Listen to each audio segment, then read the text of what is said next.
This conference will now be recorded.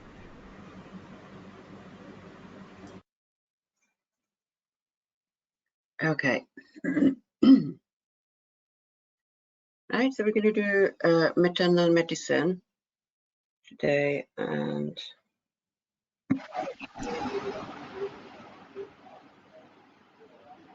so Sadia and Sapna Sidhar have sent apologies. They won't be in the course today. So Pramila, you can just manage your list accordingly. Okay, so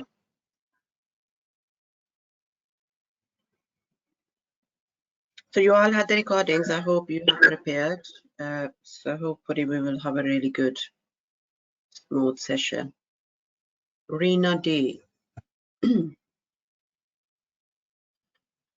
Okay, Yes, Rina, ma'am. you are the first. Yeah, are you ready? Good morning. Okay, so before we start, just a bit of overview. I hope you guys have already listened this from the previous recording, but just for a refresher. So maternal medicine, the template to follow will be just dividing to 3 bullet points. One will be when you're reading the scenario, just ask yourself about this condition. How is that condition going to behave in this pregnancy? Is it going to get better during pregnancy? Is it going to get worse during pregnancy? And if it does, do we need to do any monitoring, like any tests to keep an eye on that, or what we can do to prevent it from worsening if it is going to, and then just review the medicines and just make sure they are safe to continue the pregnancy. If not, then be prepared to tell to the women that you're going to make an urgent appointment with their physician, but advise them to continue till then. Do not stop the medicine. So that's about the medicine. And then because of the medicine, is there any monitoring we need to do? Are these medicines are going to increase any risk for anything else? For example, if somebody is on steroids, it could increase the risk of gestation diabetes. Yeah, just for an example. So that's about the condition and the disease. Then think about the maternal, how the mother's health is going to be affected by. So say, for example, chronic kidney failure, chronic kidney disease. In that one, say for example, that the woman will be at high risk of getting preeclampsia.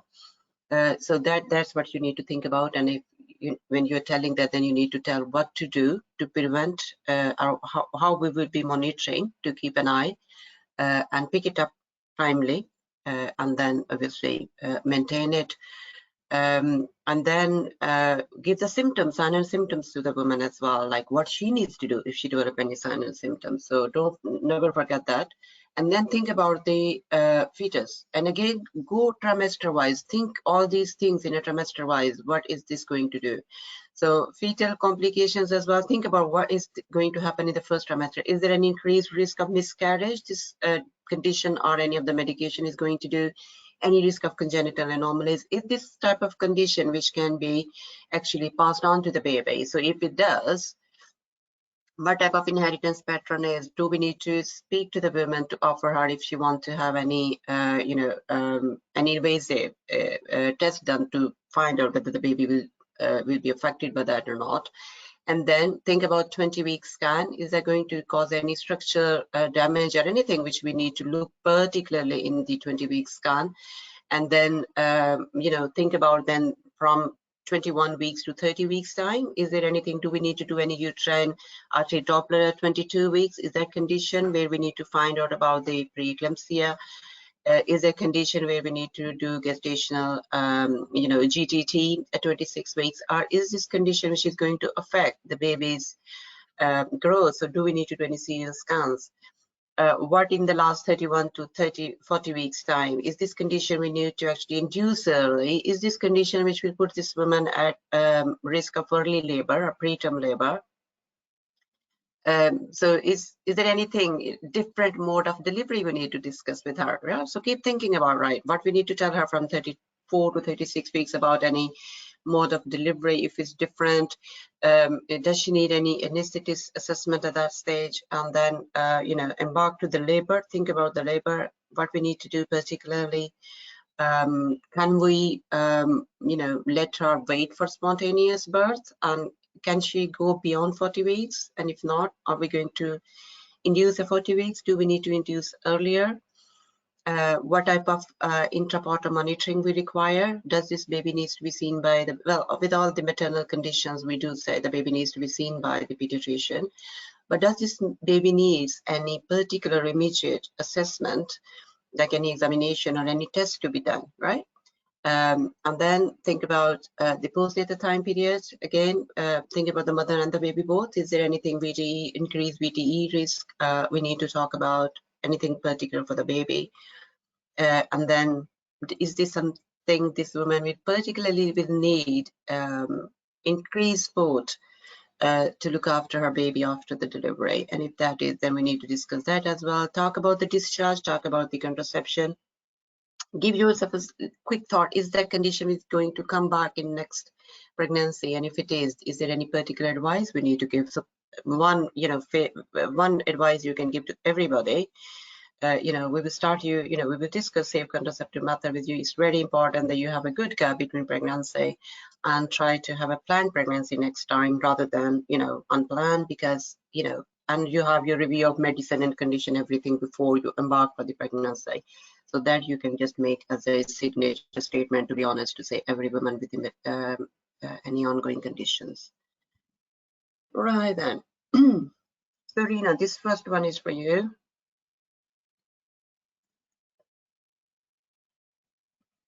And there are only kind of few specific conditions which are appearing almost in every exam, on day 1, day 2, 3. So we have them all in this course. So if you prepare them all, I don't see any reason why you should be struggling with maternal medicine module in the exam. Okay. Right then. So your first 2 minutes start, Rina, now.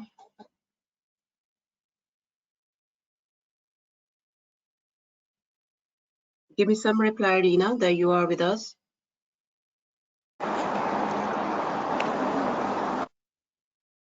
Yes, ma'am. I'm with you, ma'am. All right. Okay. So I start your first 2 minutes now.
Okay, that's the first 2 minutes. Yes, Can ma'am. start. Yes, ma'am. Hello, I'm Dr. Rina, one of the doctors in the clinic today. May I confirm your name and age, please? Yes, doctor. My name is Casey Broad. I'm 31 years old. So how would you like to be addressed? You can call me Casey. Thank you, Casey. So, Casey, as I've gathered from your GP's letter, that you're 8 weeks pregnant and you have a condition called Graves' disease. Am I right? That's right, doctor. So, Casey, is it okay if I just ask you a few questions and then we could discuss the plan of management for your pregnancy. Yes, of course, doctor. That's absolutely fine. Casey, can you tell me more about your pregnancy? So I'm 8 weeks pregnant, and I have a condition, overactive thyroid, and I'm on some medication as well. So this is unplanned pregnancy, but I'm happy to continue if whatever the medicines I'm taking, if they're not harmful for the baby. So I have just come here to discuss, like, is there anything different I need to do, and how this condition is going to affect my baby, if any. Yes, I understand, Casey. In a short while, I'll be speaking about all that and discussing that with you. So, Casey, since you've decided to go forward with the pregnancy, we as a team are here to support you in your decision. So, Casey, do you have a racing pulse, or do you sweat excessively? So I was having quite a fast heartbeat and headaches, and that was the reason I went to my GP, and then I was diagnosed with this. So since I have been on medication, I'm a lot better. However, my symptoms were not completely controlled. There was a plan. I was supposed to see in next 2 weeks' time to start on something called iodine.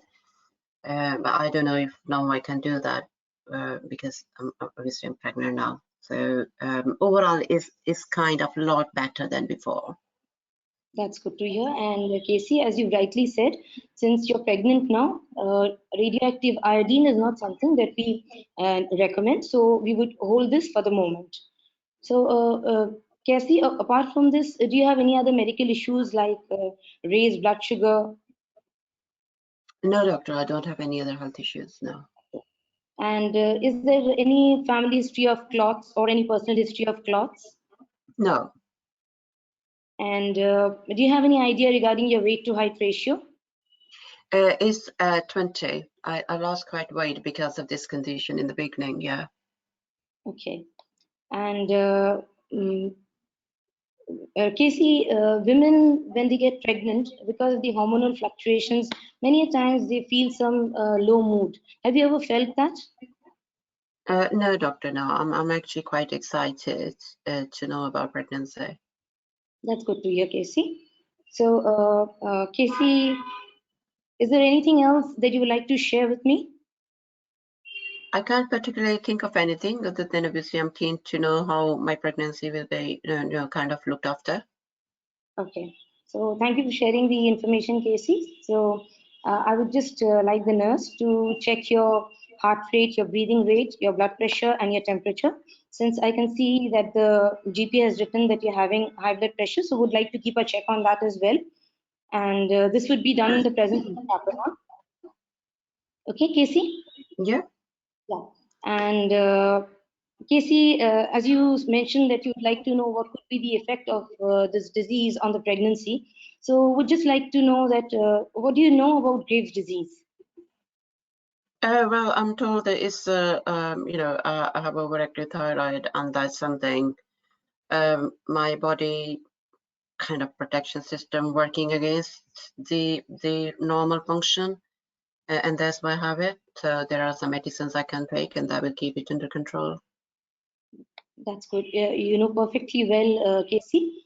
So, Casey, this condition can affect the pregnancy in ways like the baby's growth may be affected, and sometimes the baby may deliver before time, and there is also a increased chance of early pregnancy loss. And uh, as you have a raised blood pressure, there are chances that during the pregnancy, women who have this condition, they may develop a high blood pressure along with proteins in the urine. And this condition, yes, yes. Yeah, no, that's fine, doctor. Yeah. And this condition we call as preeclampsia, and we don't want this to develop. So, because this can lead to fits. And apart from this, there can be raised blood sugar as well. And at the time of delivery, sometimes what happens, the hormone levels may increase aggressively. leading to a condition known as thyroid storm, and this can be quite a life-threatening condition.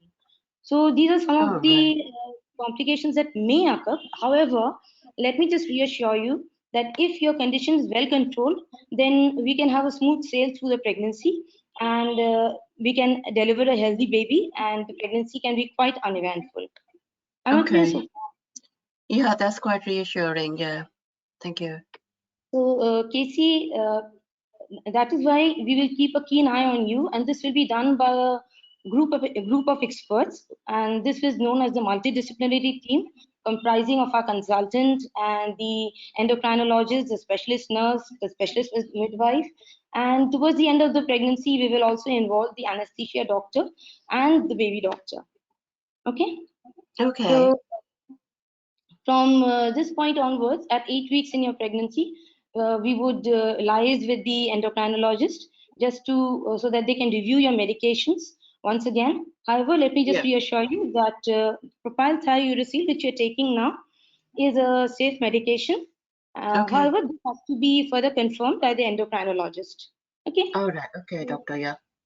And then we will be booking you subsequently for the dating scan and then the down screening just to see that everything is fine, and subsequently we'll be repeating the blood tests at 16 weeks, and we will be following you up with the thyroid investigations every 4 weeks, and at around 20 weeks we will liaise with an expert whom we call the fetal medicine specialist, and they will have a very keen look on the how the baby is developing.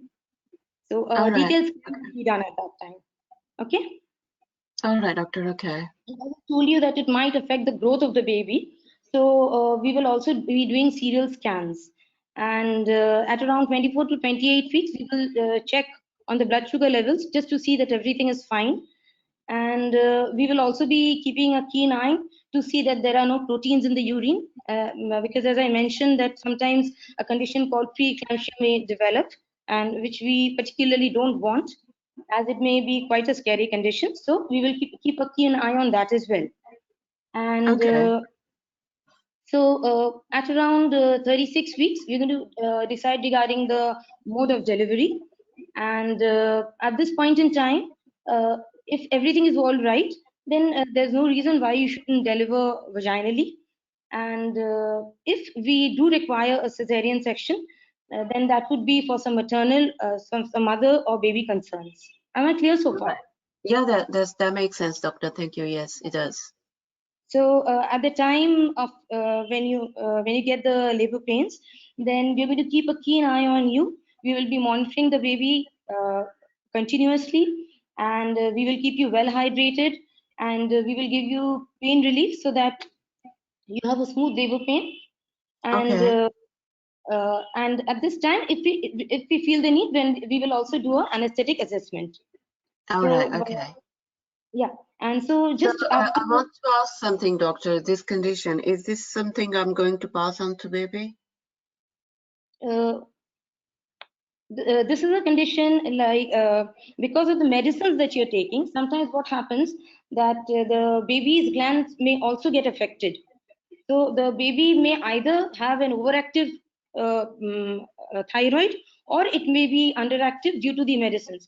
However, Okay. we will be monitoring the baby, and as I told you that during the pregnancy, we will also keep a keen eye on the heart rate of the baby, just to see that All everything right. is fine. Okay. Okay. Okay. Yeah, that's Yeah. all right. And then once the baby is delivered, the baby will be looked after by the baby doctor to see that everything is fine, and we will uh, uh, we will ensure that you have an early ambulation, and we will advise you to suggest you to breastfeed your baby, and also Okay. give you appropriate contraception so that you have a good gap between your next pregnancy, and also that you have a planned pregnancy. Okay. All right. And Okay, doctor. at this point in time, we will also assess you for blood thinners, and this assessment of blood thinners will also be during the pregnancy period. If we feel the need, then we will give you blood thinners, or we will give you some stockings so that you do not develop any clots in the legs or lungs, and these are known as the TED stockings. And All right, okay. and at around 12 weeks, we will also be starting you on a medicine called aspirin. And this will, decrease your chances of developing, excessively high blood pressure with protein in the urine that I mentioned, preeclampsia. It is going to prevent that. So we're going to put you on aspirin as well. All Okay. right, okay, doctor, yeah. Okay, Yeah. so now coming to today, at 8 weeks of your pregnancy, I'm going to liaise with the endocrinologist, fix up an appointment with my consultant, and book you for the dating scan. And definitely your medicines will be reviewed. And I will also be giving you a written information, and I will also be keeping the GP in the loop. And if you have any questions for me to answer at this point in time, I'm happy to do so.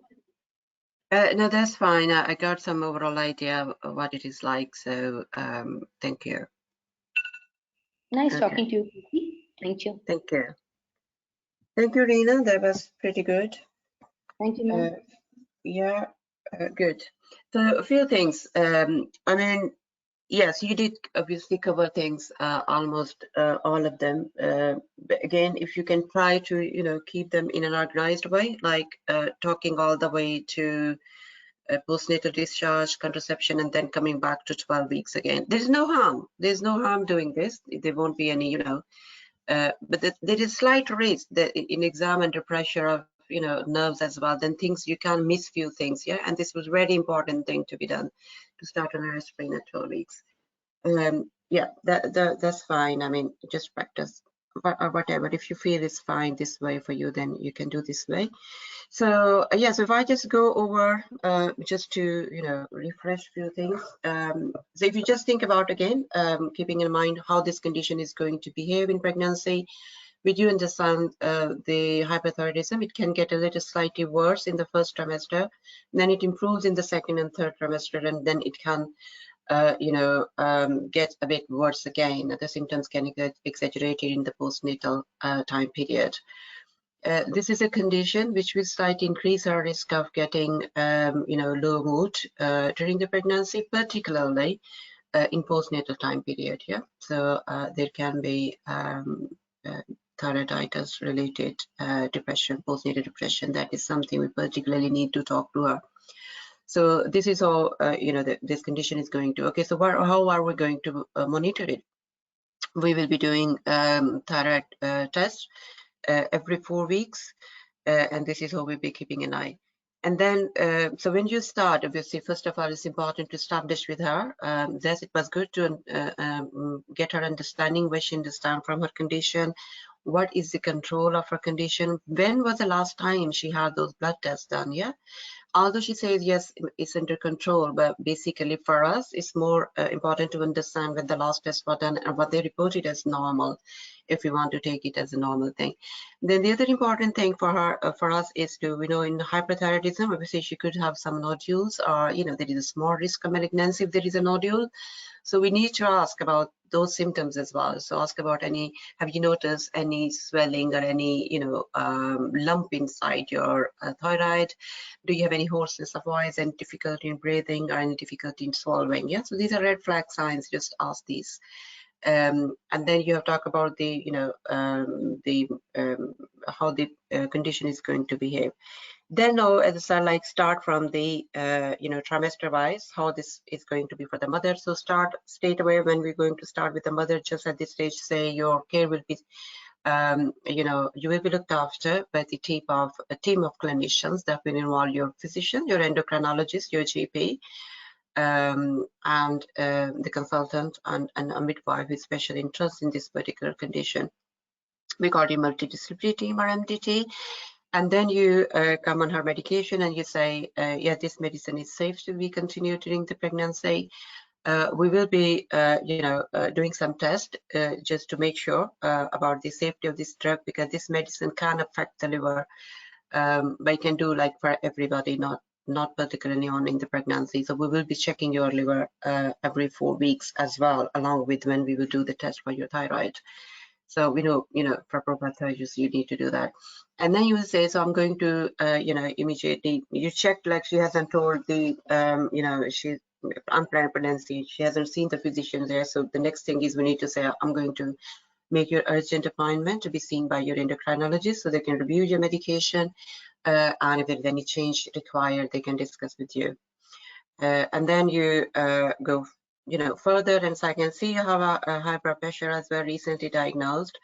And then you've been taking this medication, propranolol. Is that medication you're taking because your blood pressure is high, that's why started, or it was just to control your fast heart rate? And then we need to tell you, obviously, the propranolol is not safe to continue, so we will change it to slightly different medication. We call it labetalol, and then we will also liaise with your endocrinologist as well, if that's okay.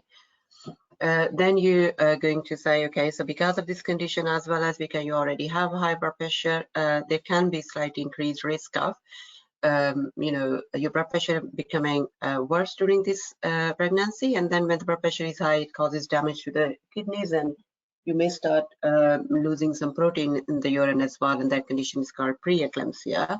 So on every visit, we will be checking your blood pressure, we'll check your urine for presence of any proteins, and obviously if at any stage, if we have any concerns, then we will start managing accordingly.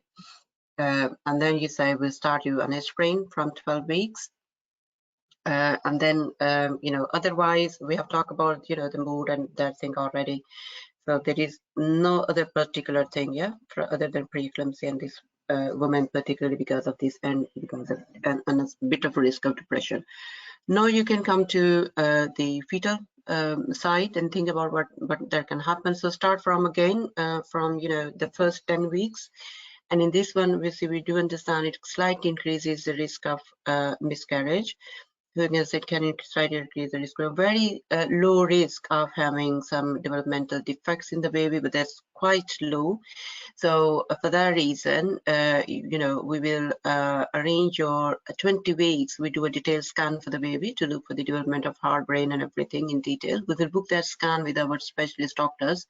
We call them fetal-maternal medicine specialists. So they will have a good look on the baby to make sure that the baby is not affected. And then just the routine thing, at 12 weeks you will have a scan for the dating of the pregnancy, and also as a part of your down screening. 15-16 weeks you will have a blood test for the down screening, and then obviously the 20-week scan. This is not a condition which you will pass to the baby. However, because of the medicines you're taking, these medicine can alter baby's thyroid function temporarily as well. So either baby's thyroid can become overactive, or it can go underactive. So when we have that scan done at 20 weeks, those specialists will closely look at the baby's heart rate as well. And if there is any concern, then we might arrange some regular monitoring of the baby's heart as well. Then you go beyond and think about what else can happen. So consider week 21 to 30 for the baby point of view. So this condition may can affect the baby's growth. These babies can grow smaller than average babies. So to keep an eye on that, we will be doing regular scans from 26 weeks onward. After that, think about from your 31 to 40 weeks. There isn't any particular thing other than yes, you should be able to have a normal vaginal birth, unless cesarean section is required for any other reason. And during your labor, we will need to continuously monitor the baby's heart. So it's important that you do have delivery in the hospital. And once the baby is born, baby will be seen by the baby doctors. Now, because the baby get a very small fraction of this medicine through the blood, so when the babies are born, obviously they will be cut off from this medicine. So as a result, some babies can behave quite irritable for a couple of days. We are aware of this, and the baby doctors will be monitoring baby for these symptoms, and then it usually gets settled within a couple of days' time. Right? You should be able to breastfeed the baby. However, your doctors will discuss then to divide your, the total dose of your medicine into 3-4 doses instead of taking, 1 or 2 large doses. And then talk about obviously postnatal depression. So in this condition, this can worse in the after delivery because of your hormonal shuffling of pregnancy hormones itself as well. And there can be increased risk of having, developing low mood and depression. So if at any stage you start feeling, low mood, losing interest in your routine activities, anything like that, please do inform us immediately, as we do have a specialist team to look after you from that point of view. Do not delay, do not leave it later, because then sometimes it becomes very difficult to control the condition. Your thyroid, the hormones and everything will start coming back to your pre-pregnancy levels after the delivery. It can take up to 4 to 6 months. So your endocrinologist will be monitoring you closely. And then, yes, we will start, you will discuss that contraception with you to have a, planned pregnancy. So this is how you will do. So when we have the condition, I know in the maternal medicine, there can be quite a lot to talk about, but don't forget the basic things. It doesn't say she's primary gravida or what. Yeah, it doesn't say. So it's important that you do ask her, is this your first pregnancy or not? If you would have asked me about my other pregnancy, I would have told you I have one child already. And last time I did develop preeclampsia. And actually was induced at 37 weeks and all that story, okay? And I ended up having cesarean section. So just to be aware. So the basic history, those few questions, sport, partner sport, and again, is he sportive and you feel happy and healthy with him? That's fine. Any quick questions? I will take only 2 questions, and other questions you can ask in Telegram group. Ma'am, I had a question. Yeah. Ma'am, the liver function gets deranged, that is in the mother or in the baby? In the mother, because of parathyroidism, because it can cause hepatic toxicity. That's why we need to monitor it. Okay. Thank you, ma'am. You're welcome. Ma'am, just one question. Yeah. You told about the serum screening at 15 to 16 weeks. So is it at 12 weeks or the 15 to the quadruple test, or the NT along with the NT scan, the combined test? Yes, so we do talk about both, because at this stage we haven't discussed which one she would like to go ahead, whether she want to go for a combined test or she want to have just the triple test down screening. So just mentions you will have, we will offer you. Okay. Hello, Dr. Thank you. Sathya. Yeah. Good morning. Good morning. Dr. I think so, Dr. Sathya, in this case, we have to do this antibodies also in the first trimester and in the last third trimester. So when you are talking, when you say we will be doing, the test to check for your thyroid hormone levels, that will include it. Okay. Because if it's a structured discussion, then yes, you separately tell these will be the test done. But for the women, it's not something you can particularly explain there is something called antibodies, because that then goes quite long in very different way. So as long as you say we need to monitor this after every 4 weeks, that should be fine. But the most important is to check for red flags, signs and symptoms she had at the moment, and also giving her advice that if you develop these symptoms at any stage, please let us know. Immediately speak to your doctor. Thank you, Dr. Sathya. Next one. When do we tell her about the red flag signs? At which point in the station regarding the red flag signs? In the beginning, when I asked, when you ask about the sign and symptom, do you have any of these? Then you can say, if at any stage, then and there, just say, if you develop any of these symptoms, then please, let your doctors know immediately, because they could be sign of change to cancer. Thank you, ma'am. Okay, the next one.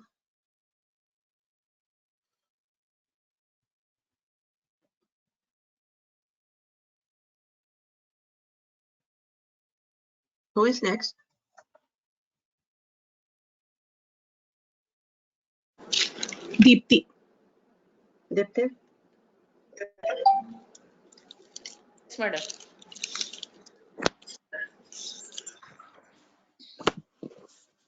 Okay.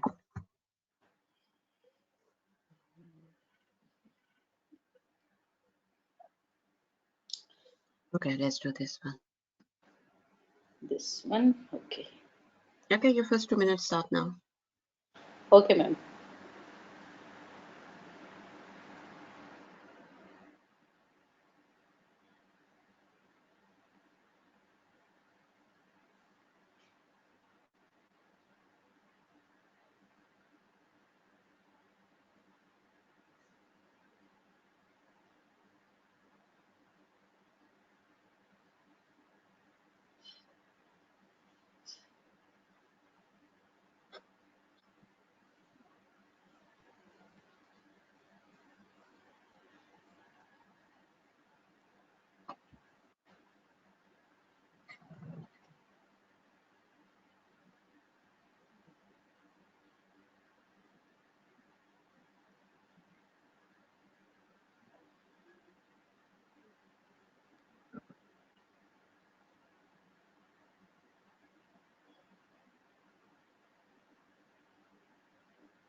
Can I start, ma'am? Yes, hello. You can Yes, ma'am. start. Can I start? Yeah. Yes, please. Yeah. Yeah. Hello, I'm Dr. Dipti here, one of the doctor in the international clinic today. May I confirm your name and age, please? Yes, Dr. Dinala Wilson, and I'm 19 years old. How should I address you? You can call me Daniela. Good. Janila, nice to see you. I came to know that this is your first pregnancy. Is this correct? Yes, doctor, it is. And you have diabetes and you are on insulin. You are 32 weeks of pregnancy now. Did you name Yeah. your child? Sorry? Did you give name to your baby? No, we haven't decided yet. We have some list, but not given the name yet. Okay. So how far is your pregnancy going on? Is everything okay?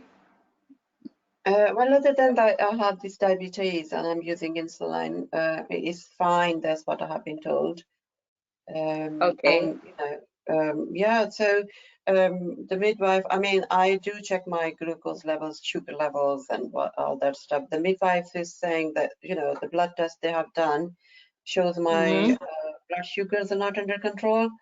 I mean, when I do at home, they are all coming in the normal range. But so she just asked me to see you. Okay. And how do you monitor your blood glucose at home? How many times are you monitoring? I do it every meal, like before meal and after meal. Okay. And how do you like calibrate your glucometer? Is it well calibrated? Did you check for that? Yeah, my the diabetic nurse. When I see her, she always check it, and she does it, and she told me how to do it. So I have been doing it right. Okay, good. And how about your otherwise pregnancy, like all the previous scan, previous blood reports, everything normal? Your detailed scan at 20 weeks is normal? Yeah, that was normal. Today after the scan, they told me the baby it was a bit chunky. Okay. They told me everything is okay. Yeah. Okay. And what do you have any other medical problem, health issues apart No, from diabetes? no, doctor. Okay. Are you taking any other medications? No, other than these insulin and pregnancy vitamins, nothing else. No.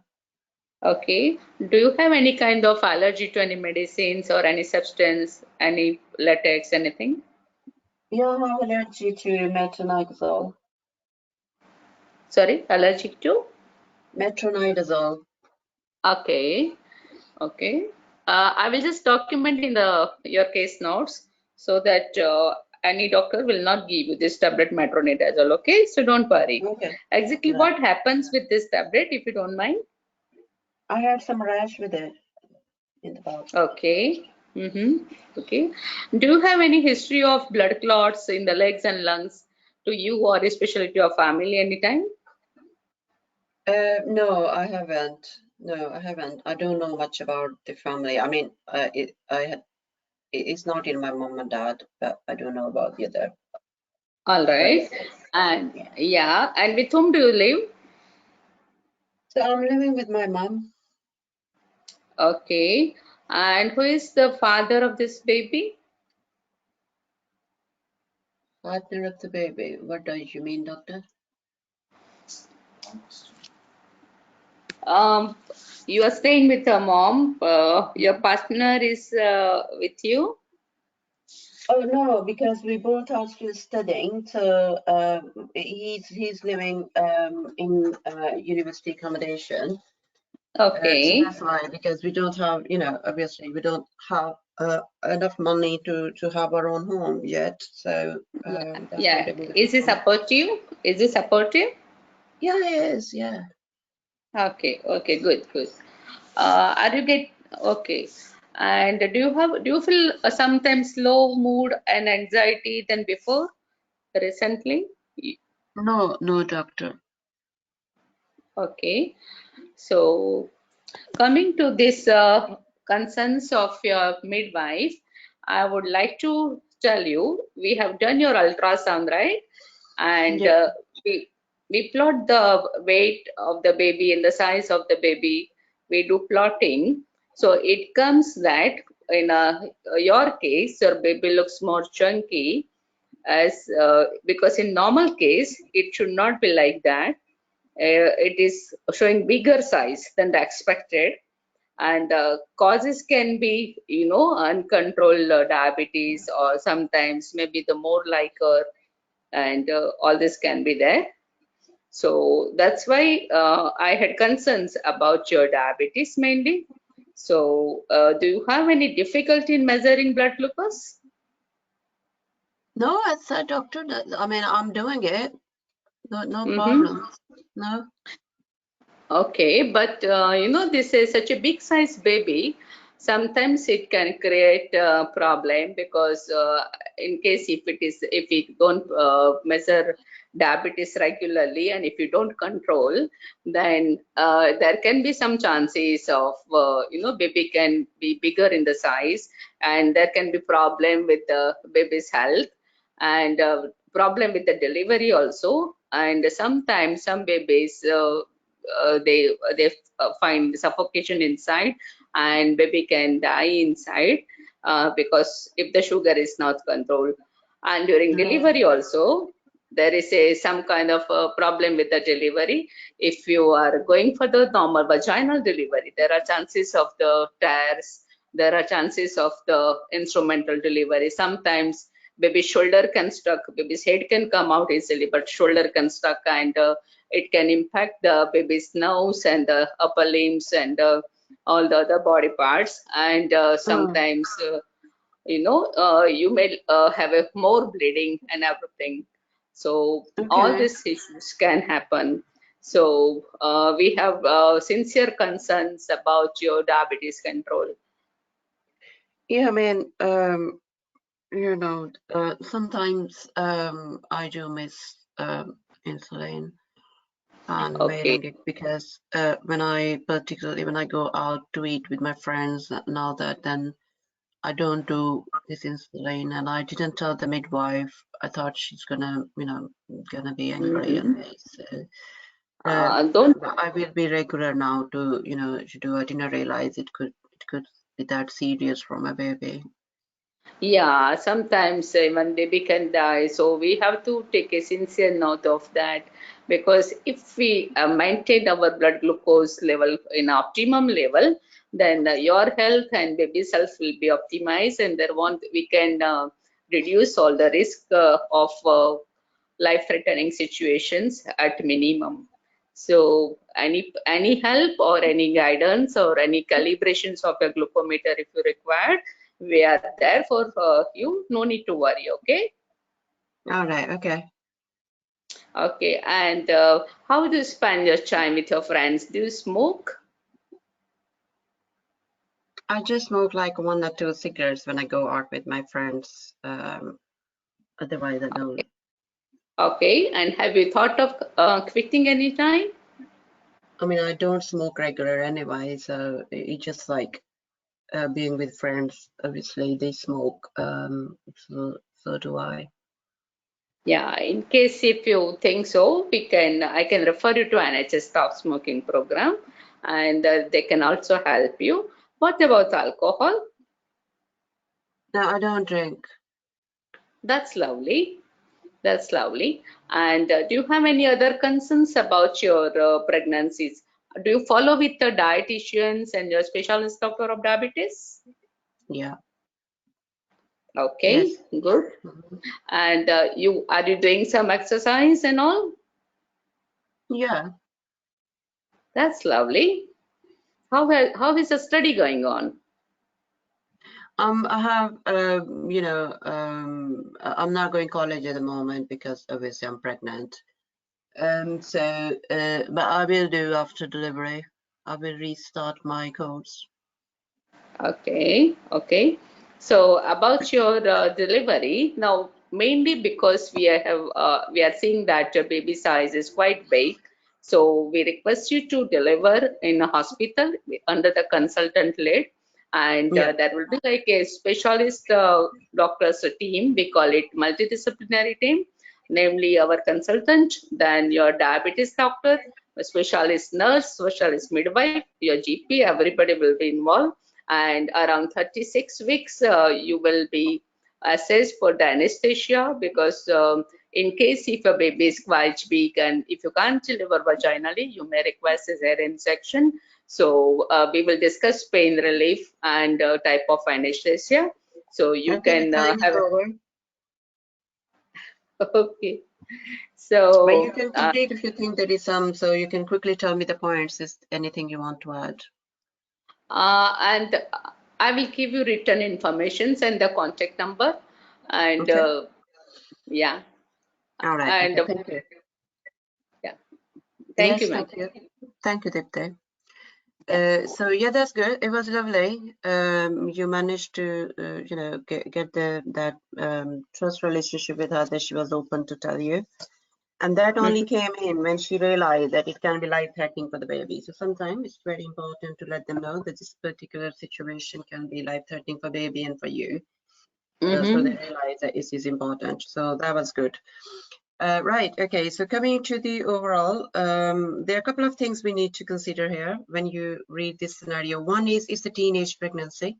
So we do need to touch a couple of those things from teenage pregnancy point of view.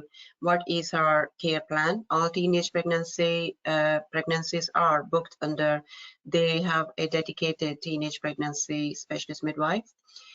What type of support she has, what's the reaction of the partner towards the pregnancy, and how is she coping, and particularly when she says I'm going out with the friends and all that stuff, we need to just check like how the friends response is towards your pregnancy, because sometimes because they are kind of awkward out from the rest, sometimes they just feel with they feel under pressure being pregnant, and that's why they also try to do the same unsafe things as the other friends might be doing just to be part of the group. So I will come over that in a minute, how to do that. So that's one aspect we need to talk about. The second is obviously, yes, there is a discrepancy in the monitoring and stuff. So we need to check whether the problems can be at the level of, yes, no, one can be at the level of heart kit and the equipment we have given that is not doing the proper recording, or she's missing her insulin. She's not actually taking it properly. And that's where the problem is. And then the third we need to think about is, okay, with these or raised glucose levels, what type of complications or problems she can have. So that will come under two categories again, acute and long term. So the acute, we need to make sure, just check with her about the baby movements. Does she feel unwell at all, any nausea, vomiting, any pain in abdomen, anything, just try to keep a little bit that the risk of developing ketoacidosis in mind as well. On the long term is obviously we can see the baby is growing towards the larger side, and then yes, we need to inform her that if these blood sugar levels stay uncontrolled, it can be life-threatening for the baby and for herself. And when the baby, because of uncontrolled sugars, the babies which are growing towards higher side, and then uncontrolled sugar levels can cause sudden death of the baby. So that's another thing we need to tell. You did touch slightly about difficulties in that one, but you forgot to manage this at the time being. Yeah. So there is again, we are at 32 weeks. So what are we going to do now? And before we embark to the labor, what we're going to do during the labor and what difficulties and problems can be in the labor or after. So start by the same way, checking her by saying, I can see, you have this. The history taking was fine, asking her about any, other than that you didn't establish the sign and symptoms or any problems she's having at the moment. And the other couple of things which I have talked about, the mother and sport and all that. And then you can start by saying, okay, so I can see there is a, the difference in the levels you have been, noting, the record of your levels and the proper blood test, because this blood test is quite, it gives us a quite comprehensive information about the overall control of sugar in last 3 months time. And what I can see from here, it has been coming, under quite uncontrolled levels, this time and even the previous ones, so for last 6 months. And this can be quite dangerous because we need to have really good control of the blood sugars during pregnancy, and particularly now towards the end of the pregnancy, because these uncontrolled sugar levels, as I said, like they can affect the baby's growth. These babies can grow much larger than the average babies, and then there are complications and problems being large baby as well. We will explain to you in a minute. However, the main and the most dangerous risk is that these babies can have sudden death. So it's very important we get really strict control of this sugar. And then, you can just open and say, just check with it, is your equipment working normal? And okay, you think there could be any problem with that? Are you seeing your diabetic nurse and your the endocrinologist regularly? When was the last time you saw your nurse? Have you been following your diet plan given by the dietitian? Does she check your equipment, and was she satisfied that the equipment is working right?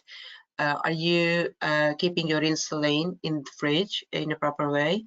And then the way I will start, I will say it's not unusual that in this young age, obviously, to follow very strict routine of checking the blood sugars and then doing insulin. So it's not uncommon of missing the insulin doses, and particularly when we go out and eat and with the friends or even otherwise. So that should also encourage her to disclose what is happening. But just make sure, don't just assume she's been missing and lying. It could be something with her equipment and stuff, so do check that as well. And then the next thing we need to start from the management point of view is, the first one is we need to admit her now. With these uncontrolled levels going on for last 6 months, maybe we need to change her insulin dose and everything. So we need to bring her sugar levels under control first. We can't just send her home with the verbal advice. So we'll say, like, we need to really admit you here for some observation. I'm also going to inform your diabetic team and your diabetic nurse. She will come over to see you.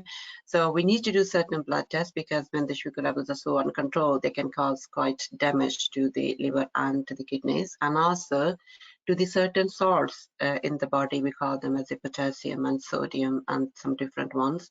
And their imbalance can also be quite dangerous for your health and also for the baby. So I will need to do all these, and for that we would like to admit you. How you feel about it? So if she's okay to get admitted, then it's fine. If she says no, I don't want to, and give me, I will stick to my medicine and all that stuff, then we will say you need to say I can see that you're not keen to stay. However, it's very important, because as I mentioned earlier, these uncontrolled levels can cause sudden death of the baby at any time. So, we won't be keeping you long. Your stay will be just as long as, we need to do certain tests, get the results, and then just adjust your, bring your sugar levels to the normal range, and then adjust your insulin dose to send you home. So just reassure her from that point of view. So obviously you're going to do all those blood tests to exclude any risk of ketoacidosis. So start on her drip and insulin through the sliding scale to bring it under control. And then we will adjust her. So then you can talk about the baby as well, to say the scan shows your baby is growing towards the larger size. However, I don't have, but the reassuring is the water on the baby is normal. However, I don't have the much full details of the scan. If the baby is growing towards the larger size, we also like to check that the well-being of the baby by checking the blood flow. We call it Doppler. So I will check with the sonographer if we do have that those details as well. So we will need to keep monitoring of the baby's growth and the weight. So we will be repeating your scan after 2 weeks again, and we will continue to do so till the delivery. And if you had any concern at any stage that this baby is growing much larger and the weight is, going above 4.5 kilos, then we will discuss with you about sometime we may need to deliver these babies earlier to reduce the risk of difficulties in labor, in which you can just briefly say that the babies, when they go beyond certain weight range, then they can be slight increased risk, not slightly, there can be quite a lot increased risk that these babies' shoulders can get stuck, and they can cause a lot of damage to babies' nerves and can lead them handicap or some damage. So, however, that's too early to talk about that. We will discuss that when we need to do that. In this particular scenario, if you don't even get the time to talk about what we're going to do during the labor and after, that's absolutely fine. That's not a problem, because obviously the main chunk of your consultation will go first to explore the reasons why they're uncontrolled, and then how we're going to manage now at this stage immediately we need to do. Okay, so then you need to ask her about, you know, checking that we need to do this monitoring and stuff. And then if you feel it can be difficult for you actually to do this insulin and regularly, then we can actually discuss with your diabetic team, and we can request them to put that insulin pump, which can just be set up under your skin.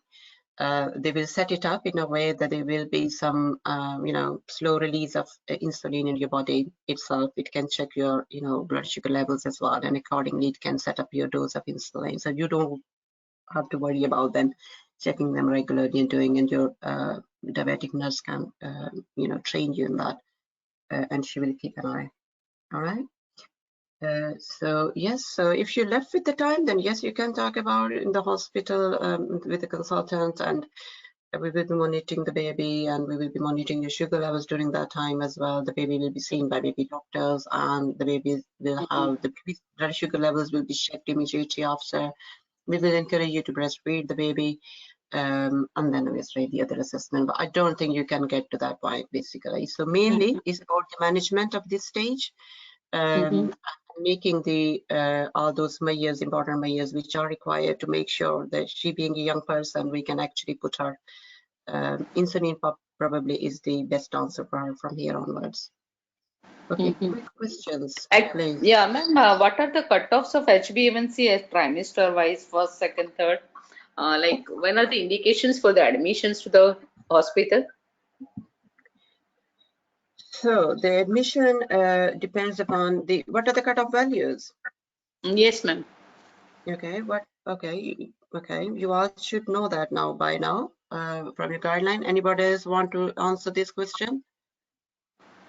Actually, I'm always 4 to 7 milliequivalents. So, there is no as such HbA1c levels given in the there guidelines. is no cut level. Any level which is abnormal and goes beyond the normal level, that is the matter of concern. And that's not about the hospitalization. Sorry? HbA1c should be 6 or 6.5, less than should be.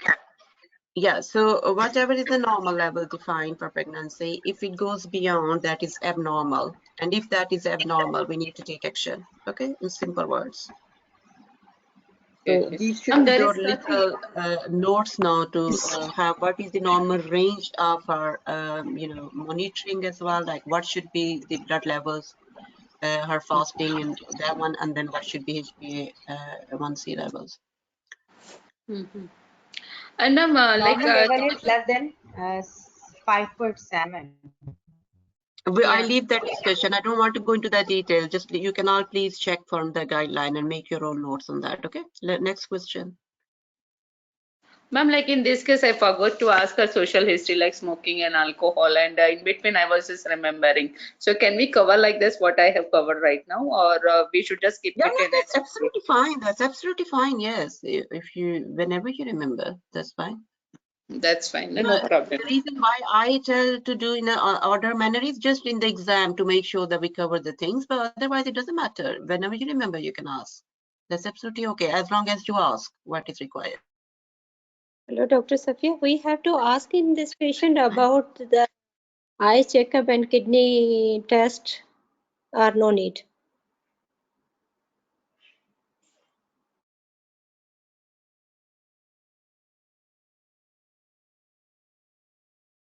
Hello.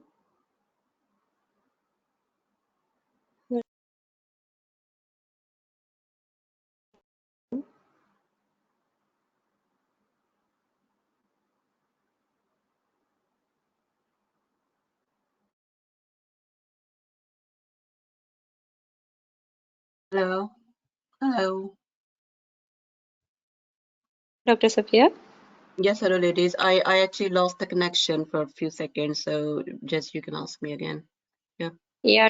Dr. Safia, my question is that in this scenario, is it need of to ask regarding her eye checkup and kidney because of she is type 1 diabetes? So is it compulsory or it's not compulsory? That's well, ideally we should, particularly being teenager. But if you, I don't think you will get penalized for not asking, because there is much about management of our current balances. But if you can't, that's fine. That will be good. But because when she says I have been attending my diabetic nurse and those appointments regularly, then that is a part of regular, their surveillance. So we don't need to worry about. Yes, if she says no, no, I have been missing those appointments and that stuff, then yes, we will be, we will then include that as well as a part of. That's very important, that you do check. And so I'm going to make your appointment or check appointment with your diabetic nurse, so she can arrange all these tests for you. Okay. So who is next? Sapna.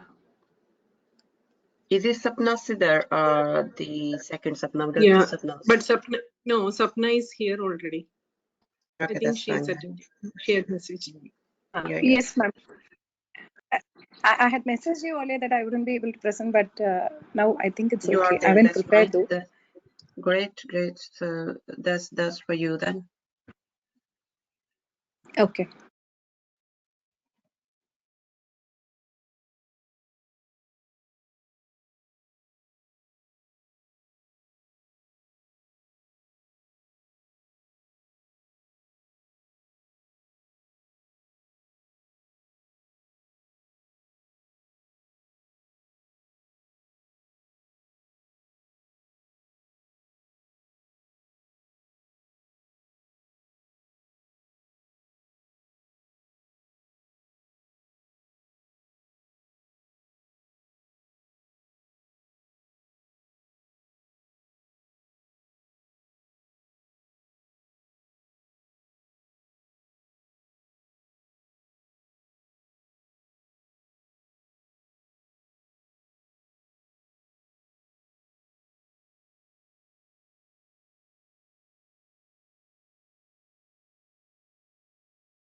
Okay, that's your first 2 minutes. You can start. Okay. Hello, I'm Dr. Sapna, one of the doctors in the clinic. May I please confirm your name and age? Yes. Yes, Dr. My name is Haley Harold and I'm 26 years old. Okay. How would you like me to address you? You can call me Haley. Okay.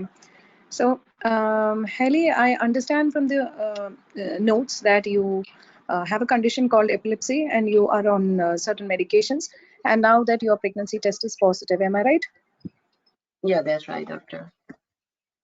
Okay. So, Haley, can you please tell me how would you like to proceed? I mean, would you like to continue with your pregnancy, or what are your concerns right now? So, I mean, I got unplanned pregnant, but I mean, I'm happy to continue. But then my partner did some internet, search about the medicines I'm taking, Okay. and we have heard all those horrible stories that it can cause, about damage to the baby, and all that stuff. So, he said, I should really consider for termination. So I'm really worried as well because I don't really want to have an abnormal baby. Okay, I understand your concerns, Haley. So before we go on plan of management, is it okay if I ask you a couple of questions so that we can make a decision? Yeah, doctor, that's fine. Yeah. Okay. So Haley, is this your first pregnancy? This is my first pregnancy. Yeah. Yeah. Okay. Can you please tell me about your condition, the epilepsy? So, obviously I had that for a few years now, and it wasn't coming under control. So they put me on 2 medication, Okay. and now it's controlled. So that's why I'm taking these 2. It's been controlled. I had last fit, I think, about 2 years ago. Okay, that's really good. And have you ever been hospitalized for this condition? No, Okay. Are you on regular checkup with your nerve doctor for this? yes, I am. I am having regular checks. I mean, it's under control now, so it's just my GP gave my prescription. So I haven't seen the neurologist or anybody for quite long now. Okay. Have you discussed regarding your plans of getting pregnant with your nerve doctor anytime before? Well, so like I wasn't planning, and I was told this medicine is not safe to get pregnant, and I was supposed to have copper coil done, but and I had an appointment as well, but then we were on holidays in that time. So when we came back, I was just planning to get that rearranged, but then meanwhile, I just got pregnant. Okay. Okay. And so other than the carbamazepine and the sodium valproate which you are on, are you taking any folic acid regularly? Yeah, so my GP has started me on folic acid.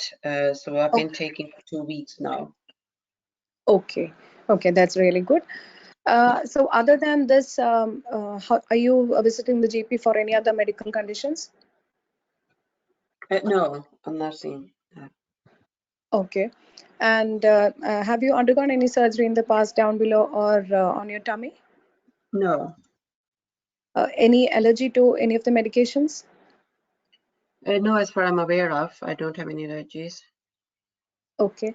And is there anything of specific concern in the family, like No, history doctor, of no, epilepsy or clots or diabetes? Nothing. no, I Okay. don't think of, yeah. Okay. Are you aware of your weight to height ratio? Yes, it's about 24. Okay. And are you into a habit of smoking or having drinks or any recreational drugs? I don't use any drugs, but I do, yes, I do smoke, and I do drink as well, on occasions. Okay. And about the smoking, how many per day? About 5, 6 cigarettes a day. Okay. Have you ever thought of quitting smoking, Hallie? Because this apart from the affecting the pregnancy, it can affect your general health as well. So if you ever think of it, then probably we can put you in touch with the Entry Stop Smoking Services. We can help you with that. Is it okay with you? Yeah, my GP has already arranged that for me. So yes, I'm happy to stop for pregnancy. Okay. Okay, great. And what is your blood group? It's B positive. Okay. And how's your partner? Is he supportive? Do you consider yourself as a happy couple? Yeah, he's very good. Okay. Okay. And generally, how have you been feeling the past few weeks? I'm I mean, do okay. you feel low or depressed? Okay. Okay.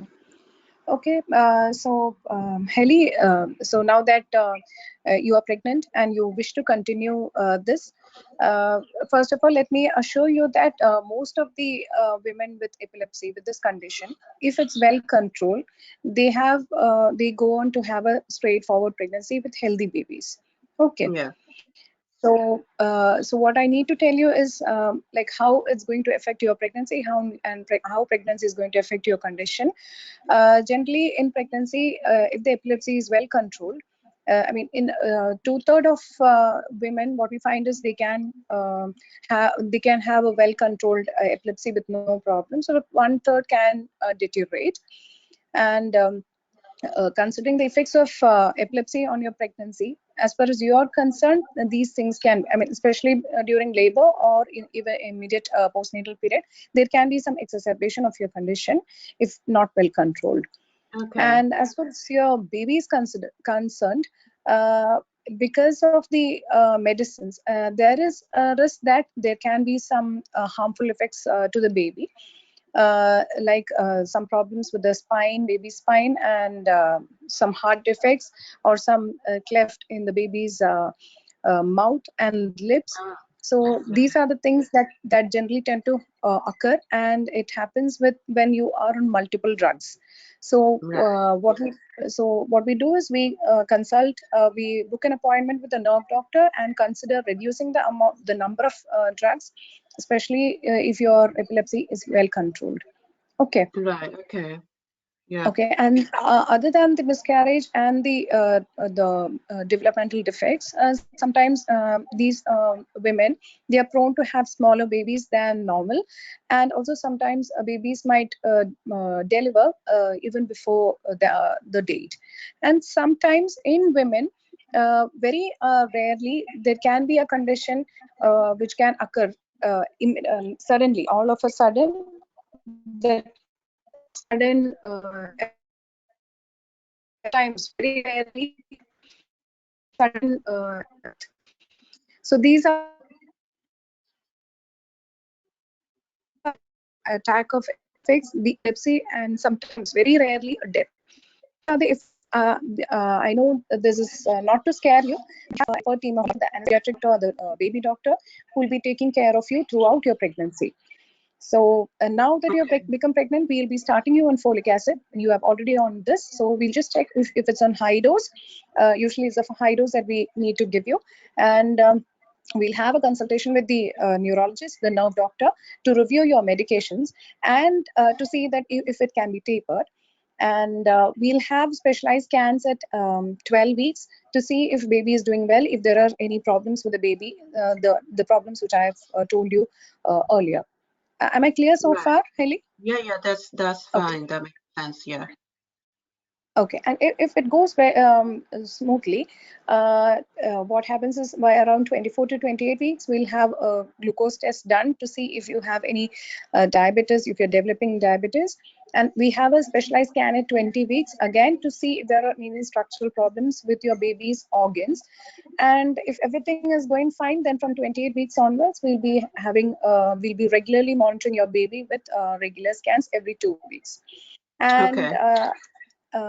if everything is normal, by around 36 weeks, we'll be discussing the mode of delivery. And if generally we aim for a normal vaginal delivery, unless there are some indications for cesarean section.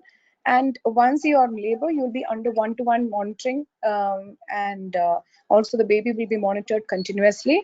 And Right. we'll see you are given adequate pain relief by the anesthesia doctor.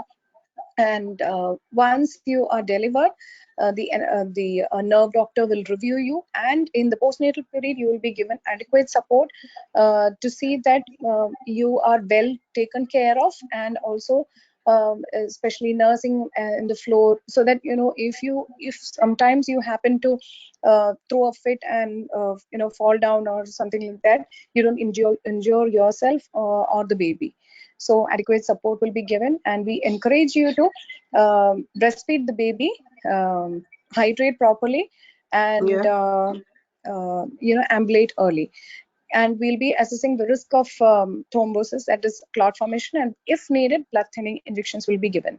And there are certain things that you need to be careful.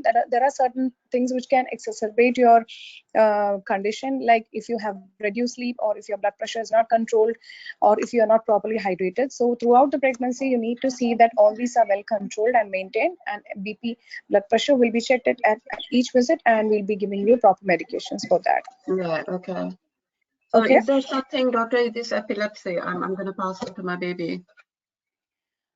So yes, at this point of time, I cannot tell you exactly, because we need to screen your partner as well to see if he has some chances, and the fetal medicine doctor would be in a better position to tell you regarding the baby's defects, and if the evidence-based medicine shows that if you only if you are you alone has this condition, there is a chance that 4 to 7 out of 100 babies can develop this condition. Okay. I know I've given you a lot of information. I'll provide you with the written information regarding this, so you can discuss with your partner, and I'll fix an appointment with my consultant and the nerve doctor as well. Yeah. Okay. Any more concerns, Haley? No, that's all. So yes, I will rethink about then whether I want to continue. It doesn't sound that bad as we read from the internet. Okay, so I will suggest that you continue with your folic acid. Just see that you are on the high dose folic acid, that is 5 milligram, and we'll book an appointment with the consultant. Okay. Okay. Thank you, doctor. Thank you. Right. Thank you. So yeah, so in this one there are a couple of things. She is on the medication which do have, yes, stress density. And then the main very important thing we need here is to keep the support in place for her, particularly in her after the delivery, to look after her baby, because the chances of again getting her epilepsy deteriorated are slightly higher in postnatal period, because simply for the reason of tiredness, lack of sleep and all that. So we need to actually make a proper support and care plan in place for her, checking the family support and the partner support, everything. So these are the two main basically things we need to talk about this as well. So she comes in and she's worried about being on that medication which has teratogenic effect. So you did, okay, that's fine, you did reassure her about then there can't be these damage. However, if you are in this high dose of folic acid, and then the risk can be quite low, and then you need to offer her, but just for your further reassurance, we will do a detailed scan at 20 weeks, which will be done by our specialist doctors, so fetal-maternal medicine specialists, to do that scan. Yeah, number one. And after that, it's very important that you do ask, before you go into the details, how we're going to look after her pregnancy. So check with her how she feel about, after telling all that information, because initially she comes and she says, because of this reason, my partner said I should go for termination. So, that's what I saw. The very first question is when they say partner did and partner suggested. I understand. Yes, sometimes, reading things from the internet can be quite frightening. So how you feel personally about this, continuing with this pregnancy? So first make sure that it's her independent choice as well, whatever she has come with. And then give her some basic information about, and then just check first what she wants to do, because she might still say, no, I want to go for termination. And then you have done a lot of time in telling her antenatal care, and then she says, no, that's fine, doctor, thank you, I understand, but I do not want to take any risk. And then you have no time to explain the termination of pregnancy options. Yeah, and that's pretty simple anyway, common sense. Yeah. So yeah, so introduce yourself with this one. Just take, say, so I understand you are pregnant, so and you're here to discuss few concerns. So would you like to tell me what your concerns are? So yes, open heart to tell you what her concerns are. So she tells you about the medication and stuff. So I didn't say that I have stopped taking medication, but in case if they say, you all know the standard statement to say, no, please do not stop them, continue to take them, because if you don't, then you will be at a higher risk to have fit at any stage, and that fit can be actually life-threatening for yourself and for your baby as well. So, and then obviously we will make your immediate appointment to see your doctor to review your medication. And then regarding her those questions, that teratogenicity and stuff, like, we need to give that in a non-judgmental way. We should not sound like that we are encouraging her to continue with the pregnancy or with the termination. So are you going to say, you say, so there is sodium valproate medicine, yes, that does have some, carbamazepine in these. They do have the side effects and some risk of, harm to the baby development. And then you just name them, those cleft palate and the way you explain, there can be a gap between the, the lips, and there can be a gap in the bone, and there can be a connection between the mouth and the nose. So, however, with the good monitoring, we can actually find these. We can detect these when you will have your detailed scan from 18 to 20 weeks.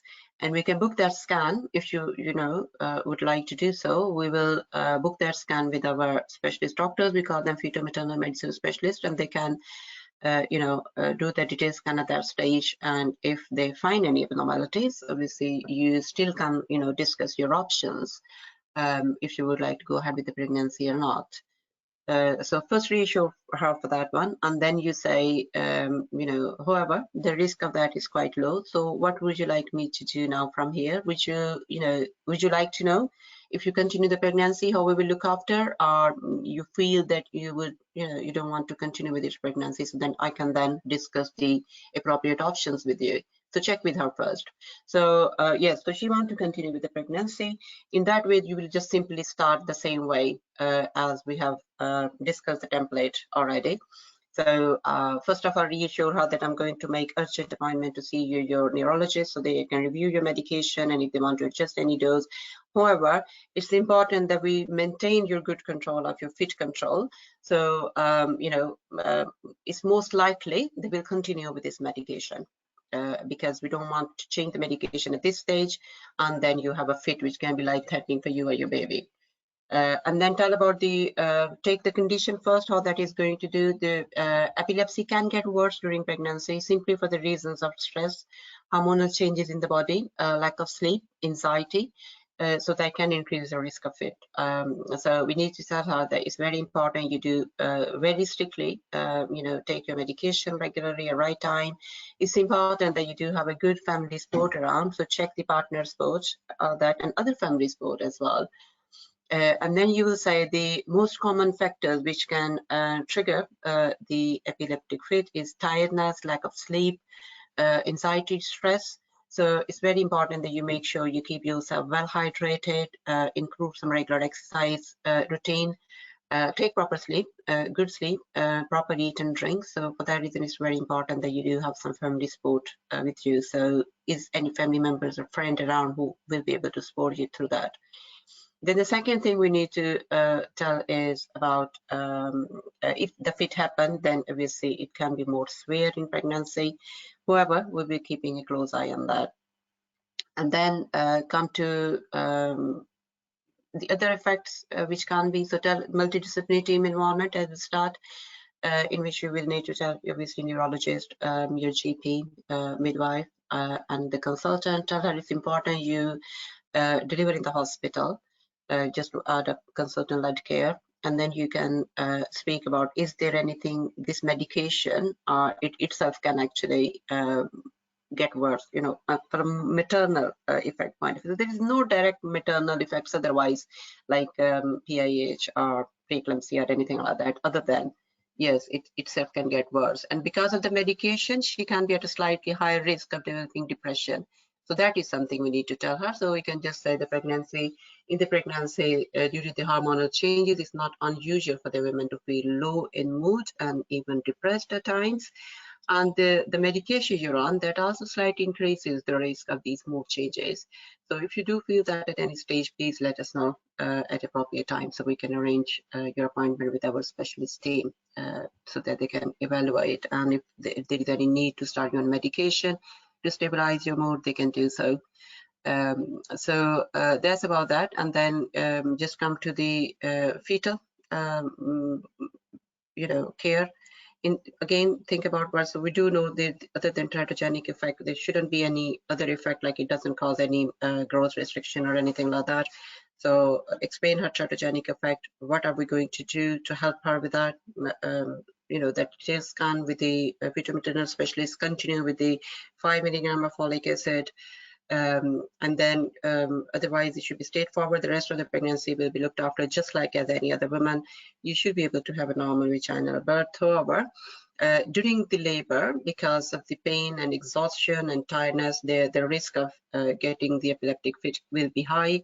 We are aware of that, so we will pass a cannula. We'll give you some fluids to keep you well hydrated. It will be a good idea to have a good pain relief. I mean, you may consider to have a epidural during the active labor to prevent, that stress of pain. However, in case, if you have a fit, we will, we will be prepared to manage it. So do not worry about that. We usually, if any fit happens during pregnancy, we do put a pessary in the back passage called diazepam, and that can control the fit state away. So the baby's heart will be monitored continuously. Once the baby is delivered, baby will be seen by the baby doctors, examined by the baby doctors, and then talk about the postnatal period. You should be able to breastfeed the baby. And then you will say, so after the delivery, there will be a significant increased risk, again, of having, for the worsening of your condition and risk of having an epileptic fit, because of the change of hormones again in the body coming back towards normal, and then obviously absolute tiredness and exhaustion for looking after the baby, sleepless nights. So for that reason, we really need to have, to prevent that risk, we really need to have a proper plan in place, what type of sport you will have in that time period to look after your baby and yourself, so you can have some regular continuous few hours of sleep. And you have a time for yourself to eat and drink and keep yourself well hydrated. So then you can check, so is there any family member around who will be able to help? If she has a good family support, mom or sister or friends, then it's okay. Just offer her to say, like, if you feel at that stage you are struggling and for some reason that sport is not available, please let us know, and then we will see if we can arrange some sport for you. Do not promise any sport work or anything at this stage. Just say it's important that you tell us, and then we'll say. So then again, the routine things when you are looking after the baby, feed the baby, sitting on the floor and the carpet, because in case if there is any fit or anything, there's no risk of injury to the baby. And whenever even when you take the bath, anything, it's important that you do that when there are some members at home. And again, a bit more risk of postnatal depression as well here. So again, like you might feel quite exhausted and low in mood after that. So if that happens, please immediately tell us about those symptoms.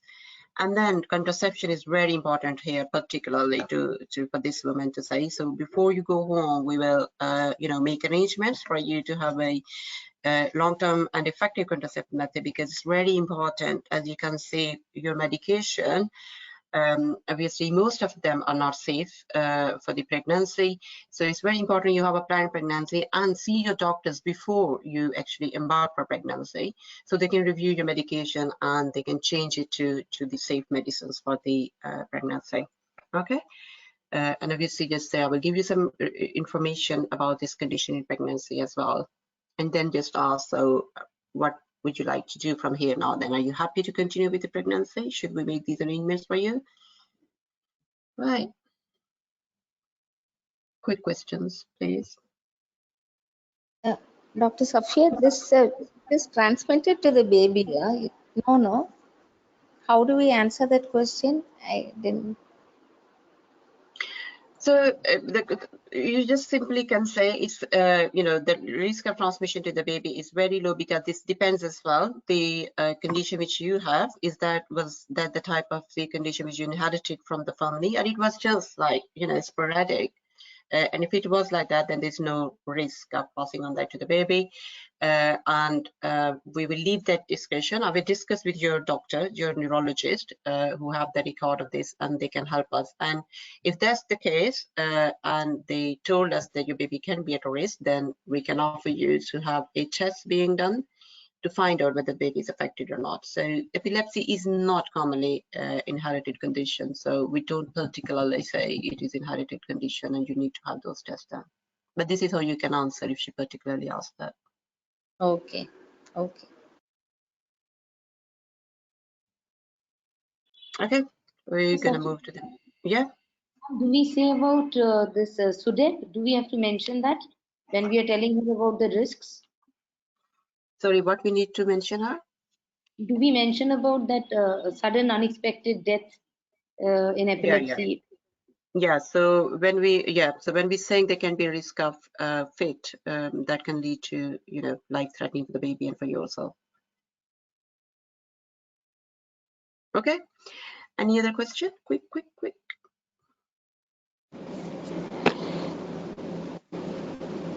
Okay, next person, please. Hello, Dr. Safia. Yes. Can I share now? Can you do My what? name is Sorry. Lubna. Okay. Can I present now? My name is Lubna. Okay, Lubna. Okay, thank you, Doctor. Pramila, okay, let me just see the order, what's happening. Yes, I am aware you have just started presenting from the last session. I think you have not been. Right, okay, Pramila, and the rest of you, is that okay if Lubna does this before, really between you guys? Okay, ma'am. I think she has presented only once till now. Yeah. Okay, Lubna, go Okay, ahead. thank you. Thank You're you. welcome.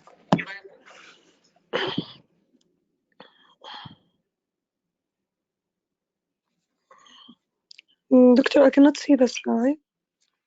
Because I haven't put one yet. Just give me 1 second. There you go. This is your case then. I think my number is 5, yeah, Doctor?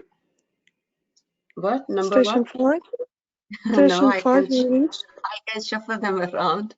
Okay. I prepared 5. Can I have it? That's all right. That's okay. Go on then. If that's the one. 5 was No, syphilis. 5, okay. Right, go on. Okay. Oh, that's good. Yeah, you chose the difficult one. That's fine. Good.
Okay, doctor, I'm ready.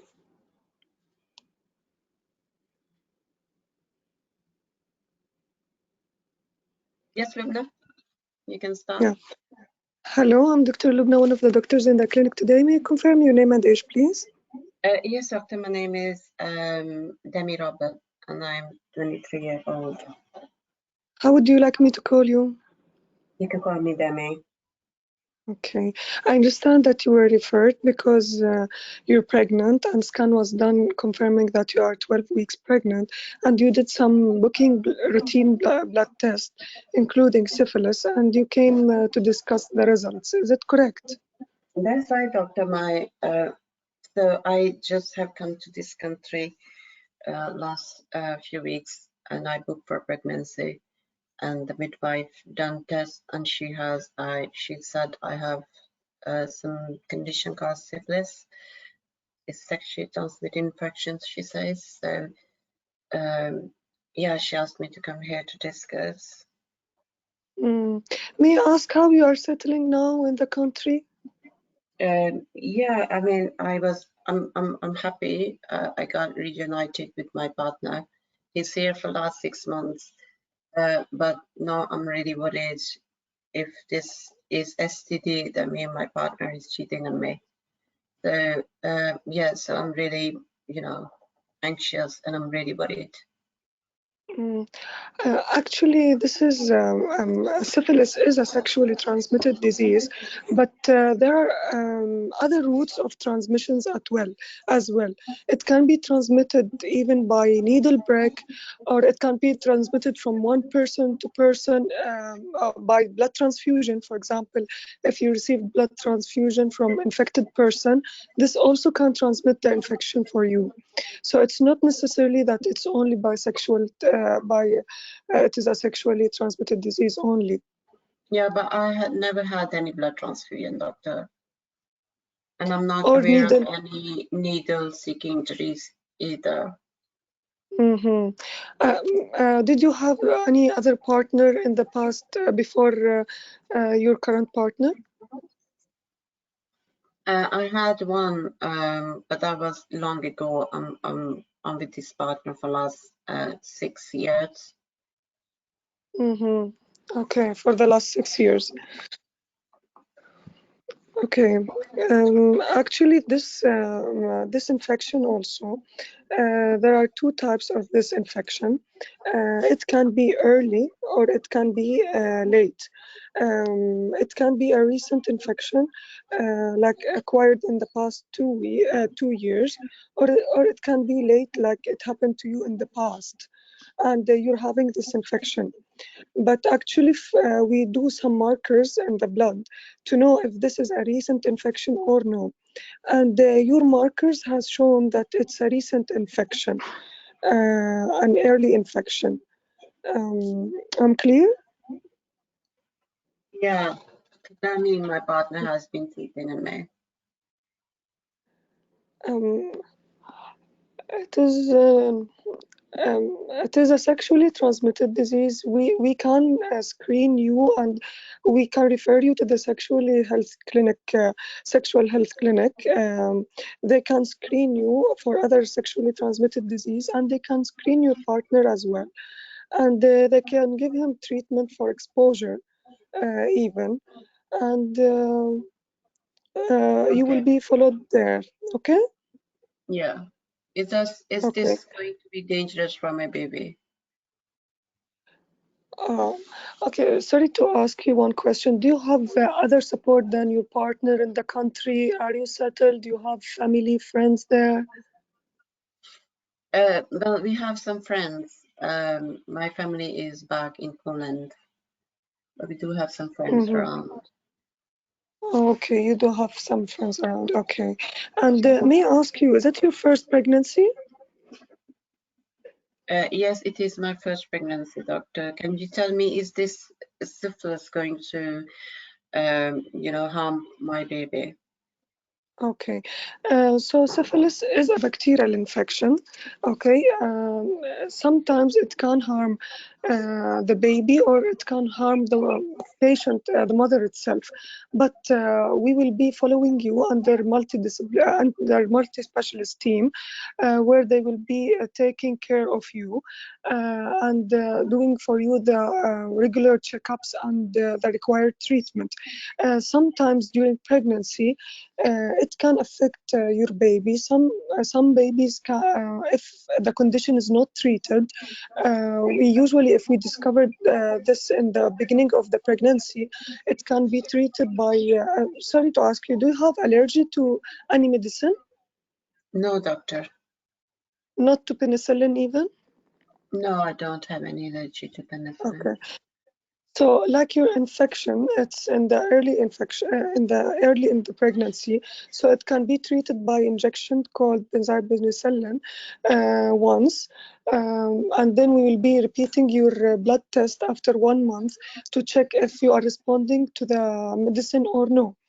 And if the person was not treated or not following with us, then some problems can happen. Some babies can have low birth weight. For that, we will be arranging for you. You will be followed in this pregnancy closely, as well as your routine follow-up. You will be followed by our consultant obstetrician, by specialist midwife, sexually health clinic also. We'll be arranging for you Down syndrome screening. We'll be arranging for you head to toe screening to check if your baby is having any problem, because some babies can have even facial problems, some nose problem, some disfigurement in how they are looking. For that, we'll be arranging for you a special scan with a specialist doctor, fetal medicine, who they can screen you for that. And we will be arranging for you follow-up scans to check if your baby is growing well or no. By that, we'll be following you closely. Do you have any questions so far? No. So this treatment, when you give me this medicine, will that just completely treat this condition? Okay, so some women can respond to it, but some women may have the level will not be decreased. So maybe you need to take another injection. We will be following that with you. In case you didn't respond to this other injection, we will be referring you to a special doctor who can help you more in that. And you need also, your partner need to be treated, and so he will not be transmitting again the infection to you. And we advise you to have safe sex. This also will be helpful during pregnancy. Okay. Okay. Yeah. Okay. So usually, if the infection comes again after 24 weeks of pregnancy, and you needed to take the injection again, we'll be admitting you to the hospital. We will be checking your baby heartbeat. We'll be giving you the injection, and after we check that you are okay, you can be discharged home. Okay. Okay. Yeah. Yeah. So may I ask, do you have any rashes right now in your body? No, I haven't noticed any rash. Mm-hmm. Do you have any painful ulcers down in your private areas?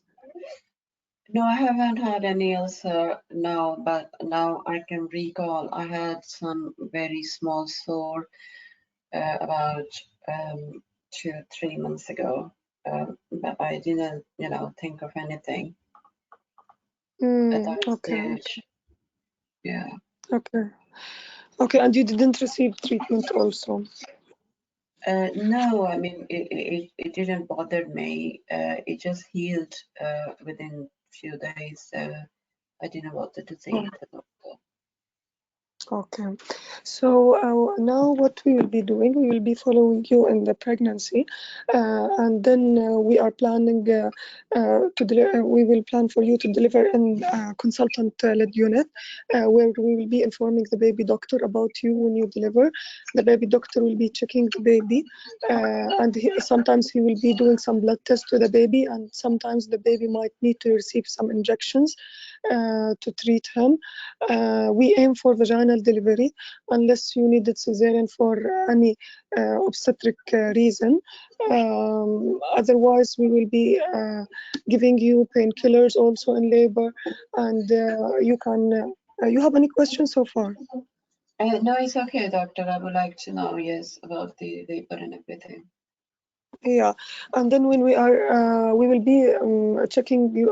We'll be checking your risk of having clots in your legs and lungs. We'll be also following you closely.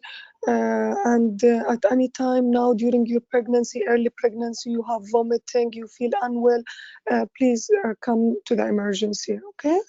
Okay, I will do. Thank you. Okay. Any questions so far?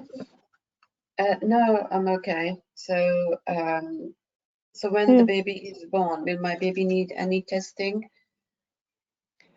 Yeah, the baby doctor will be doing some blood tests for the baby to check that baby is fine, and sometimes the baby need to take some injections to like to treat him. The baby doctor will be discussing that with you, and he will be telling you everything about it. All right. Okay. Okay, doctor. Okay, in case you develop at any time also any pain when you are advanced in labor, sometimes there is risk that you can go into early labor. So any water coming from down below, any bleeding, please come to the emergency. Okay? All right, doctor, I will do, yeah. Okay, I'll be right. Thank you. I'll be writing whatever we had discussion today to your GP. We'll be giving you follow up with my consultant, and I'll be referring you to the sexual health clinic, and also I advise you or your partner to go there. Okay. Thank you, Time doctor. is over. Thank you very much, Lubna. That was beautiful. Thank you, doctor. Right. One important thing here, we will write back to your GP. We won't automatically write into the GP particular scenario. It's sexually transmitted infection. And because we will treat this infection with the sexual health and all that can be completed by sexual health clinics, sometimes GPs may not need to be involved anyway. But you can ask, you know, that would you like to or not. So we won't automatically inform to the GP here. Okay, so there was a point when I felt it was done very nicely, Lubna, very nice. There was a point at one stage when I asked some question. I don't know whether I asked, is that going to affect my baby or something? And I felt maybe you didn't quite pick up that question, but I felt like instead of answering my question, you said, can I ask you something? And you asked me some question. So be aware whenever the patient asks a question or try to speak, just leave your agenda there. Listen to the patient first and answer them first. Okay. There was just a little thing I thought just to make you aware. Otherwise, it was absolutely perfect. The only thing you missed was to talk about the possible reaction to penicillin treatment and side effects, any rash or anything, and if that happened, what to do. And about the follow-up, which is absolutely very important in this particular scenario. So, okay, so to start with, yes, it was fine to start with asking her, she's here, what sport she has, is she settling in very well, what other sport other than partner, and then start from the syphilis. No, these women, again, it depends, like, you know, what the women are actually starting with themselves as well. So she was quite concerned, wasn't she, to say, you know, I have been told about this, and you know, my doctor say, you know, midwife had told me that it's STD, so does that mean my partner is cheating? Do you handle it nicely, Lubna? The answer is yes, but it's difficult for us to say. So the syphilis is, you know, a bacterial infection.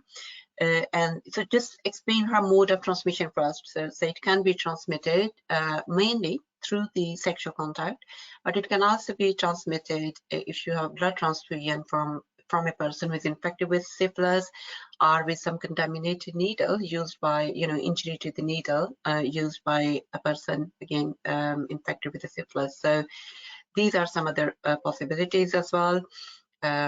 And obviously the sexual transmission is one of the main routes.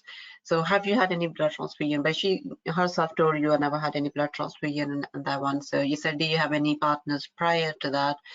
You can just ask, do you have sexual contact with anybody else other than your partner in, recent years, or any partners before that? And then it was fine to say the syphilis infection, can be two type. Well, I won't say two types. You can say the syphilis infection can be either an early or recently acquired infection, or it can actually be in your body for some long time. And we call it early or late. If it's acquired within 2 years, we call it early. If it's longer than 2 years, we call it a late infection. And we do different, detailed blood tests and markers to try to find out that as well, whether it's a new infection or it's an old infection. So first of all, ask her, have you ever had any syphilis test in the past? Or have you ever been treated for syphilis? Yeah. And then you will say, if she says no, or have never been checked, then obviously it becomes a bit tricky to say whether it's early pregnancy or not. However, RPR, when it's high, like up to 1 in 64, there usually is an early, because if it's a late infection, then RPR level goes very down, even without the treatment. And there will be like maybe 1 in 2 or even NEAT. So this level, I will say, okay, so the levels of your blood markers show that it's likely that this infection has been acquired within the last 2 years' time. So have you noticed? And then asked about any signs and symptoms in that time, any sore down there, any rash, unexplained headaches, any problem with your vision or hearing.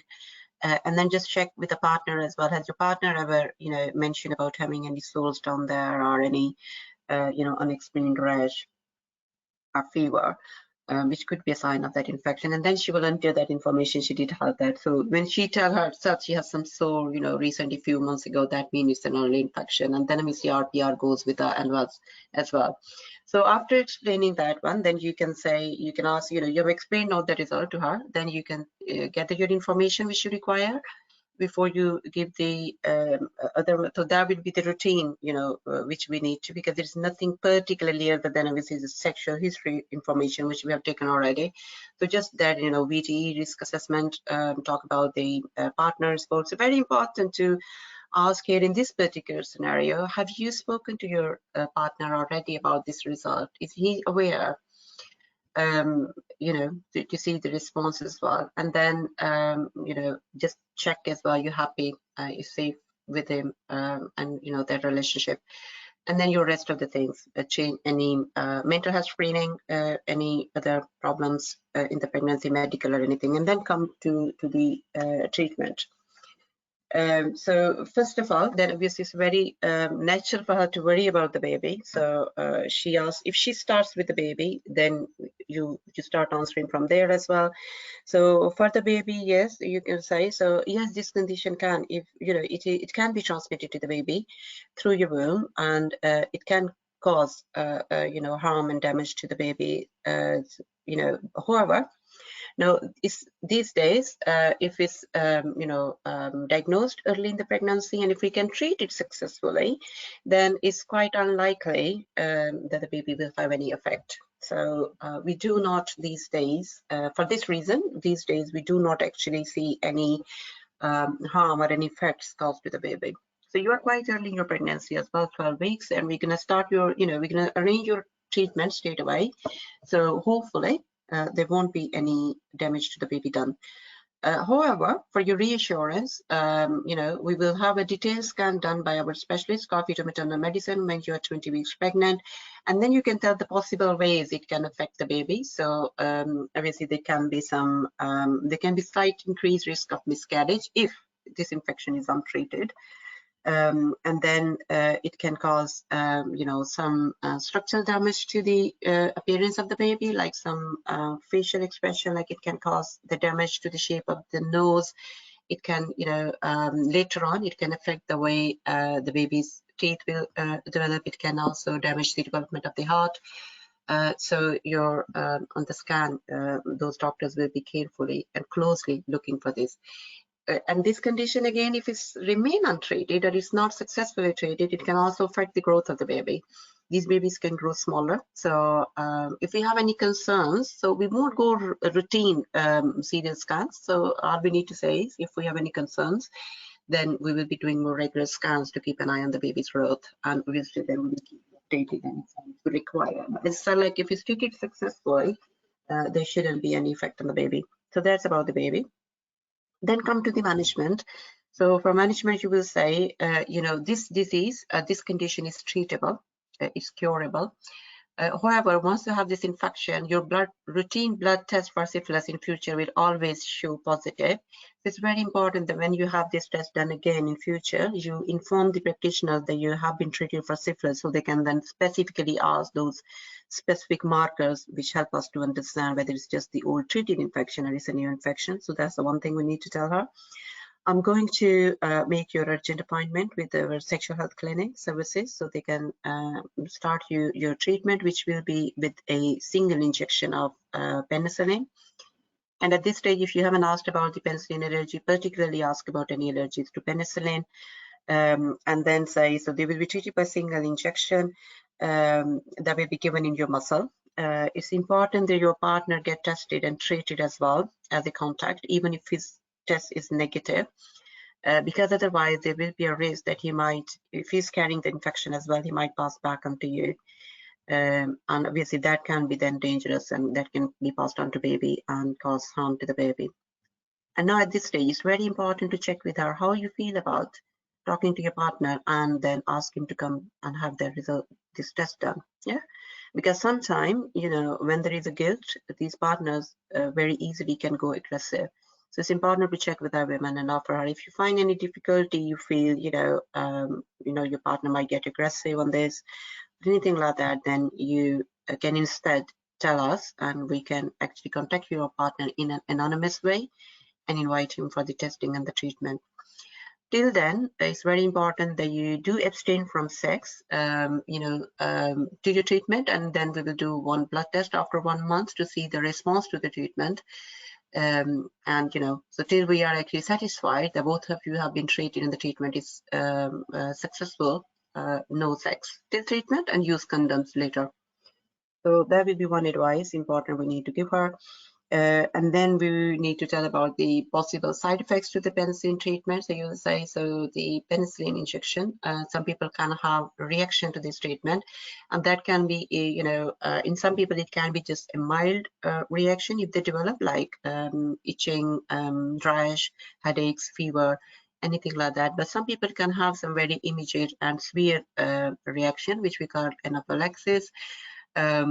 And that means they can just develop, swelling of their lips, mouth, tongue, and it can be fatal. It can cause difficulty in breathing and all that. And for that reason, when you will be given that injection in sexual health clinic, they will keep you there for observation for about at least half an hour. So after that, when you go home, if you develop any of these symptoms and signs, please immediately attend A&E, because sometimes this reaction can be a little bit delayed. So do that. And then further thing we need to say is then, so this infection is a bit complex infection from treatment point of view. So the response to the treatment is slow. It will take some time before actually these markers will start coming down, from which we will then get an idea whether this treatment is successful or not.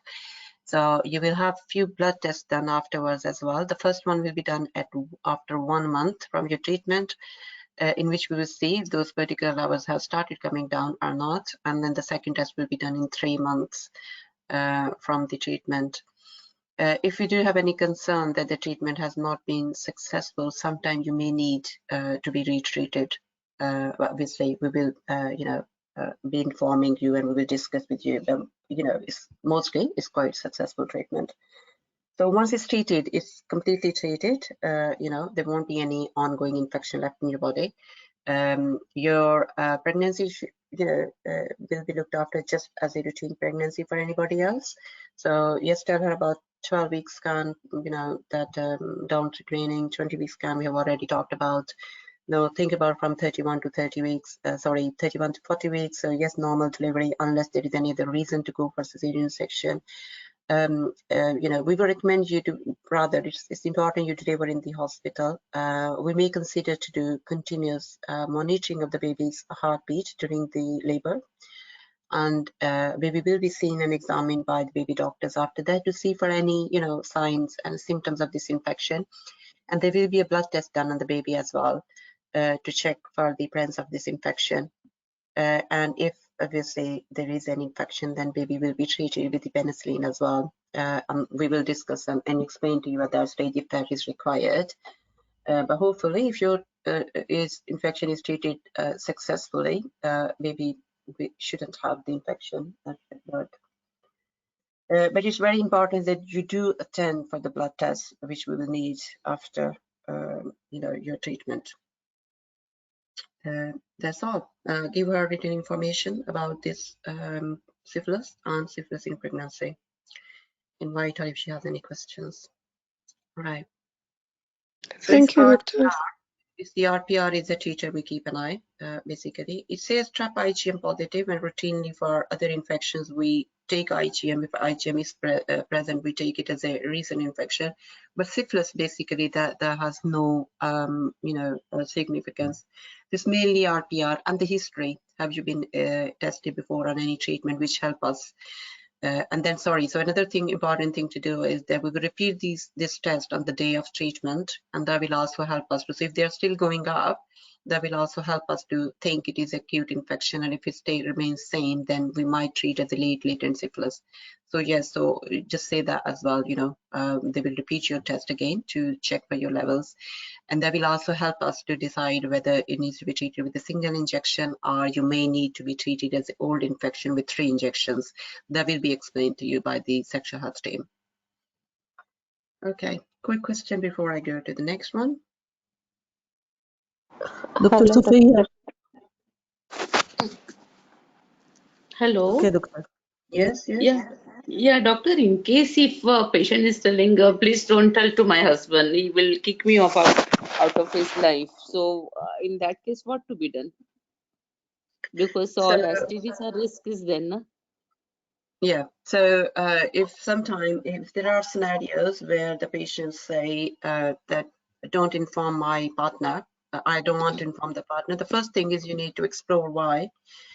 What are the concerns, and if the concern is that there can be an element of this abuse or domestic abuse, then we need to tell them that if he is not tested and treated, then obviously he will pass this infection back onto you, and obviously he himself will remain untreated, and as a result this infection will stay in his body. This infection can be quite serious if not treated.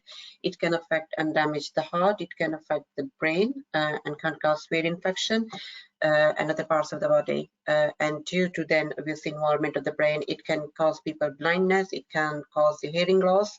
So it's really important. However, if you have the concern that your partner might go aggressive, then we can contact him in an anonymous way to invite him to get the treatment done. And if you still feel there can be some safety risk, please do take the help. We can provide you the protection and all that stuff. But it's really important that you inform and do not have sex with him till he get treated.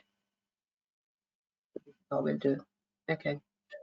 Doctor, if she was telling, like you told Lubna, that I'm sure that I didn't take blood transfusion and I am not sharing needle, and this is recent infection, and this means that my partner cheating on me, what is the response? The response is again to say, well, it's a difficult question for me to answer. I have explained you the possible ways of transmission for this infection can be acquired. So if you feel there hasn't been any other ways, then yes, it is sexually transmitted infection. Okay. And So if partner or which partner, all we need to say is sexually transmitted infection in that case. yeah, and if he didn't treat it, and if he got the infection, he can bypass the infection again to her and her baby? Yeah, so if she acquired the infection again, obviously she will be carrying the infection again, and there will be risk of passing to baby. Okay. Okay, so someone, Shazi, asking if there is allergy to penicillin, then what to do. So normally in non-pregnant people, the first one is because that's the gold standard treatment for these. Sometimes people do not have the true history of allergy actually. So we do send them to immunology to have the desensitization, even if they have a true allergy. And that desensitization mean in the immunology, they admit them, they give them small doses of test doses, slight increased dose with all the preparation to treat anaphylaxis. And this is how they desensitize them, and then they give the proper treatment of this. In case if it's like the woman is not pregnant, then we treat them with doxycycline. For the primary infection, we give them doxycycline for 2 weeks. And if it's a late infection, then we give them doxycycline twice daily for 4 weeks. But again, as a sunlight, the main thing is to desensitize them. And somebody's asking here, what if they are needle phobic? If they are needle phobic, they need to understand this treatment needs to be particularly in pregnancy, because we can't go to the doxycycline. We need to tell them it is important. We can offer them to put some local anesthetic, that gel on their arm to make it numb on that place, and then give the injection. However, it's a deep injection which goes into the muscle. So yes, unfortunately, it will cause some pain. We will mix that medicine with the local anesthetic as well, which is called lidocaine. So, that pain will go, away very quickly, because obviously the local anesthetic will make it. So the way we give this benzathine, so the medicine given is benzathine, benzyl penicillin, 2.4 million international units intramuscular. They come in the form of a powder, and that is mixed with lidocaine, 1% with 6.5 mils of lidocaine. So total amount become about 8 mils, which is quite a large dose actually, but that's given on their bum then, on the gluteal muscle. Next scenario, please, and who is next? Ma'am, if they're allergic to penicillin, can't we give them cephalosporin?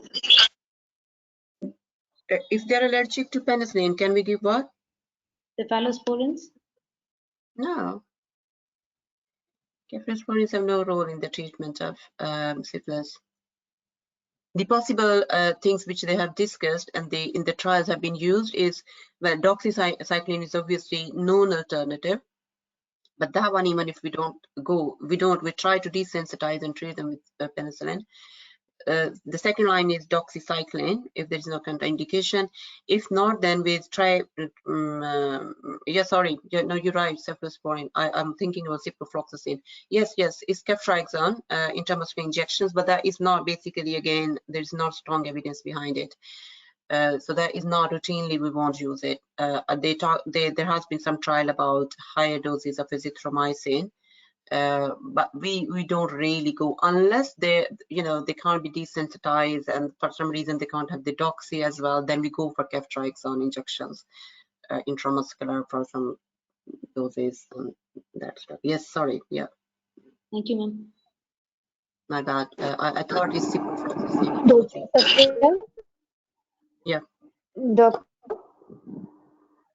Sophia, in the recent talk of syphilis in pregnancy, it was mentioned that if she has severe reaction with penicillin, then yes, only then ceftriaxone IM for 10 days.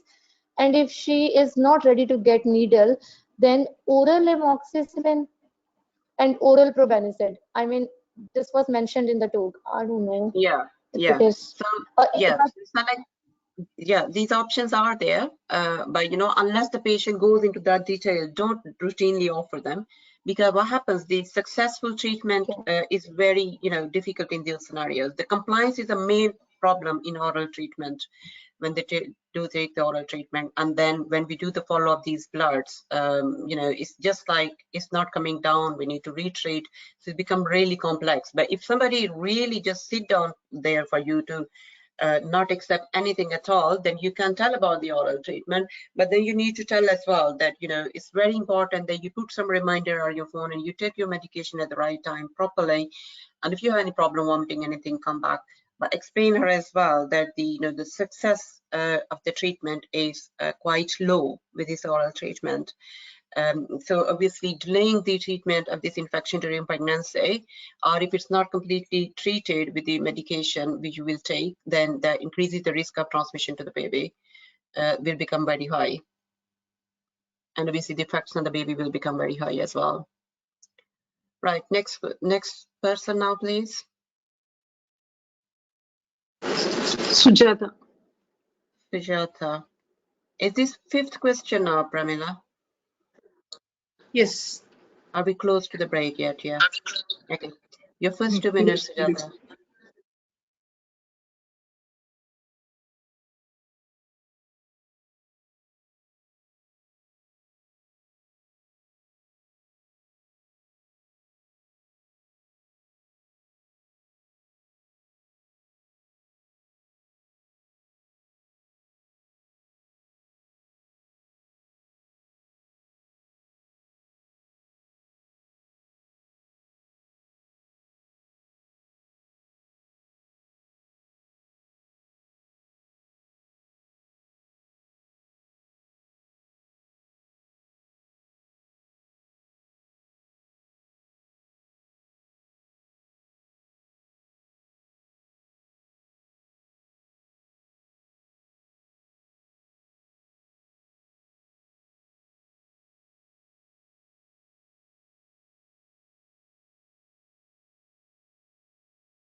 For 2 minutes, you can start, please.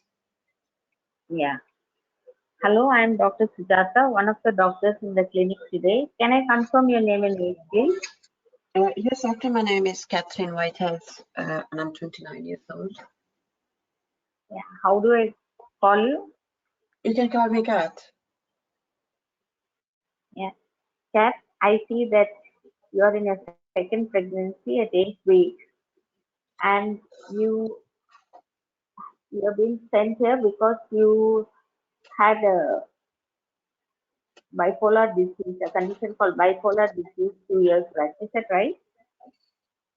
Yes, doctor. That's right. I have this condition, and I'm on the medication for it. I'm currently taking quetiapine and citalopram. Yeah. Kat, what is your expectation from this consultation?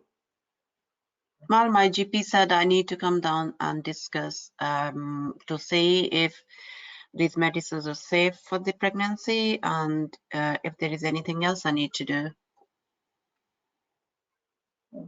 Okay, we'll address that.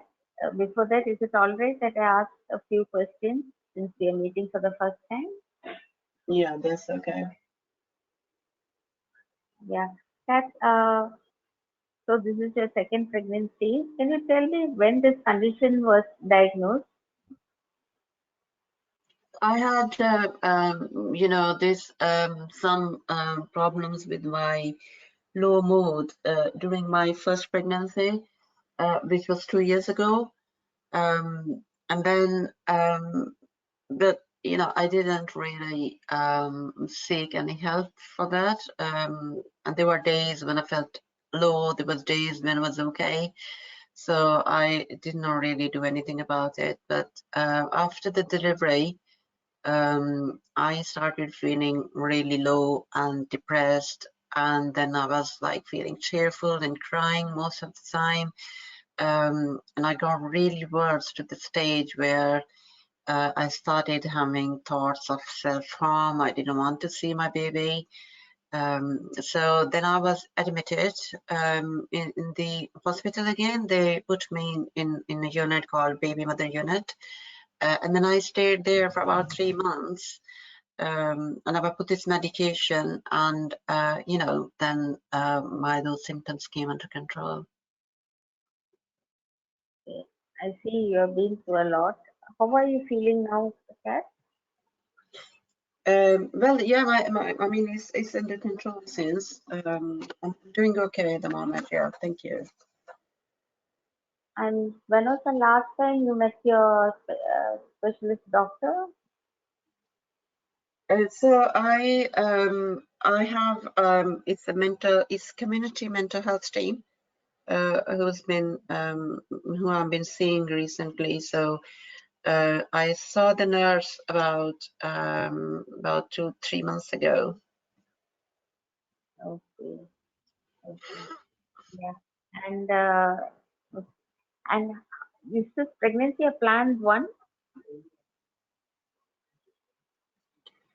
It wasn't planned, but I'm happy to continue. Okay, good. And are you having any vomiting or any other complaint? I'm having a bit of morning sickness, but that's not too bad. Okay. And have you been started on folic acid? Yes, my GP has started me on folic acid. Did you have your booking, scan, and investigation? No, not yet. So my midwife has booked me one. She said I will have at 12 weeks. Okay. Is there any other medical condition that you are taking treatment with a GP? No, doctor. No other health issues. Okay. Have you had any surgeries in the past? No. And how is your partner, Kat? He's okay. He's quite sportive. Okay. What about your family support? Yes, I have my mom and sister living in the same area as well. My mom is actually also diagnosed with the same condition, and she's on medication. But I do have them around as well. So they had been really, handful in the last time when I had the problem. Oh, that's reassuring.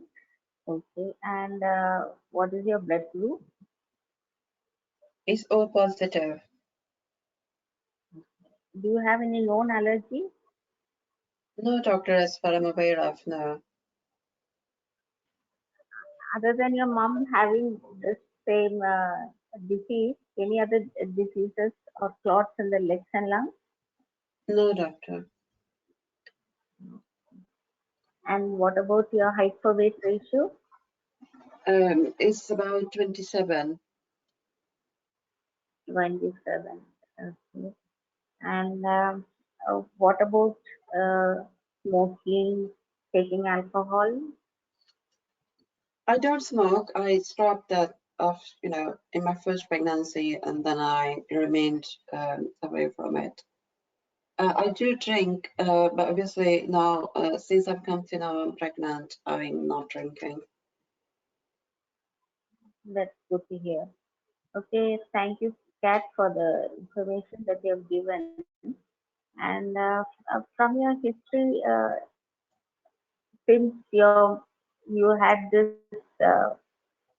problem in the after your delivery of the first baby, and your mother also has the same disease, you are at a high risk to have this condition again unless you are on regular treatment.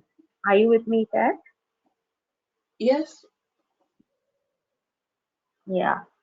So it will be good that you continue the same medication in consultation with your community nurse and with the mental health team, and they will be giving you reassurance about these drugs, the quintaprine and citalopram that you are on.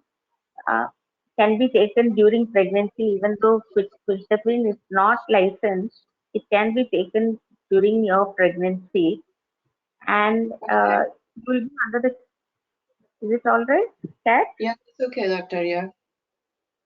Yeah, and you'll be seen by a team of doctors, which will include, other than my consultant, your GP, and this community mental health team. You'll be seen very regularly, and at every visit, you'll be assessed on how you are doing based on the symptoms that you Yeah. have, like you have any new symptoms, any excessive anxiety, or if you feel like doing harm to yourself, or if you feel incompetent as a mother, these are all the things that will be taken care of very seriously, because this means that you're going to have a relapse of the condition. Is that right? Okay, doctor. Right. Okay. And these medicines, are they Yeah. going to cause any problems for my baby? Yeah, so I'll come to that. So, because of these medications, you can have an increased risk of your sugars being deranged during pregnancy. So, we'll be checking your sugars at 24 to 28 weeks. Also, the growth of the baby can be affected. It can be a little small. So, we'll be doing serial scans from 26 to 28 weeks, other than your down screening at 11 to 13 weeks and your head to toe scan at 20 weeks to see if there's any uh, defect in the baby. Hmm? Okay. Otherwise, pregnancy can be straightforward, and at any time you feel you are not able to cope up with the pregnancy, you can tell your community nurse, and she will get you admitted to the mother and baby unit, where you'll be given support. Your medications will be reviewed, and whatever needs to be done will be done so that you will go through that period. Is that right? Yeah. Okay. And if all goes well, you can have uh, a vaginal delivery at term, and you will deliver in the consultant-led unit, because after delivery there's a greater chance that you can have psychosis which you had in the last pregnancy. So you'll be closely monitored, and all support will be given for you, that you get enough rest, and your baby is taken, you have support in taking care of your baby, and the medications also will be continued in liaison with the mental health specialist, and will be Okay. encouraged to take. Is that right? Are Yeah, you with doctor. me? Okay. Yes, doctor, I am. Thank you. Yeah. So, is there any other concern that you have? No, that's all I want to know. Um, you know, that what I need to do during my pregnancy. Is there anything different I need to do? So you explained it nicely. Thank you. Yeah, I'll give you the written information leaflet as well, and you can go through it, and you can come back after 4 weeks for your down screening, and consultation with my consultant, and if there are any queries, you can ask them. Also, your support numbers will be given to you where you can contact us at any time, and I can also put you in touch with the support groups so that you can meet people who have gone through this similar uh, conditions. Right? Okay, right, okay. Is there anything else that you would like to know? No, that's perfect, doctor. Thank you. Thank you for your time. Okay, thank you. Take the timing. Still 1 minute and 20 seconds left, but that's okay. So, right. Dr. Safia, I know you. Yeah, there was a lot to talk about baby mother unit actually. But this time we're going to keep her there Yeah. as well. Yeah. After delivery, there's a higher Yeah. chance of having Yeah. postpartum. Yeah. How many? I said she'll be admitted. Oh, we have to say that she'll be monitored in the mother and baby unit also. Yeah, so we will keep you in mother baby unit to for a close monitoring and observation. If you ask how long I need to stay, don't promise any time limit because we don't know. So it will be like, it can be like a couple of weeks or even more. It will all depend on how you remain. So we do know it can get worse within 1 to 3 weeks time. So we will be keeping her in that time. So yes, so this woman, I can't understand why are these women of maternal medicine, like who have the complication, why their pregnancies are always unplanned? They're not in real life. For the exam, they do just so they want you to be safe to make sure that they're, you need to tell them continue medication and stuff. Right. So yeah, so yeah, follow the same template.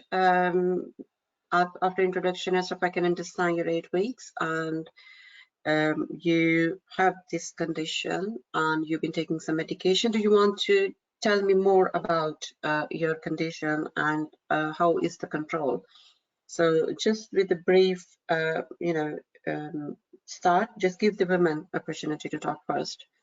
So then she will tell you all that story, what happened and how I was, and this is how we diagnosed. So it was good that you did recognize and you did acknowledge that you've been through a lot,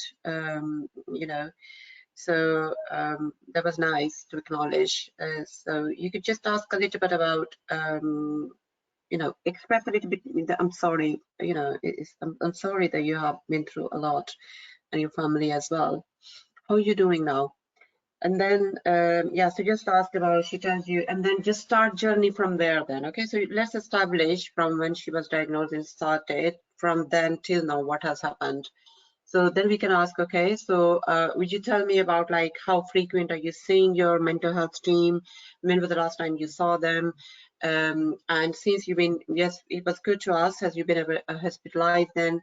And do you require any extra support? Like, did you have any support worker to help you with your condition, or you have been able to manage it yourself?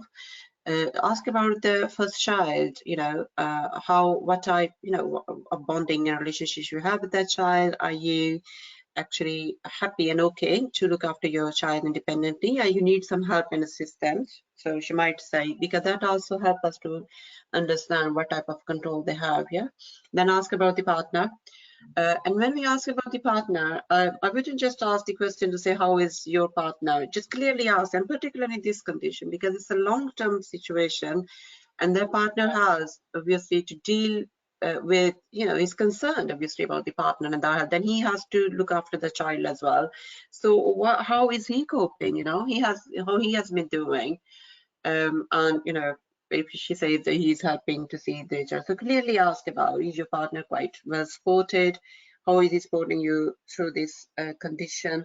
And just warn as well by saying, it can be, it's not unusual that the family members and the partner can get, can feel tired as well, or they can become quite stressed or anxious. So if you feel, if he's struggling at any stage, we can, arrange some counseling for him as well, if you like so. And then, yes, take your history then to say, okay, so before we go ahead, I need to ask you a few questions. So the history will be your routine antenatal history, any VTE risk, any other health conditions, medicine, and then family history of this condition, which she says the mother. It was good. You did establish nicely what support she has, the family-wise. So when I start about the condition, I wouldn't say that there will be a high risk that you may develop psychosis again. She has psychosis. She's on medication. If she was the person who had those symptoms or problem for some time, but then she's off of medication because her symptoms are under control, then I would phrase that way to say, the risk is that, your condition can come back. Otherwise, we just need to say this is, it may get worse during pregnancy. Right. We got somebody's lovely child there. Can you please all check and put your mics on mute? Unless some naughty children has hacked our account again today. So, all right then. So, where was I? Yeah. So then you start with by saying, okay, so this condition, obviously, then now just talk as we do how this condition is going to do during pregnancy. So you will say, okay, so that's very good. That your symptoms are quite under good control when you're starting your pregnancy. But then ask as well. So since in last few weeks, since you're pregnant, because of the hormonal changes due to the pregnancy as well, there is a risk that the symptoms can come back again, or the condition may get worse. So have you noticed any change in last few days, like you lost interest in your routine activities? Are you feeling low in mood or any anxious or anxiety? So just check that first. And then you say, because, there is a risk it may get worse during this, it's very important that, we closely monitor you and you keep an eye on yourself as well. At any stage you start feeling that you're feeling low, you're struggling with your mood, then you immediately must contact your mental health team so they can review your medication, and if they need to change the medication or if they need to increase the dose of your medication, they can do so. Because as you understand, it's very important that we get control of the symptoms earlier rather than late, because then sometimes it can become quite challenging and difficult to control if they have advanced already. And to prevent that risk as well, just try to keep yourself well hydrated, have some regular exercise, plan some hobbies for you, some regular routines and hobbies, go out regularly, try to have some time with the friends, develop some hobbies as well, so you remain, busy and healthy. And get a lot of help from your family and your partner around, you to look after your other child. Avoid any excessive tiredness or sleeplessness, because these are all of the triggers which can actually, worsen your symptoms, or they can bring back your symptoms. So what I'm going to do now, I'm going to, urgently going to contact your mental health team so they can review your medication. Your pregnancy will be looked after by the team of clinicians, which will involve your obviously community mental health team, consultant yourself, and a midwife with special interest in mental health. And so you will be really looked after in a very, close and in a good way. And then medication, this medication is safe to continue in the pregnancy. So please, continue with them and make sure you're very regular with this treatment. This is not a condition which you can pass on to the baby, like, during your pregnancy, in a way to affect any immediate effects on the baby. And so your pregnancy will be looked after just as a routine pregnancy. Offer her again that 12-week scan, 20-week scan. And then because quetiapine and citalopram, they can increase the risk of, so you can say this medication can increase, slightly increase the risk of developing diabetes in pregnancy. So we will do a special test, we call it glucose tolerance test, when you are 24 to 26 weeks pregnant, just to make sure that you're not developing diabetes. And obviously, if you develop that, we will treat it accordingly. We will also, keep an eye on the baby's growth, and if we had any concerns at any stage that the baby is growing bigger or smaller in size, then we might do more frequent scans to keep an eye on the baby's growth as well. So it should be otherwise. The rest of the pregnancy should be straightforward for you. You should be able to have a normal vaginal birth. We would, like you to deliver in the hospital. We will monitor your baby's heartbeat continuously during the delivery. After the birth, baby will be seen by the baby doctor. Sometimes what happens when the babies are delivered and the mom is taking some medication, sometimes there can be very small fraction of that medication which is going on to the baby as well through the afterbirth. So when the babies are born and they're cut off from that medication, they might become a little bit of irritable. So we will be watching baby for those signs, but that usually, just get sorted. It's solved within a couple of days' time. We will encourage you to breastfeed the baby. Then after the delivery, your risk of worsening of this psychosis will be very high this time.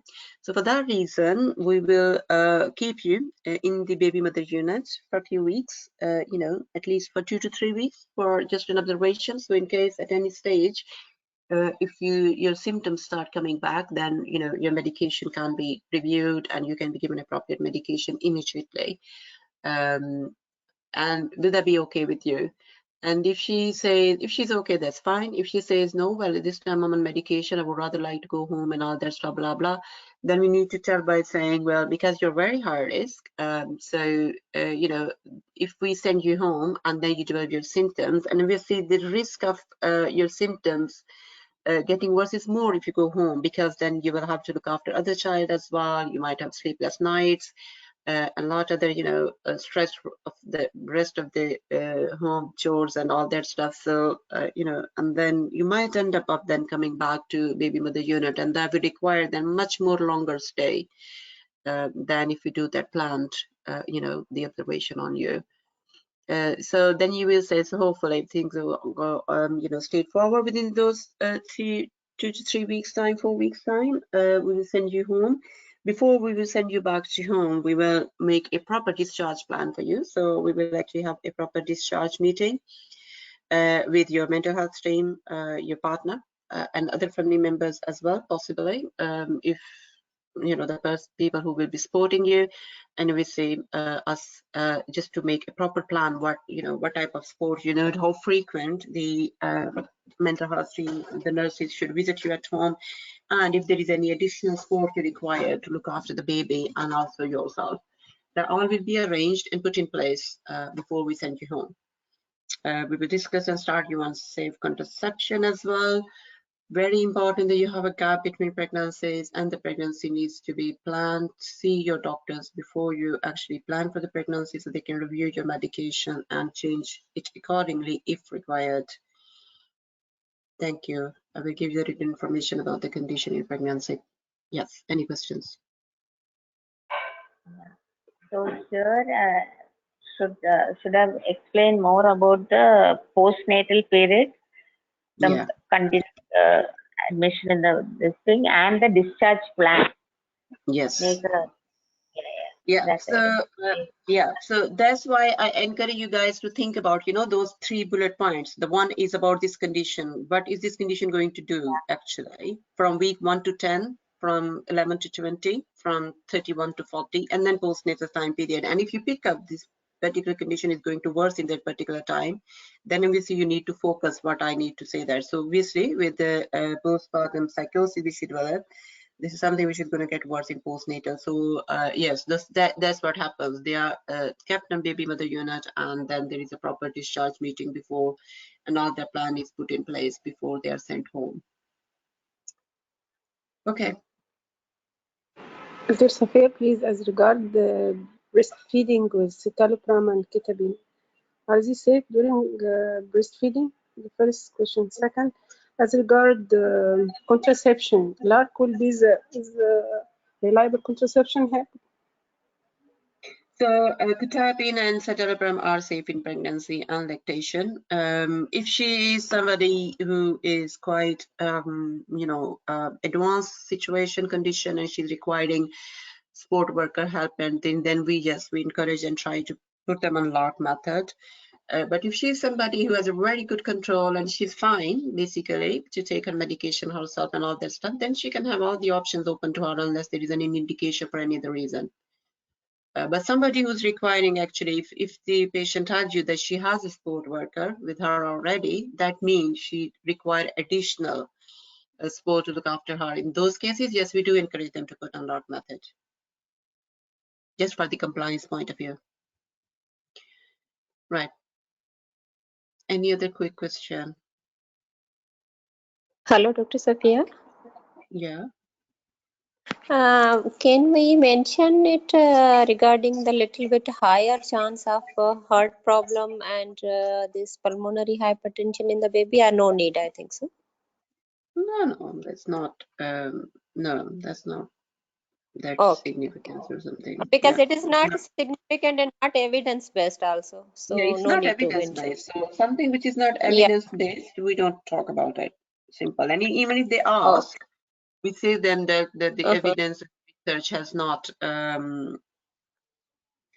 Can we ask direct questions about homicide or suicidal thoughts? Is there a role of advanced directive? So about the suicidal thoughts, yes, we do ask them by thinking when we feel, have you noticed any change in your mood? You feel low, and if there is, they are on that way. They say yes, they're feeling low. Then the next question needs to go towards to ask.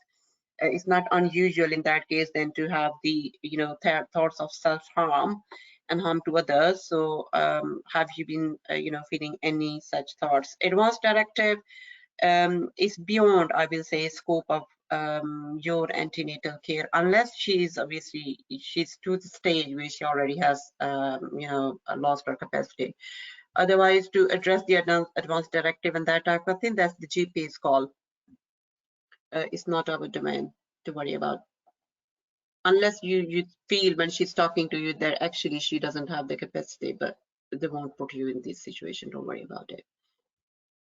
That's the mental health and psychiatry's domain. If she asks, will my baby be with me? Yes, the baby can stay with you on the baby unit. And your other child can come and spend time with you during the day as well, and your family. Your room will be just like as your bedroom at home. You can bring the pictures of your family to put there around you if you want to. However, we will encourage if the baby can be, looked after by some family member in the night, so you can have some, few hours uninterrupted sleep, avoid any tiredness and sleeplessness, which can trigger worsening of your symptoms. So okay, so that was a good question actually, if you asked baby with you. So some I heard some people saying that yes, the midwife will see your baby in the night. Midwives can't see the baby for whole life. We don't have that much midwives who can look after their babies for the night or stuff. So we ask them to have help from the family. Midwives can only help, like, if the baby is sleeping, the mom wants to see, they might bring the baby to the midwife station for for some time, and they're looking between themselves when they're doing their own writing notes or whatever. But we don't promise the women to look after the baby by the midwife or by us. We simply don't have that capacity. What is mental health crisis team and role of community midwife and health visitors? So, okay, so mental health crisis team is the team which is being called. So there are three different type of teams mental health have. One is like the psychiatrist in the hospital based. One is their community health team, which actually goes and visit the patients at their home and provide them, review their medication. They're usually nurses, and even the psychiatrists are the part of that team as well. So they can go and assess the patients at home as well. Those nurses liaise with the according to their medication or anything, and if they need any appointment in a clinic, they arrange that appointment. So that's the community mental health team. The crisis team is again, it is part of the community mental health team. And the crisis team is being called when there is somebody have like acute attack of the situation where they have become very violent and aggressive, and they're causing self-harm or harm to others, and then you're being called. Whether they're already a patient or not, then mental crisis team will be called as well, but that will have a police being called as well as a part, and then they get proper assessment and stuff. with the community midwife and the health visitors as home. So the community midwife and the health visitors is somebody who will just come after postnatal time period. So up to 6 weeks, it will be community midwife who will be visiting them at home. After postnatal, from 6 weeks up to 1 year, they're called health visitors who go basically, they will be doing very simple checks on baby's growth, basically the weight of the baby and the growth of the baby. And if there is any concern, they will ask the mother to make appointment with the GP. So health visitors are not required. They are not involved during the pregnancy or in immediate postnatal time period. Okay. So we're gonna take some break now, and then we come back to do the rest of the stations. So it's 1:45. We'll be back at 2:15, 2:15, okay? According to UK time.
Yes, hello all, welcome back.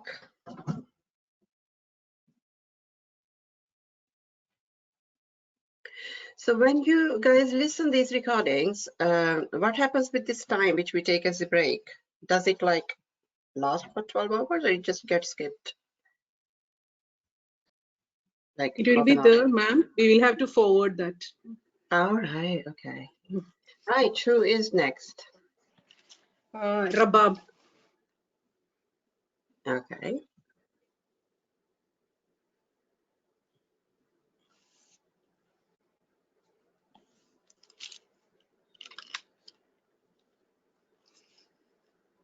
Is Rabab here?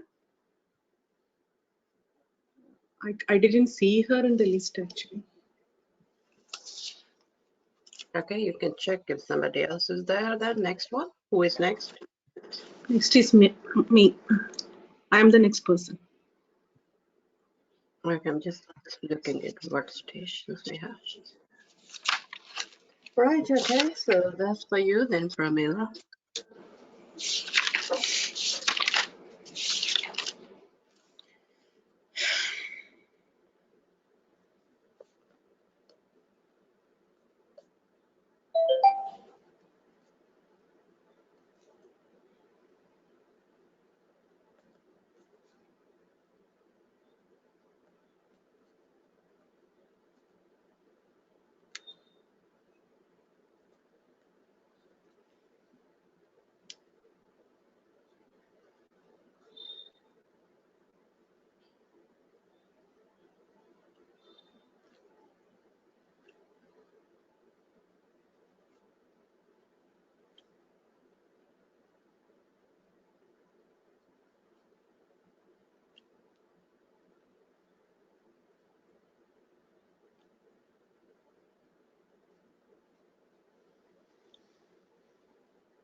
Okay, that's your first 2 minutes, Pramila. Good morning. I'm Dr. Pramila, the doctor in the clinic. May I confirm your name and age, please? Good morning, doctor. Yes, my name is Julie Smith, and I'm 32 years old. How should I address you? You can call me Julie. Okay, Julie, I see that from the notes that you are 9 weeks pregnant and this is your first pregnancy, and you have been diagnosed with some disease which can affect your nerves and muscles called as Charcot-Marie-Tooth syndrome. Can you tell me more about this condition you are having? Yeah, so I have this condition, and I'm not doing too bad actually. It's not very bad at the moment. I mean, I just feel some muscle pains and aches here and there, and so you are otherwise able. it's okay. So you are able to move around properly. Is there any difficulty in walking or anything? No, not as a routine, but you know, if I go for like long walks or anything, then I can have problems. So I do avoid the long walks and stuff. But in routine is not bad. Okay. So I see that this is not affecting too much your daily activities, but still as the pregnancy progresses, it might be little difficult for you with the large tummy also to move around. It might create more difficulty. So do you have enough support at home? Well, yeah, I live with my partner and he's quite supportive. Other than the partner, do you have your family members to support you? Yes, my sister lives down the road as well. And so, yeah, if I need it, I will have good support. Thank you. Okay. And since this disease usually affects the muscle weakness, sometimes we see that these people tend to fall more often. So did you have any such incident in the past? No, I haven't. Touch wood. Yeah, it's been good so far. Okay. So it would be really good if you take care. There should be somebody with you, especially when you are going out, so that these incidents doesn't happen. Okay.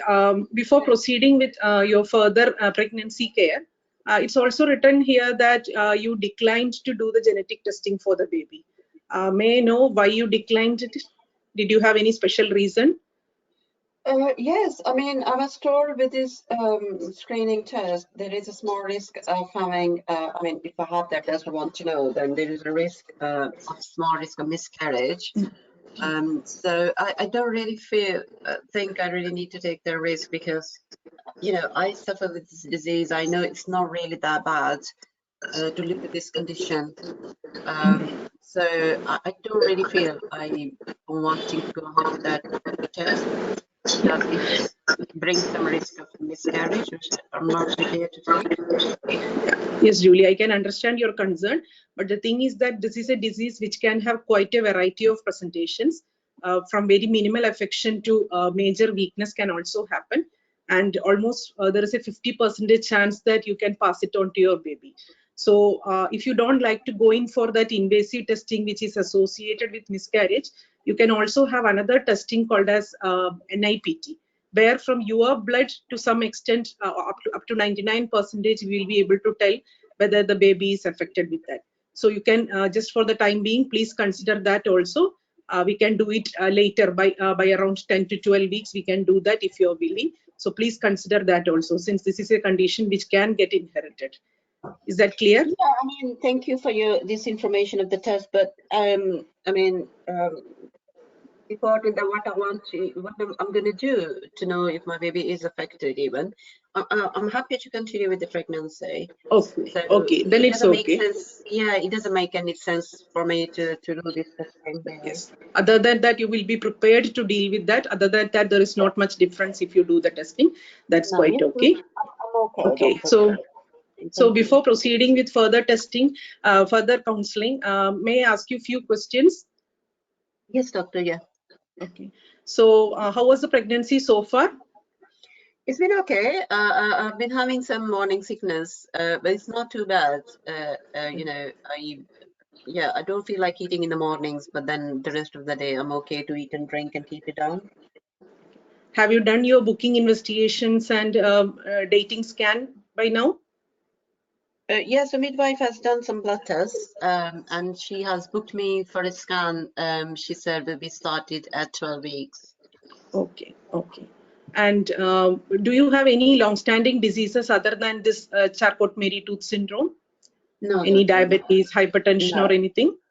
No, okay. doctor, no. That's good to know. Are you on any medications? Other than folic acid, nothing else, no. Do you have allergy to any drugs?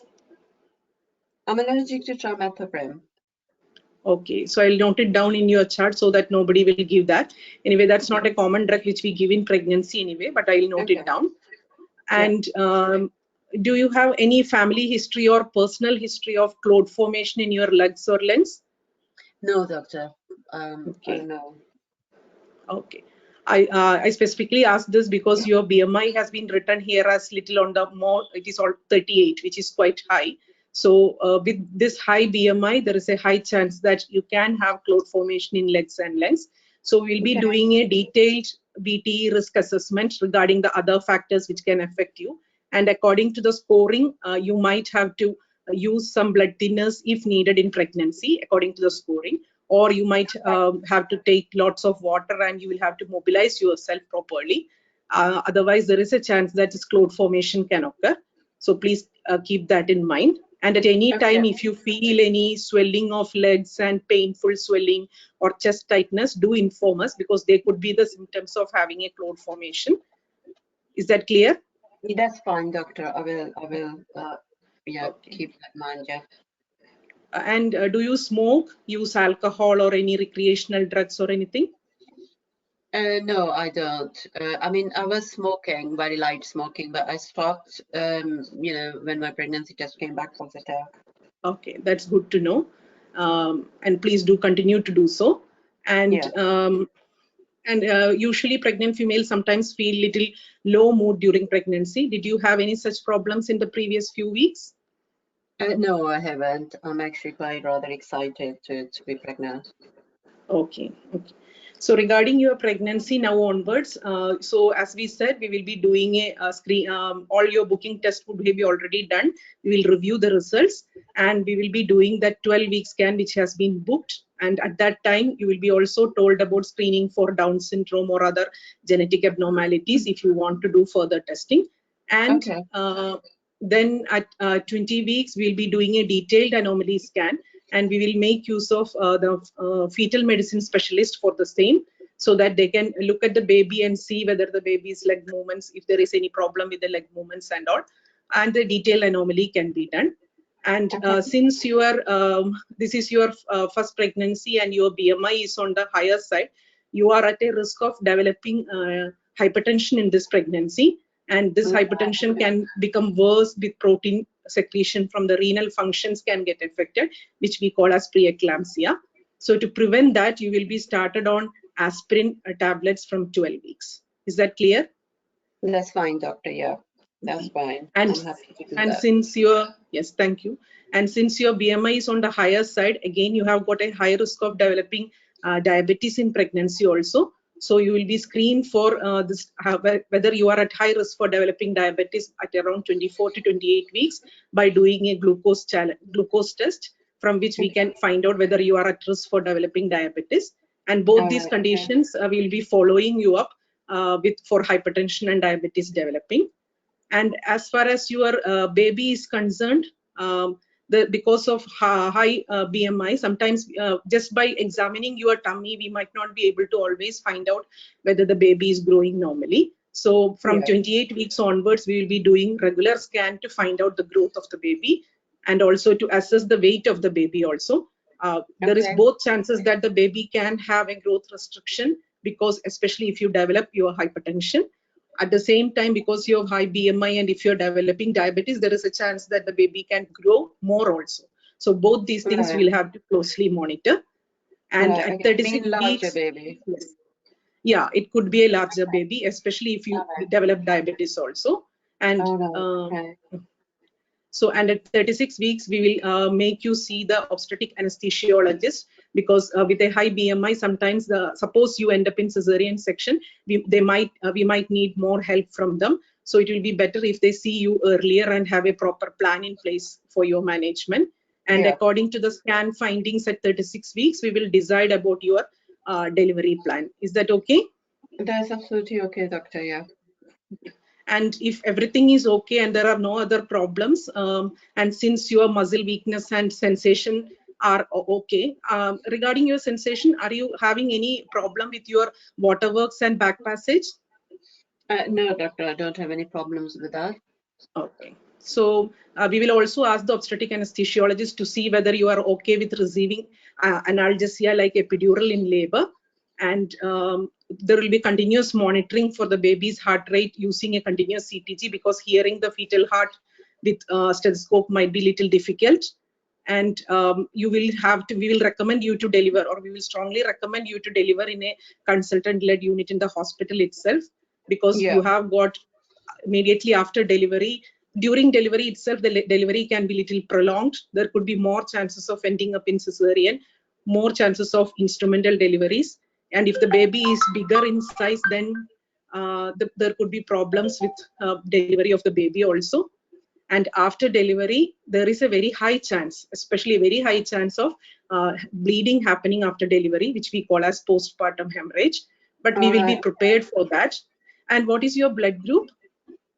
My blood group is O positive. So what you said something like instrumental delivery. What do I mean, doctor? Yes. Instrumental delivery means there could. Have you heard of vacuum or forceps? Okay. Okay. So those are the instruments which you might sometimes use to help out the baby's delivery, because when the BMI is, you might find it difficult to strain. So we might have to help out the baby using some instruments like vacuum or forceps. Okay, I see what you mean. Okay. Yeah. Okay. Right. Thank you. And regarding this bleeding, then you might have to receive sometimes blood transfusion also. Do you have any concerns with blood transfusion? I'm okay if I need to. Yeah. So we will be doing all the preparations, and we'll be keeping the blood cross-matched and kept ready. We will be making sure bleeding, if it happens, we'll be there to take care of that. And after delivery also, since you are at a high risk of having this thrombosis and blood clot formation, so we'll reassess you, and you will have to take this blood thinners for a few more days sometimes. And while we are discharging you, we will make sure sufficient support is there at home, and we will reassess you with about your weakness. And if you feel that the weakness is increasing at any time during pregnancy or after delivery, we will involve the a multidisciplinary team in your care, involving the neurologist also, a nerve doctor also, who will be able to better take care of you if suppose the symptoms are worsening. Otherwise, if it is going like this and you are totally okay, then in that part we need not expect much complications. And while we are discharging you, we will be giving you advice regarding contraception also, so that the next time you will have a planned pregnancy. And if possible, I would also request you to think about reducing your weight, so that all these complications which I am telling you can be reduced in next pregnancy at least. Yes, is that doctor, clear? That's absolutely fine, doctor. Yes, I is there will, anything is there anything you would like to ask me again after this? Yeah, I just want to know, I mean, I do understand my weight is something which obviously is making my pregnancy a bit high risk. And you told me there can be a more risk for me to end up becoming cesarean section or needing help with those, forceps things. Is there anything I can do actually to reduce that risk during pregnancy now? During pregnancy, actually, you should not try to reduce your weight too much, because then that can affect the nutrition of the baby, and it might end up produce more complications. But the only thing is that you can try not to gain more weight. Anyway, you will gain around 10 to 12 kilogram during the pregnancy. But other than that, don't take too much of sweet food and too much calorie food, so that we can avoid further weight gain too much in pregnancy. That's the only thing we can do as of now. Okay. Yeah. And I can give you some written information regarding this high BMI and pregnancy. You can go through that. If you want to contact us with any doubts, you can always do so. We can give you the information for that also. Thank you, doctor. Is that okay? That's okay. absolutely all right, doctor. Thank you very much. Thank you very much. And that was really nicely done, covered everything. So, in the exam, always again stay alert and about the other, what else is present in the scenario. So don't just totally get driven towards CMT and not forget about the BMI. This woman basically, we know CMT, there's not a lot extra we need to do in the pregnancy point of view. So there is a lot actually you can take the time to talk about how you're going to manage with that high BMI, which yes, Pramila has done nicely and covered everything. So from CMT, yes, just to establish what extent of disease she has, what type she has, that is also important, because we see some types are more aggressive as compared to other. And then how much is, so the CMT, in CMT, the bladder or the bowel functions don't get affected till a last very advanced stage. Basically, it's more to do with the muscular weakness, nerve conduction, like of the skeletal muscles. So muscle wasting, muscle weakness, and sensory and motor sensory sensations loss is most common thing. So that you need to establish, which you did by asking about the level of her mobility, any risk of fall she already have.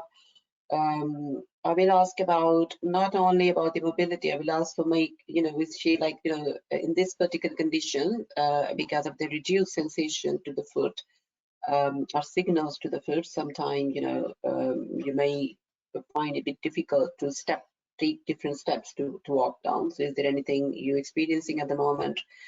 And then, yes, about the screening, it was fine to check with her, whether she wants to. Is there any other family member affected in the family? Yeah. What about the partner? Has partner done his screening test? Is he affected with this condition or not? And then always, it's important to ask if when we're offering them invasive treatment, what will they do with the results? Will they, is that going to affect their plans to continue pregnancy or anything, or it's not going to make any difference? And if it's not going to make any difference to them, are you prepared to take the risk of miscarriage? Yeah, so it's very important before we take them to that route to what you will do with those results.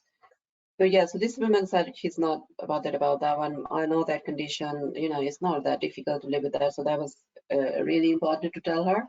The number one, it can affect different individuals, even the same type. Number one, there are different types, so obviously some are more aggressive and they progress more rapidly to get to the stage where it may become quite difficult to continue with the routine activities, or even with the same condition, the members of even the same family, they can get affected in a different way.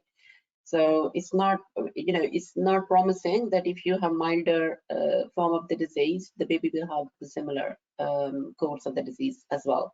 So as long as she understands that, but she doesn't want to go ahead, that's fine.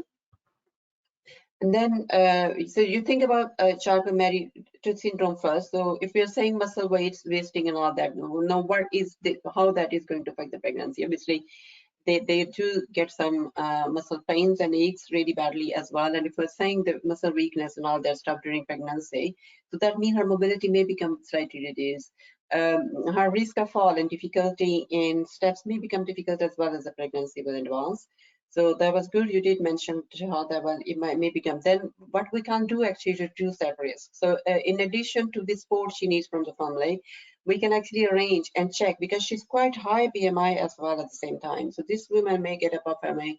She might, she has a higher risk of falls and accidents. Okay, so we need to actually make sure whether she has, what type of stairs she had on the door. Is there like, some plain way? Does she have those rails and sporting rails along with to go up the stairs?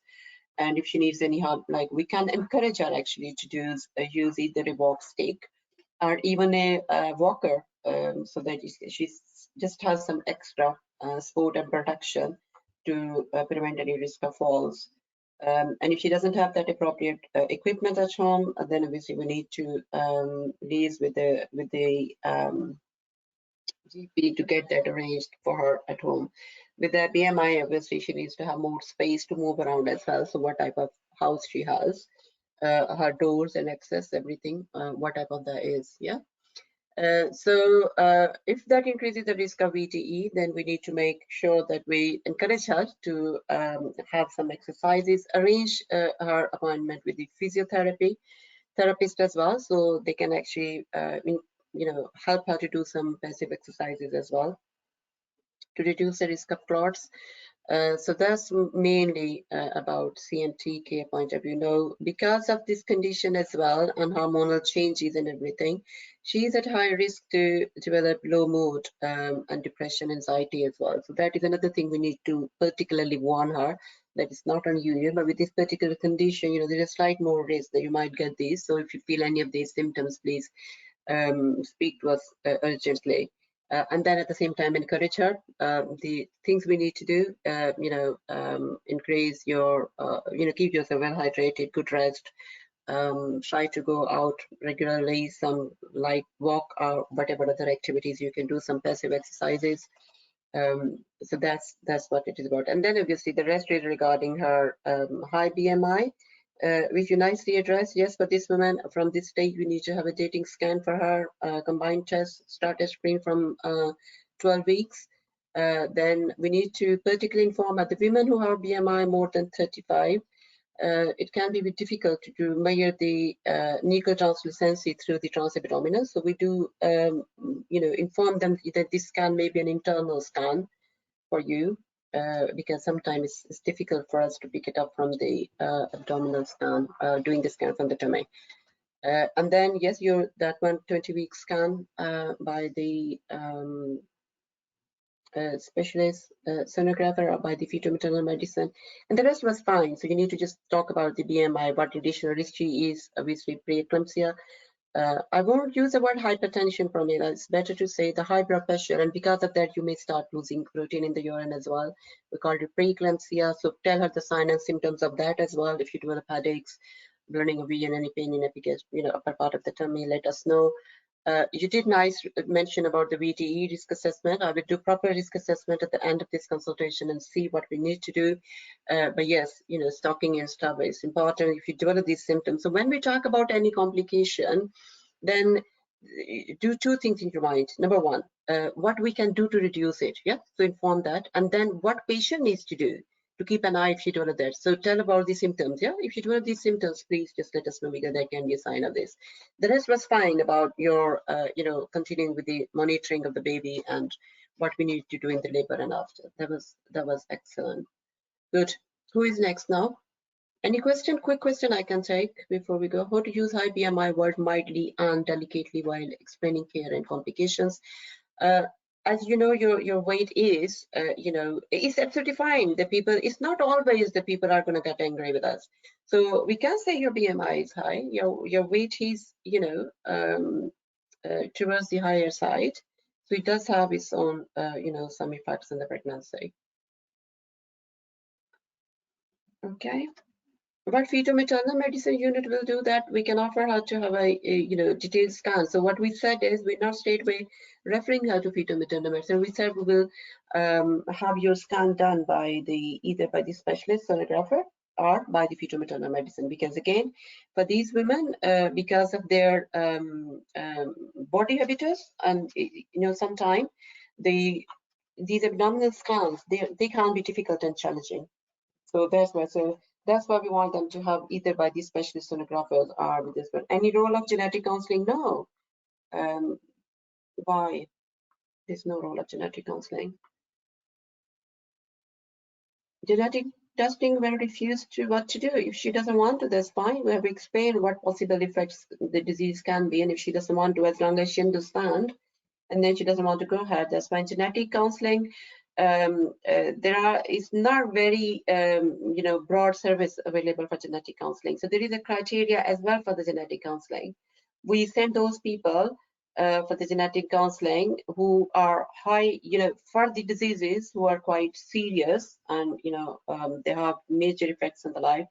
And if the patients don't understand, basically, or it's found in some member of the family, and then the others are at risk, and if you're asking them to come forward to have the screening test done, if they want to, we send them so that they can understand what their disease is, what does that involve, so whether they want to go ahead for this or not, and how the testing will be done. But for somebody like this CMT, where she already know the disease, we are telling her, we have informed her it can be different for the baby. It can be more severe form, and if she still doesn't want to go ahead, that's fine. We're not sending her genetic counseling. She does not require genetic counseling. Who is next now? Anniversary. Will my baby be affected? Then do we have to say about the genetic counseling? If she says about the baby.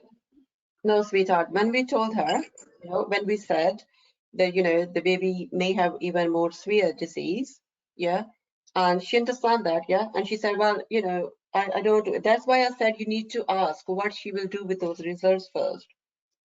So she understands the disease. We added up her information by saying this, baby may have more severe disease to start with. She still says that's okay. That's, I'm not going to go for termination anyway. And is this condition, if we find out even, are we going to recommend termination? Is it really that life debilitating? Yeah, no.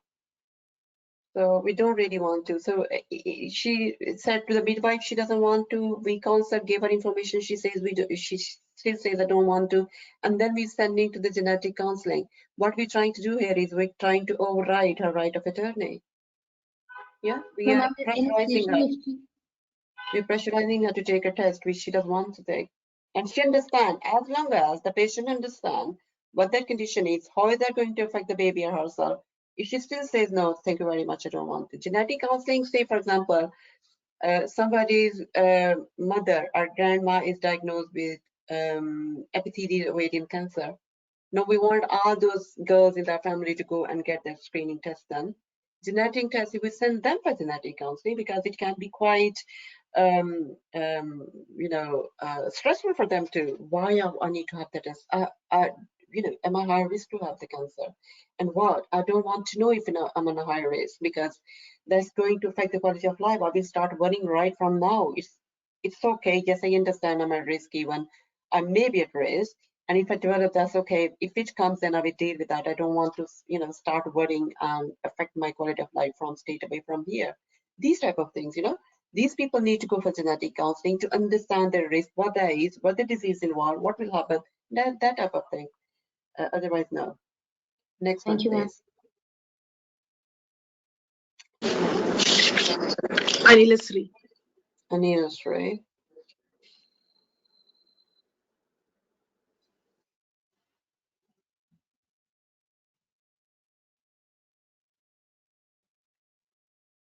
That's for you, Anila.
Hello, you can start, Anila. That's your first 2 minutes.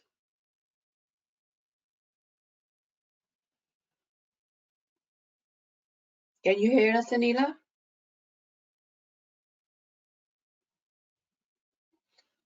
Hello? Can others hear me? Yes, we can hear you. Yeah. Manila is there online.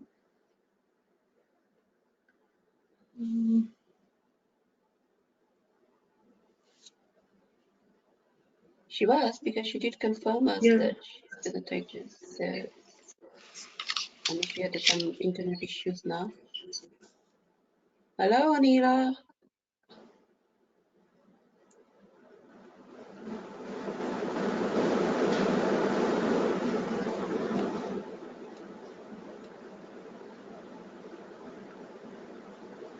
Yes, she says she's there, We can't hear you, Anila, so you may need to sort out your.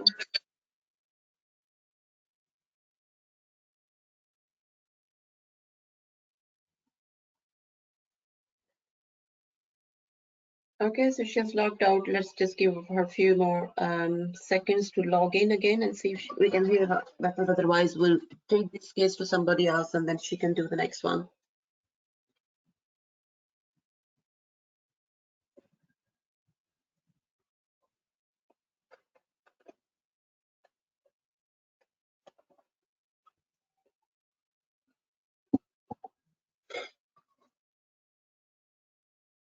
Okay, Anila, hello.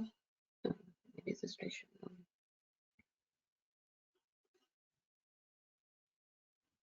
Right, who is next? Please take this station and we will. Okay, so Anila has just arrived. Let's see if she. Next is Reena. Okay. Ma'am, can Hello, you hear Anila? me? Yes, Yeah. we can hear you Ma'am, now. Yes. Yeah. hello, I'm Dr. Anila, one of the doctors in the clinic today. Can you confirm your name and age, please? Yes, doctor. My name is Becky Bold. I'm 21 years old. How can I address you?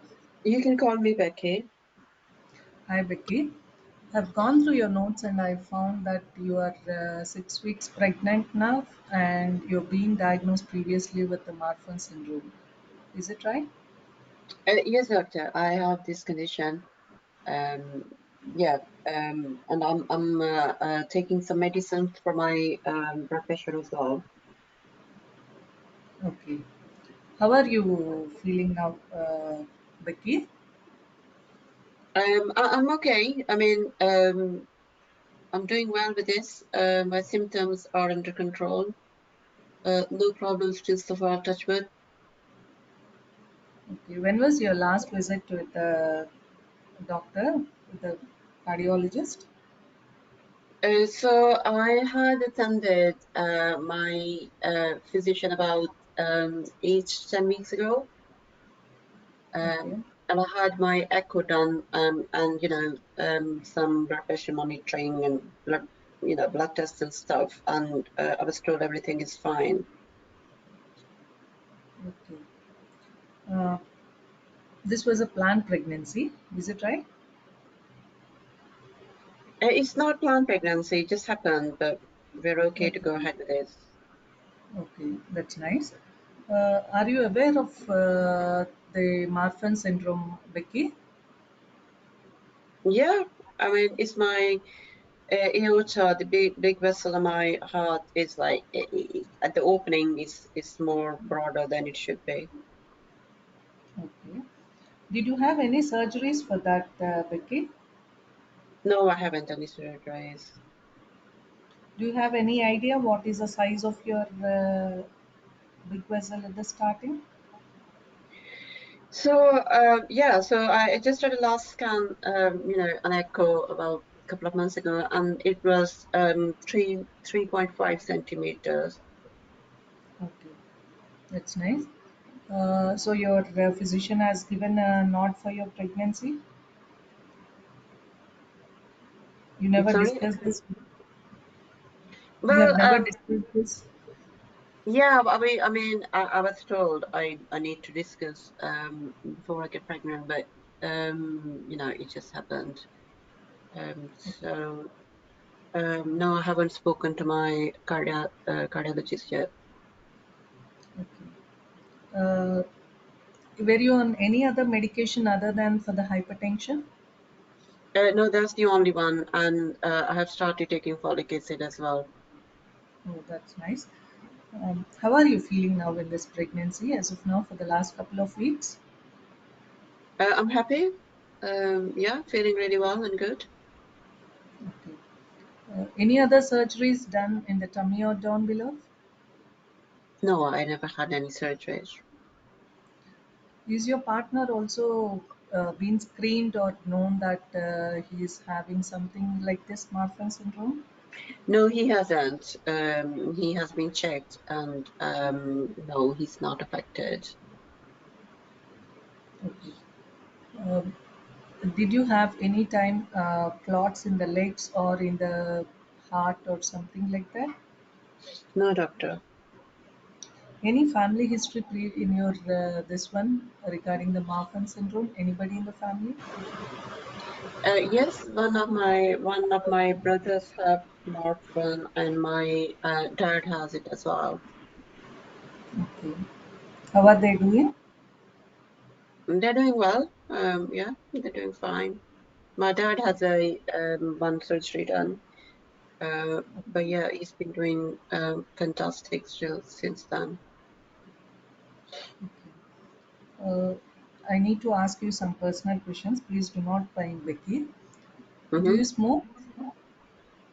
No, I don't smoke, doctor. Do you drink alcohol? I do, just on weekends, and not much really. How is support at home, Becky? Yeah, I mean, it's good. I live with my partner, and he is quite supportive. He's also very happy about the pregnancy.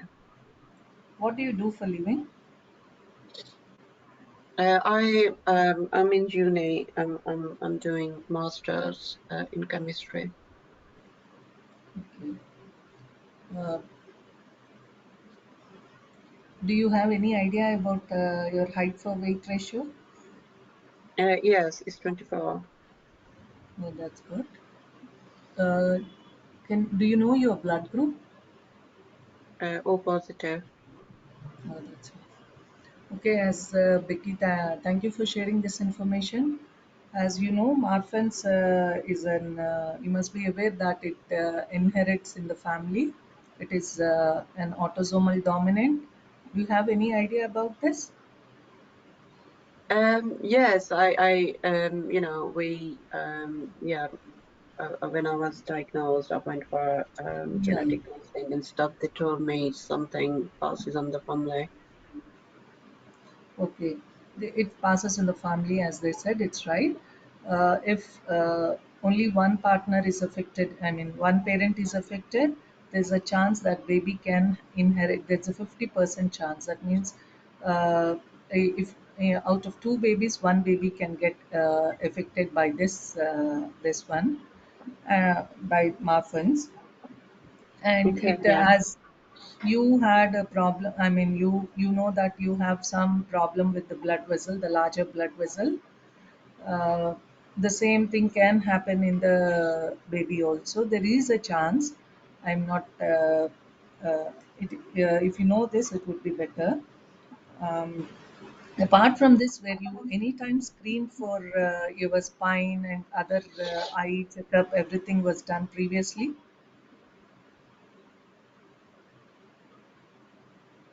Hello? Sorry, I lost you again. Yeah, say again, please. Sorry, thank you. Say again. Were you ever screen for your spine and the backbone and the eye screening? Any other defects that you were Yeah, screened? yeah, yeah. No, I don't have any problems with that either. No. Okay. Becky, as you know, most of these women will be needing an extra monitoring apart from the regular antenatal visits, like any other pregnant woman. This is mainly to look after how well you and your baby are doing throughout the pregnancy. Okay. As you are now only 6 weeks, we will arrange an dating scan maybe around 10 weeks, and we will be doing a down screening, which will be all explained for you in detail once the time comes, and also a Okay. detailed scan at 20 weeks. Apart from this, as you have Marfan's, the specialist, what we call it, fetal-maternal specialist, who are mainly trained in these conditions, will be Yeah. doing a check for your baby's heart also around 22 to Okay. 24 weeks. Okay. Yeah. um, we will be seeing how the baby and the pregnancy goes on. If the baby's growth is anyway affected, we will be checking around 26 to 28 weeks. We may need to do regular scans every 2 weeks to follow how the baby is growing well, because there is a Okay. chance the baby can have sometimes the growth may be affected. It may not be as expected. and also may sometimes have an early delivery than what is expected. So we need to keep a watch of these. And coming to you, you will be looked after by it will be under multidisciplinary team, where you will be looked after by your physician who is looking after you at a regular follow-up, along with the obstetrician and the midwives. We'll be Okay. looking how your pregnant has the pregnancy progress. There is a chance that the dilatation of the big vessel can go further. So we will Okay. generally it is not safe if it goes above 4.5 mm. Now you have 3.5. It is an okay to go for ahead with the pregnancy, but we need to keep a watch of this throughout your pregnancy. For this, you may be needing to do scans more frequently to look, the cardiac echo, what we call it as monitoring, need to be done more frequently than before. Yeah. Okay. The other thing we are thinking of is a medication what you are using is. Right. Uh, Okay. it is generally not considered to be much safe in pregnancy. So I will write back to your GP and also the physician to see if they can give you a better medication for the safe medication to control your BP, high blood pressure. Okay. Your time is over, Anita, but you can complete. Apart from this, we need to look into whether there is a risk of even having a blood clot formation in your legs or in this one. So we would like you to be more mobile and also Okay. have plenty of water. Yeah. You will be during your pregnancy delivery will be planned as how your pregnancy goes on, depending on how well your pregnancy is going on. Right. If Okay. it goes straightforward, we may discuss with you around 36 weeks how to do way to plan a delivery and all. It will be All generally in right. a consultant-led unit where you will be under one-to-one monitoring, and you will be monitored throughout the pregnancy, throughout the labor. You and baby Yeah. will be monitored. Okay. Look for any heart problems are going to occur in the during delivery, and you will be supported throughout, and you may be needing an cut down below or use some instrument to reduce the burden on the heart, especially when the baby is delivering. Right. Okay. And in the That's all right. immediately after the delivery, the baby will be looked after by the pediatrician and the baby doctor, and you will be under constant monitoring initially to see because there is a risk immediately after the delivery to have again this heart failures, which are very common immediately after the delivery because of the overload. All right, doctor. Yeah. Thank you. So We I will. will stop here, Anila, because it's quite Okay, a ma'am. like time above the time allowed. So yes, it can be yes, it can be long station. But maybe you could save some time in his speech. Maybe speed up a little bit. The way you speak, it should be fine. Yes, introduction, ask the woman about her condition, what is control. Yes, ask about when was the last visit, what was the size of the aorta in last academy. Particularly ask about, yes, she said I'm doing okay and fine, but still particularly ask about the signs and symptoms of stress on the heart, like do you feel breathless, do you feel any problems, how much you can walk before you can feel becoming breathless, or any going up and down of the stairs, and all these basic signs and symptoms that will also help you with the establishment. Then blood pressure, yeah, she's on, okay, what medication are you on? So has it always been okay and within normal limit? And she said, like, I have the blood test done. So just establish what the normal, like the blood test for the liver and kidney, which they do, they're fine. Just ask about the other structural abnormalities with the Marfan syndrome. So just check with the, like, any problems with the, or any, symptoms or any problems with your, front chest bone, are your back, spine, or any problem with your vision? Establish that one, and then ask about any other family member being affected, and if she has had any surgeries done. That is more specific. Otherwise, the rest will be the same as we do. Exclude the do mental health screening, exclude domestic violence, do the assessment for VD, any other health conditions, multi-system surgeries, and allergies. And then you can start explaining. Then again, the same 3 headings. First, think about what's going to happen with the Marfan syndrome, which we need to inform her. And then what particularly maternal complications will be that pregnancy, and then what the fetal complications can be. So you can start again by saying it will be MDT. We'll be saying I'm going to urgently make your appointment with your cardiologist as well. So they can review your medication, and they can also discuss with you in detail, how this condition is going to affect your pregnancy, or how this condition is going to be affected by the pregnancy. So we will arrange that appointment for you quickly. Your, you will have MDT involvement, and just say cardiologist, GP. Always involve the GP in that as well, and the consultant and our midwife with the special interest in this particular field. And then that about the Marfan syndrome. So you said you understand this one is like in which the size, particularly at the point where this starts from the heart, this big vessel called aorta, the opening of that is, larger in size. And there are a few risks of this particular condition, and the risks are like, there can be a risk of rupture of this big blood vessel, at any stage, or there can be a risk that it can tear through into the wall of the aorta, and there can be something blood collected inside, which we call aneurysm, which can later on rupture.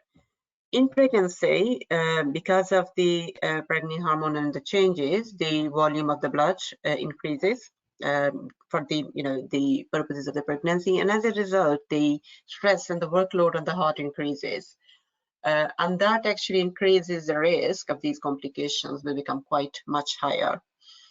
So we will need to keep a very close eye on that one, and usually your cardiologist will decide basically to keep an eye on the size of this aorta by doing your echo cardiography at least once after 3 months. But obviously, if they had any concern that the size is changing quite rapidly or quickly, they might decide to do it more shorter intervals and more frequently.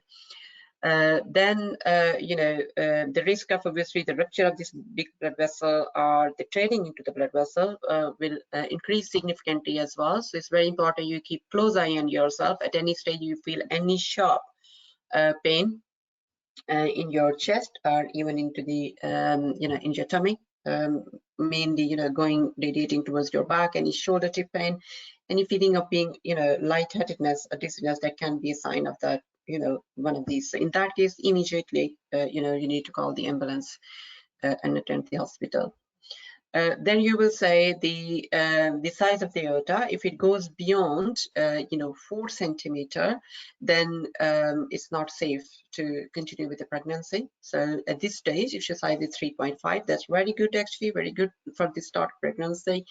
And hopefully it should remain okay and below 4 centimeters for the pregnancy. However, if at any stage it goes like that, that goes beyond, then we will be discussing with you to terminate the pregnancy at that stage to save your life. But obviously that will all be discussed and you will be well informed. So talk about these complications first, then you say, and for this particular condition, obviously if you have a high blood pressure, we put you on these the tablets, not only for the control of blood pressure, but also to reduce the stress on the heart. So we will continue with the some type of medication, but the one you are on at the moment is not safe to continue. So we will start that, and we will discuss with your cardiologist as well, and we will start you on a medication called maternal, which is more safe to continue in the pregnancy. Right, so this is how this is going to talk about how the Marfan itself is going to do in her particular scenario. Then talk about what maternal complications she can have because of this. Yeah, so obviously the maternal complications can be, as we said, like the size can increase, that may require, if it goes beyond, then we may, your cardiologist may decide even to do a surgery even during pregnancy. So that's one thing you can inform. And then because of this and blood pressure, there's a risk your blood pressure may get worsened. And because of the effect on the kidneys, you may start losing protein in the urine. And, that can, there's a condition called preeclampsia. So we will be monitoring your blood pressure, check protein in the urine every visit. If you develop any symptoms of the headache, bloody and chest pain, epigastric pain, or anything, then you need to, seek help immediately. There can be a sign of this. And then, just overall talk about this, if it remains below 4 centimeters, well controlled, and below 4 centimeters or up to 4 centimeters, you should be able to have a normal vaginal birth. You will be seen by the anesthetists at 34 to 36 weeks time. Also to discuss, the epidural, and, in case if you needed cesarean section for any reason, then they can discuss anesthesia with you as well. And then again, depending upon the size of the, the size you may have, either if it goes 4 or beyond, then you will need the cesarean delivery. If everything goes straight forward and you go for vaginal birth, we will strongly recommend you to have good pain relief, particularly epidural, because that will relieve the stress on your heart and also the stress of pain and effect on the heart. This one. And then we also offer these women with this condition or any heart disease condition that we give them some assistance to deliver the baby when the neck of the womb is fully open. We don't want them to push down, because that again increases the stress on the heart, and that can obviously result in some complications. So we offer them actually some assistance to deliver the baby with the forceps or the vacuum, which we will explain to you in more detail when we get there. So that's the mother going on. And obviously we will assess you for the risk of VTE, risk of blood clots in legs and lungs.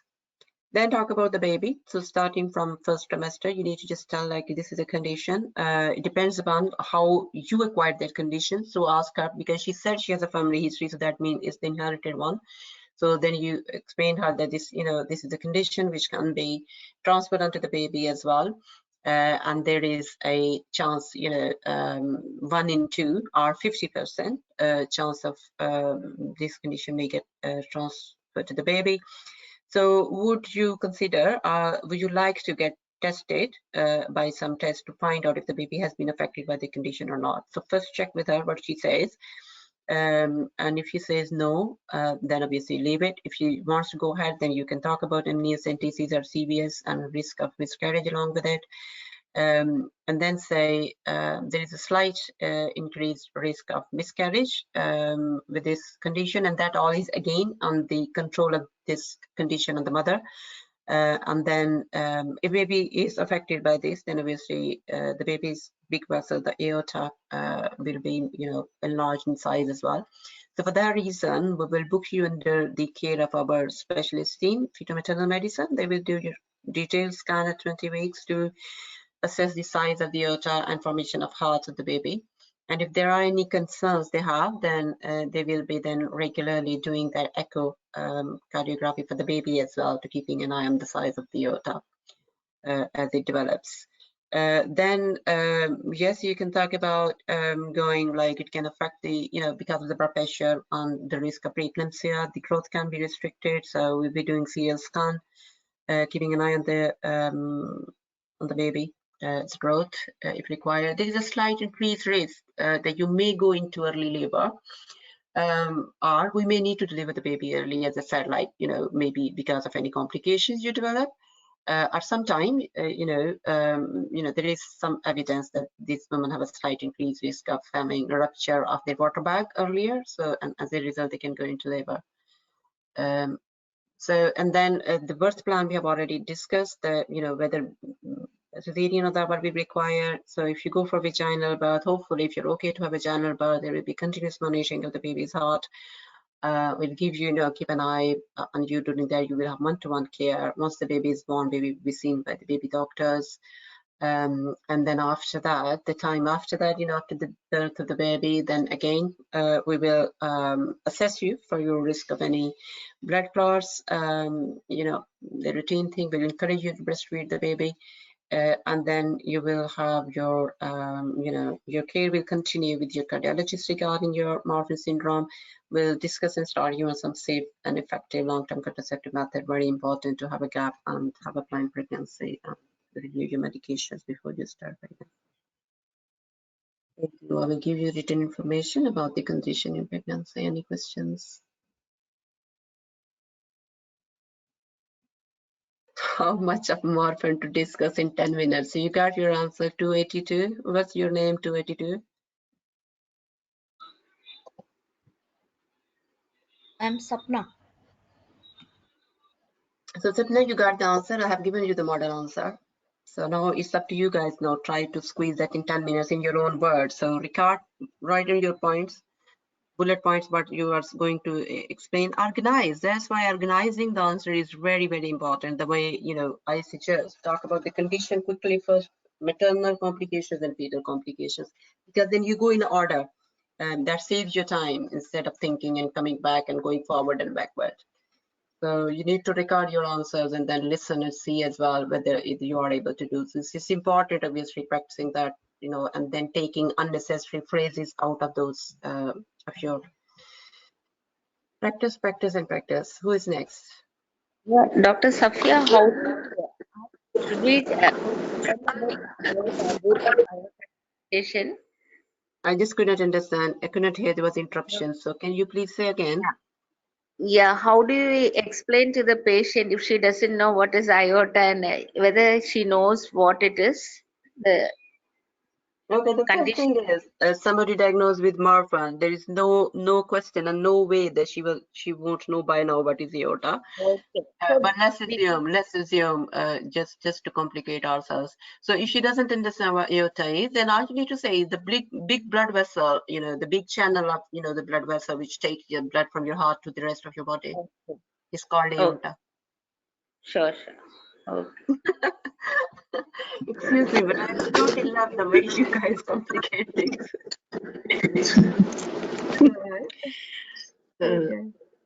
Next is Reena Kumari. Kumari. I didn't see her name here. Is she here? Okay. All right.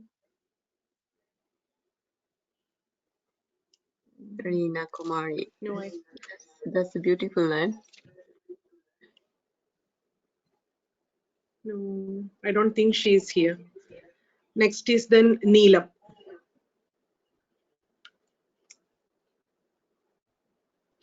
So Dipti is asking, she is 6 weeks and she is on airbase. If she asks if the baby has been already affected by this medication, no.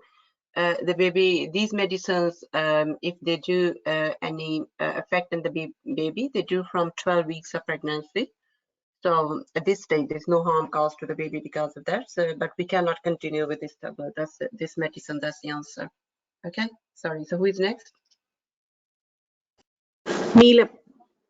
Neelam. Yes, doctor. How are you today, Neelam? Yes, I'm fine, doctor. Okay. So you ready for your station then? Yes. Okay. Let's see what you get. Okay. This is for you. Okay.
Right, okay, there's your 2 minutes. Yes. Hello, I'm Dr. Neelam, one of the doctor in the clinic today. May I confirm your name and age, please? Yes, doctor, my name is Kim Jones and I'm 38 years old. Okay, so how may I address you? You can call me Kim. Okay, Kim. So I can see from your notes that you had a renal transplant 3 years back because of hypertension, and you are now 7 weeks pregnant. And you are here to discuss the for the booking visit. Is that right? Yes, that's right, doctor. I have, yes, so I have this high blood pressure and these renal problems because of the condition I'm diagnosed called Alport syndrome. Okay. Yeah, so, this is my first pregnancy and Okay. I am on this medication and the medicine for blood control as well.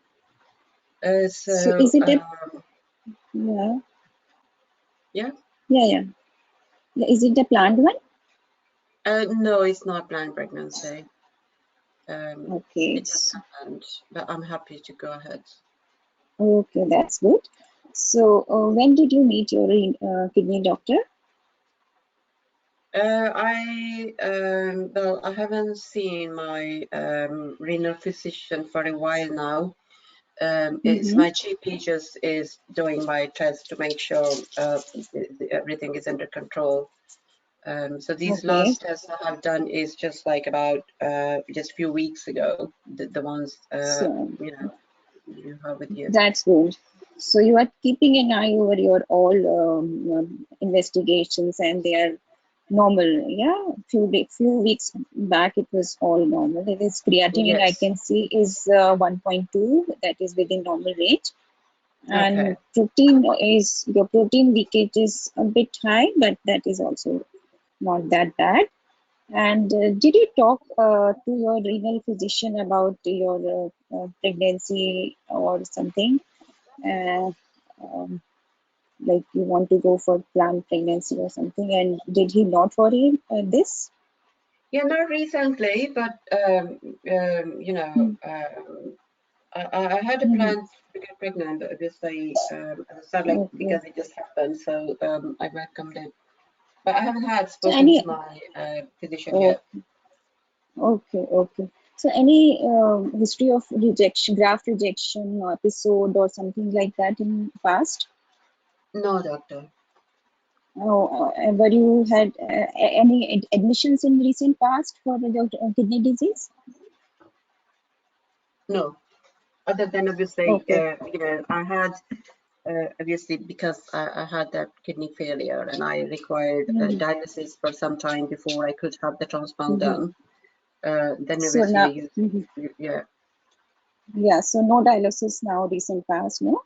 So it is No, going because very it's fine. working fine. Yeah, thank you. Okay. So you are taking prednisolone, azathioprine, cyclosporine, and tractomycin. Is it right? Yeah.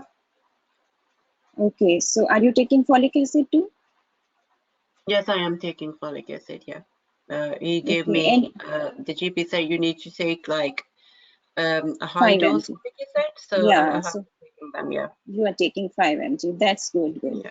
Any problem right now in your urinary complaint, like any burning or any frequency or anything like that? No, I haven't Present? noticed any symptoms. No. Notice. Oh, that's good. Any other medical illness other than this kidney transplant? No, doctor. No. Obviously, my blood pressure is high as well, so I'm on So medication. yes. So which drug you are taking for your hypertension? I have been taking enalapril. Okay, so you are taking an enalapril to control your blood pressure and leakage of your protein in the urine. Okay, so Kim, I can see that you are taking all these medicines for kidney transplant. All these are safe except this medicine for hypertension, that is enalapril. That is not safe for your baby.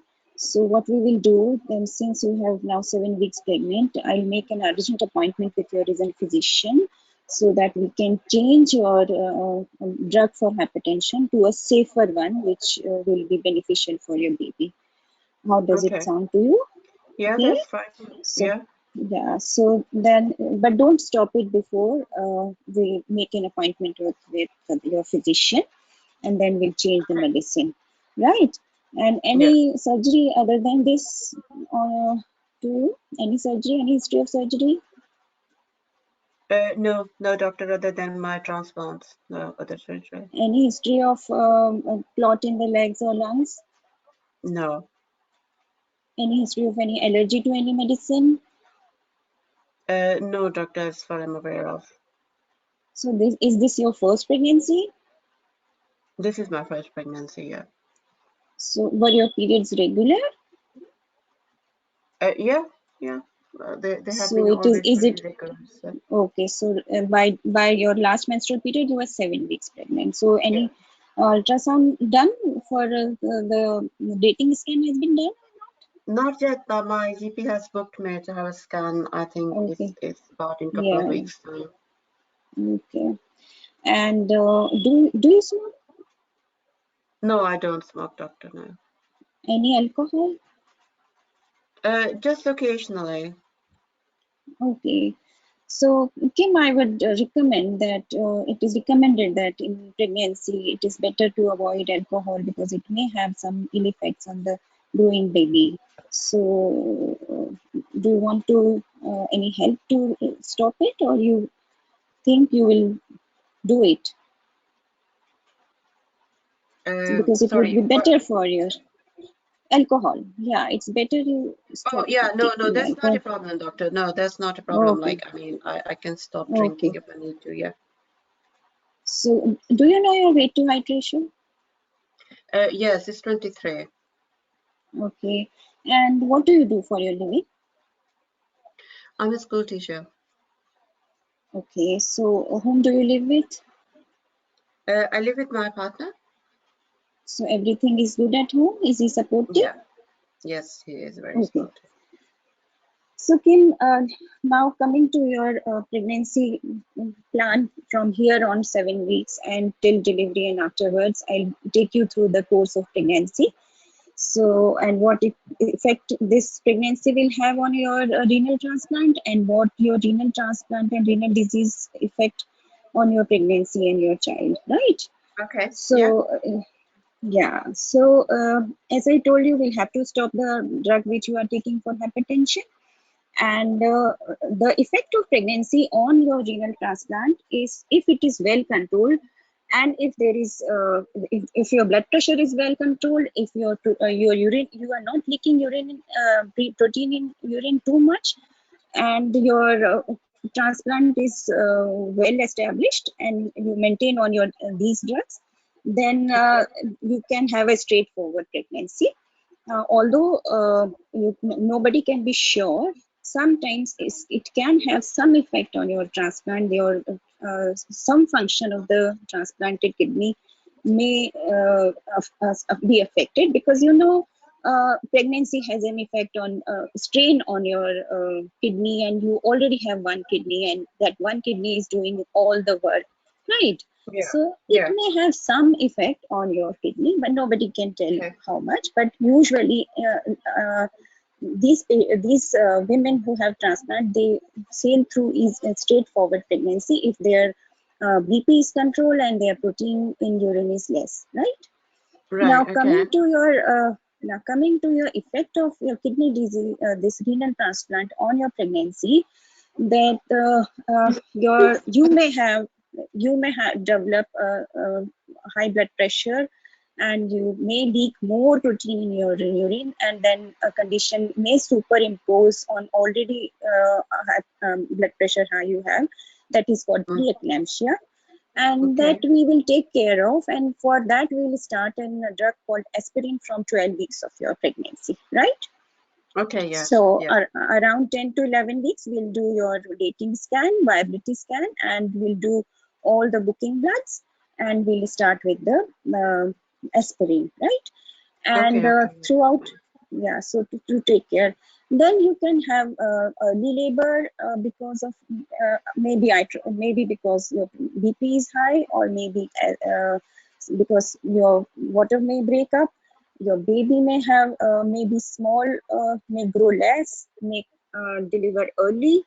So we'll take care by doing repeated scans. We'll take care, we keep an eye on the growth of your baby by doing repeated scans after 24 to 26 weeks, right? Okay. Yeah. And regarding your, because you are leaking protein in urine, you may be at a higher risk of developing clots in legs and lungs, right? And because Yeah. of the blood pressure too. So we'll assess your risk for this clot formation, and we'll start you with the blood thinning injections also, right? All right. Okay. So, so throughout pregnancy, second and third trimester, we'll keep an eye on your blood pressure, your clots, risk of clots, and we'll keep an eye on the growth of your baby. And regarding your labor and delivery, your throughout your pregnancy, the special team of doctors will take care of your pregnancy. That will include a senior obstetrician, senior midwives, your renal transplant team, and specialist nurses. Okay, and at the time of delivery, the team of anesthesia people, that is sleep doctors, will also be included and check about your condition, right? And for the delivery, this renal transplant is not an indication for cesarean section. So if everything goes straightforward, then you can deliver vaginally, but you may be given adequate, yes, you will be given adequate hydration, pain relief, and you will be taken care in the consultative unit in a specialist unit, right? Right. And Okay. if the, yeah, if for any reason, any obstetric reason, any reason because of that, if we need to go for cesarean, then we will include the senior consultant and your renal transplant team also, so to take care that your transplant kidney is not being affected, right? Okay. Okay, doctor. And we'll, in labor also, we will assess your risk for clot formation and give the injections, blood thinning injections accordingly. And after delivery too, we'll reassess your risk of clot formation. And after delivery, you can breastfeed your baby, and uh, if everything goes on well, you can be discharged and at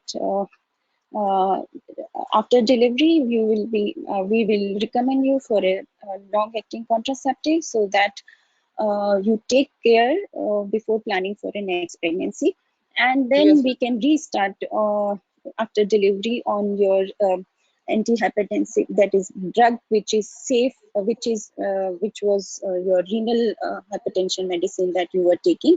So after delivery, your renal physician can start it again, right? All right. Okay, doctor. So Kim, anything else you want to ask me regarding this? Yes, doctor. I just want to know what's the risk of me passing this condition to my baby? No, it is not genetically transmitted condition, and your transplant was done because of some hypertension, right? I was told, well, no, doctor. As I told, like I have been diagnosed with a condition called Alport syndrome. Okay. Then which syndrome? I didn't Alport get it. syndrome. Okay. So then we'll have to talk to the geneticist to see what risk your baby can have. What is the risk of transmitting this risk to your baby? Okay. Right. Thank you. Thank you. It's good. Yeah, thank you. Okay. Just see if I can.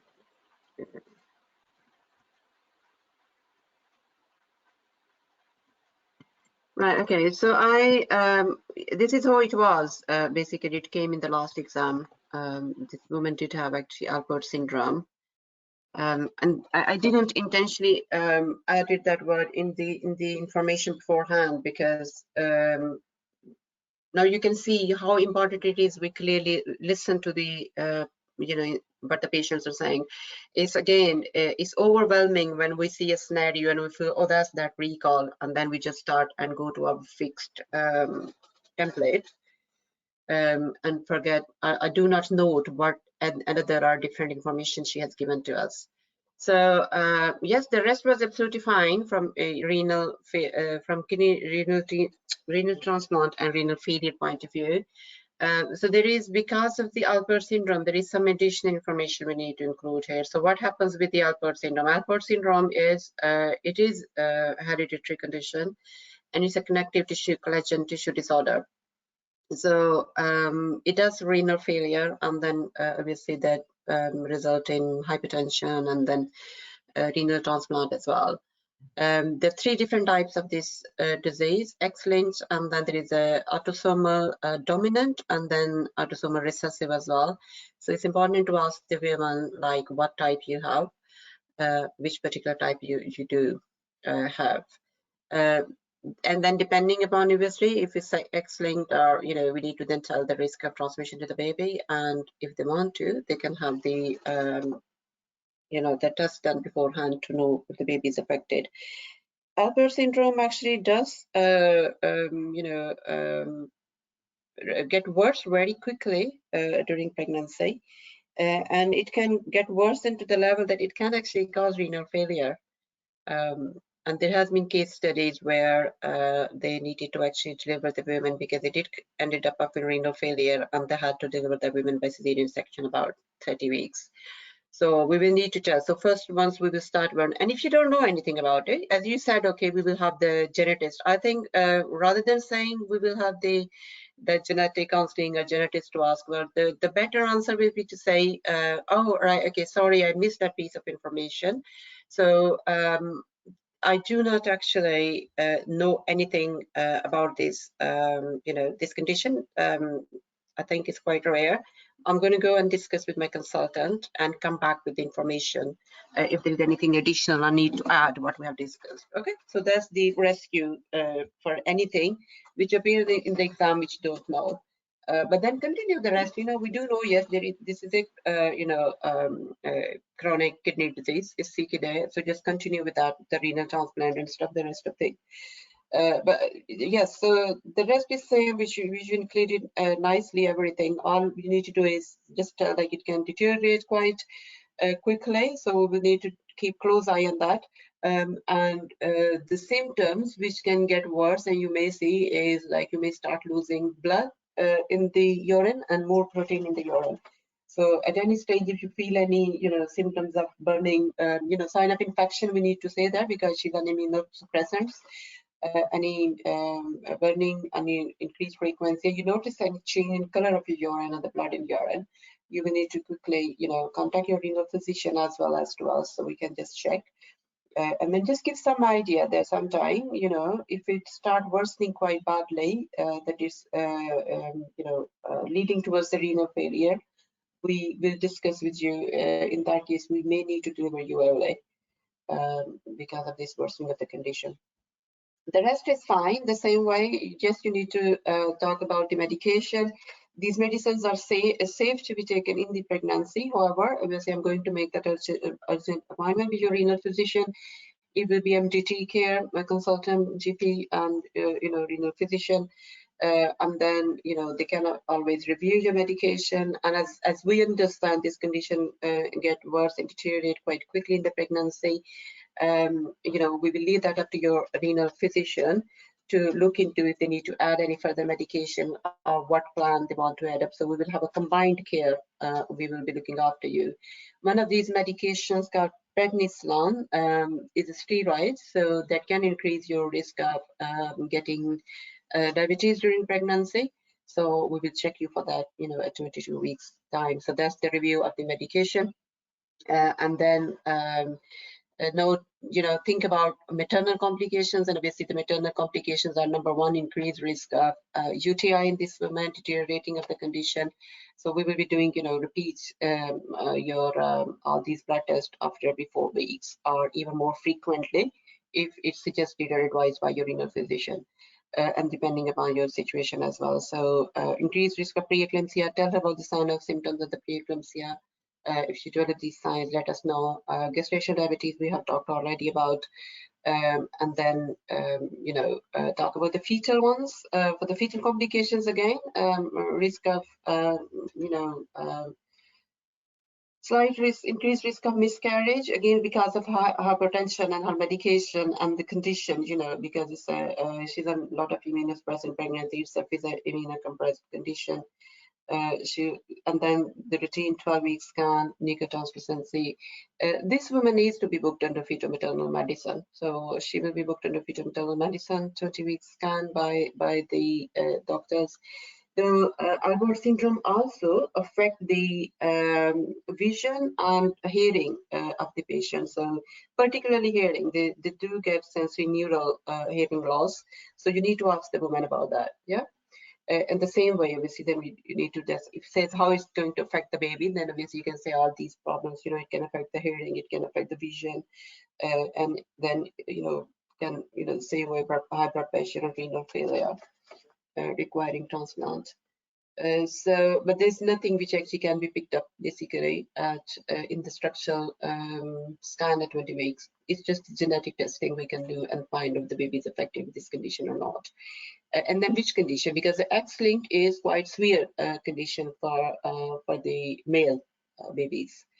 And it deteriorates quite rapidly to the stage of renal failure. So that information can be given her to facilitate her to take it to see if she wants to go for genetic screening. But then again, always ask them, like, before you choose whether you want to go for that test or not, it's important that you have a little think about what would you like to do with that, with those results. How would you process with those results? Then would you consider, if you respond to it, would you consider to go for termination for the serious conditions only, not others?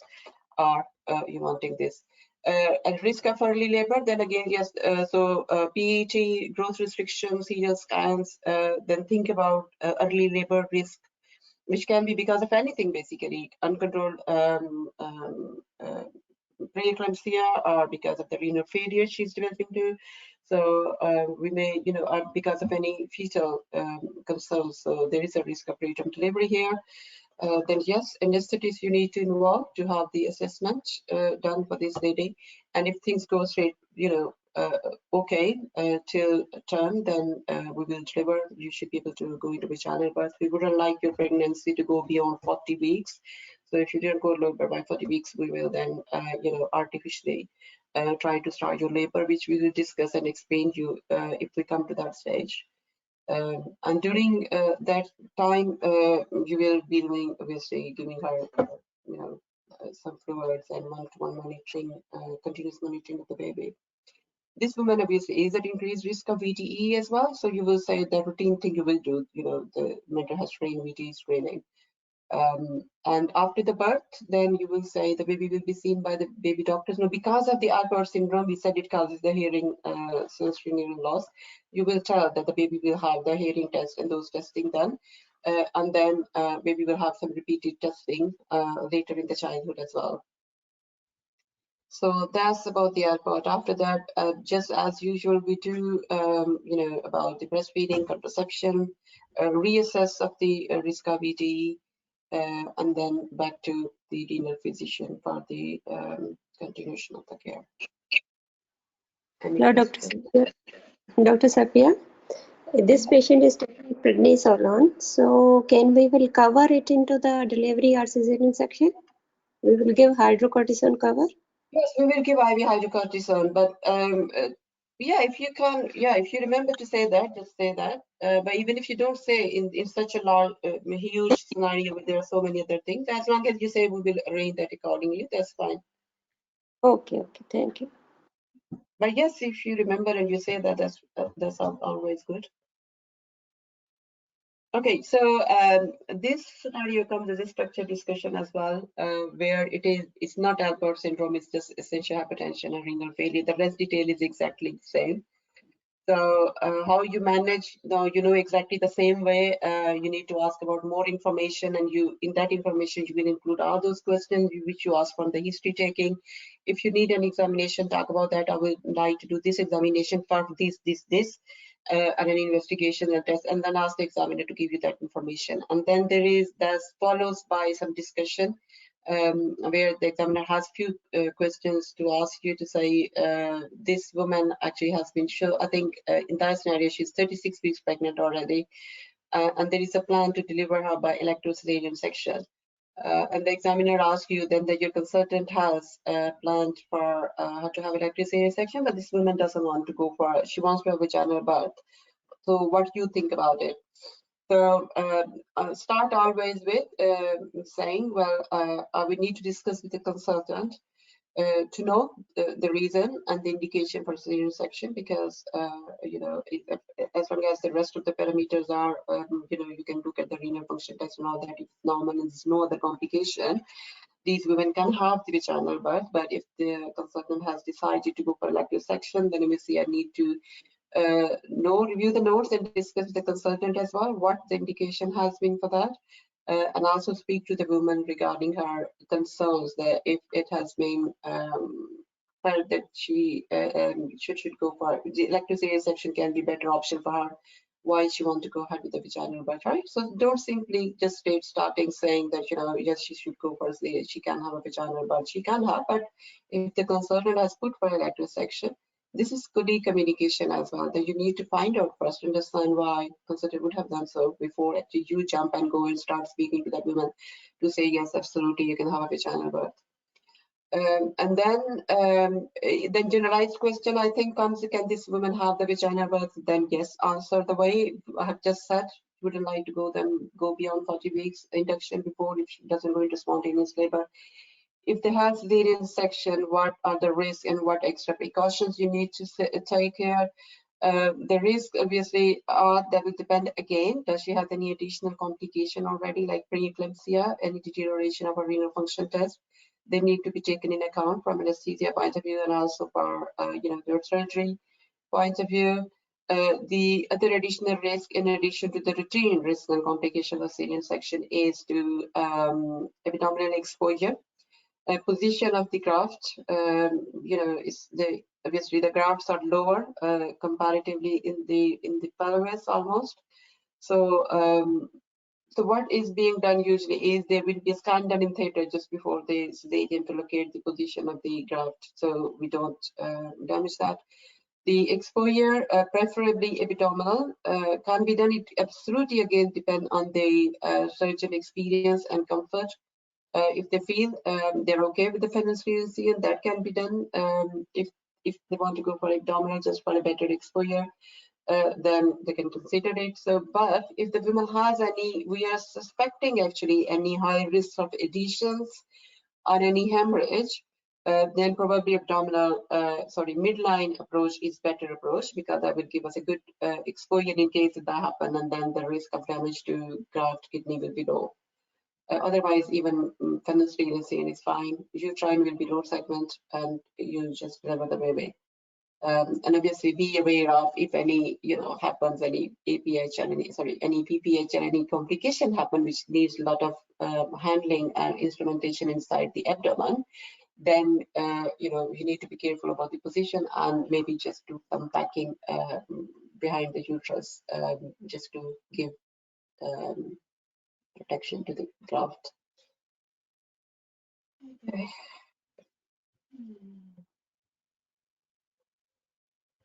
Who is next?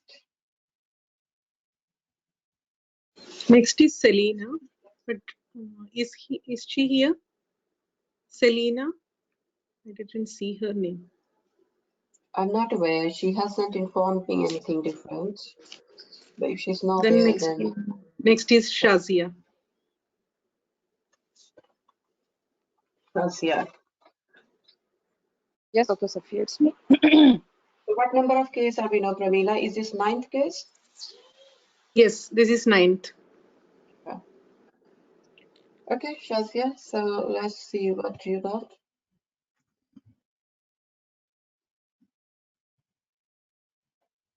Okay. Give me 1 second to see what else we got.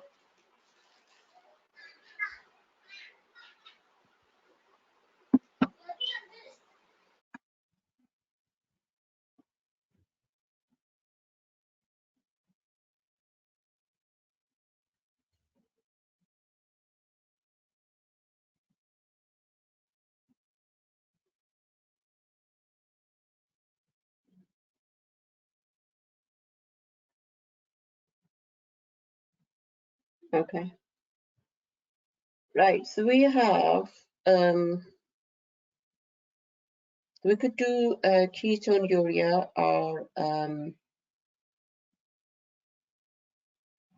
HIV diagnosis in first trimester. Well, we can do both actually, if it's just the 9th case. Is there any other particular conditions you guys want to be included? Ma'am, do we get scenarios like sickle cell, thalassemia, von Willebrand, those things, do they come? So people can tell me, the people who have previous experiences with the recalls, as long as I'm aware, sickle cell anemia, von Willebrand disease, and thalassemia, they all have come as a structured discussion. But I'm not aware, obviously, people can tell me if they have come as a role play as Yes, well. ma'am. There was a question in the exam for that. There was a lady. She was 6 weeks pregnant and she was with the von Willebrand disease type 3. Was it a structured discussion or it was role play? No, ma'am. That was a role play. Okay. Okay. And for the You want? Okay. So if you give us more information and send me on WhatsApp, I'll put in that. And meanwhile, we do phenylketonuria. Okay, let me have the consensus. Is there any other thing you want to do? And something on COVID. On a COVID. We can have a discussion on COVID on WhatsApp or whichever way. That one I have put in structured discussion. So in the last exam, the college had told the girls that they won't be stationed on COVID because obviously still we're not sure what it is, what is required COVID for a day. But they might put something in this one, but I guess that will be more likely to be a structured discussion rather than having a scenario. So I have that as a structured discussion. So when we do structured discussion session, we will be covering COVID there. Okay, ma'am. But there's von Willebrand disease we can do. So was it Asma who gave us that? Whoever gave me that information, please can you just send me some more details of that scenario on WhatsApp? Ma'am, she was a girl. She was 28-year-old woman, and she came for the preconception counseling for von Willebrand type 3 disease. She didn't tell us that she had type 3, but when we inquired her during the information gathering, she told that she was not using any kind of treatment for von Willebrand disease, and she was told that she has type 3. Okay, that's fine. Okay, so we're going to do this first then. Right. You got the information. Was it, sorry, who was it? Shazia? Yes, Dr. Safia, it's me. I'm here. Are you okay to do the von Willebrand disease one scenario Asma has told? But I'm not prepared, Dr. Safia. Maybe I will be quite wrong, so it's not been beneficial for all of us. Okay, that's okay. You happy to go ahead with the phenylketonuria? Yes, that's okay. Okay. Here you go then.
Yes, Dr. Safia, I'm ready.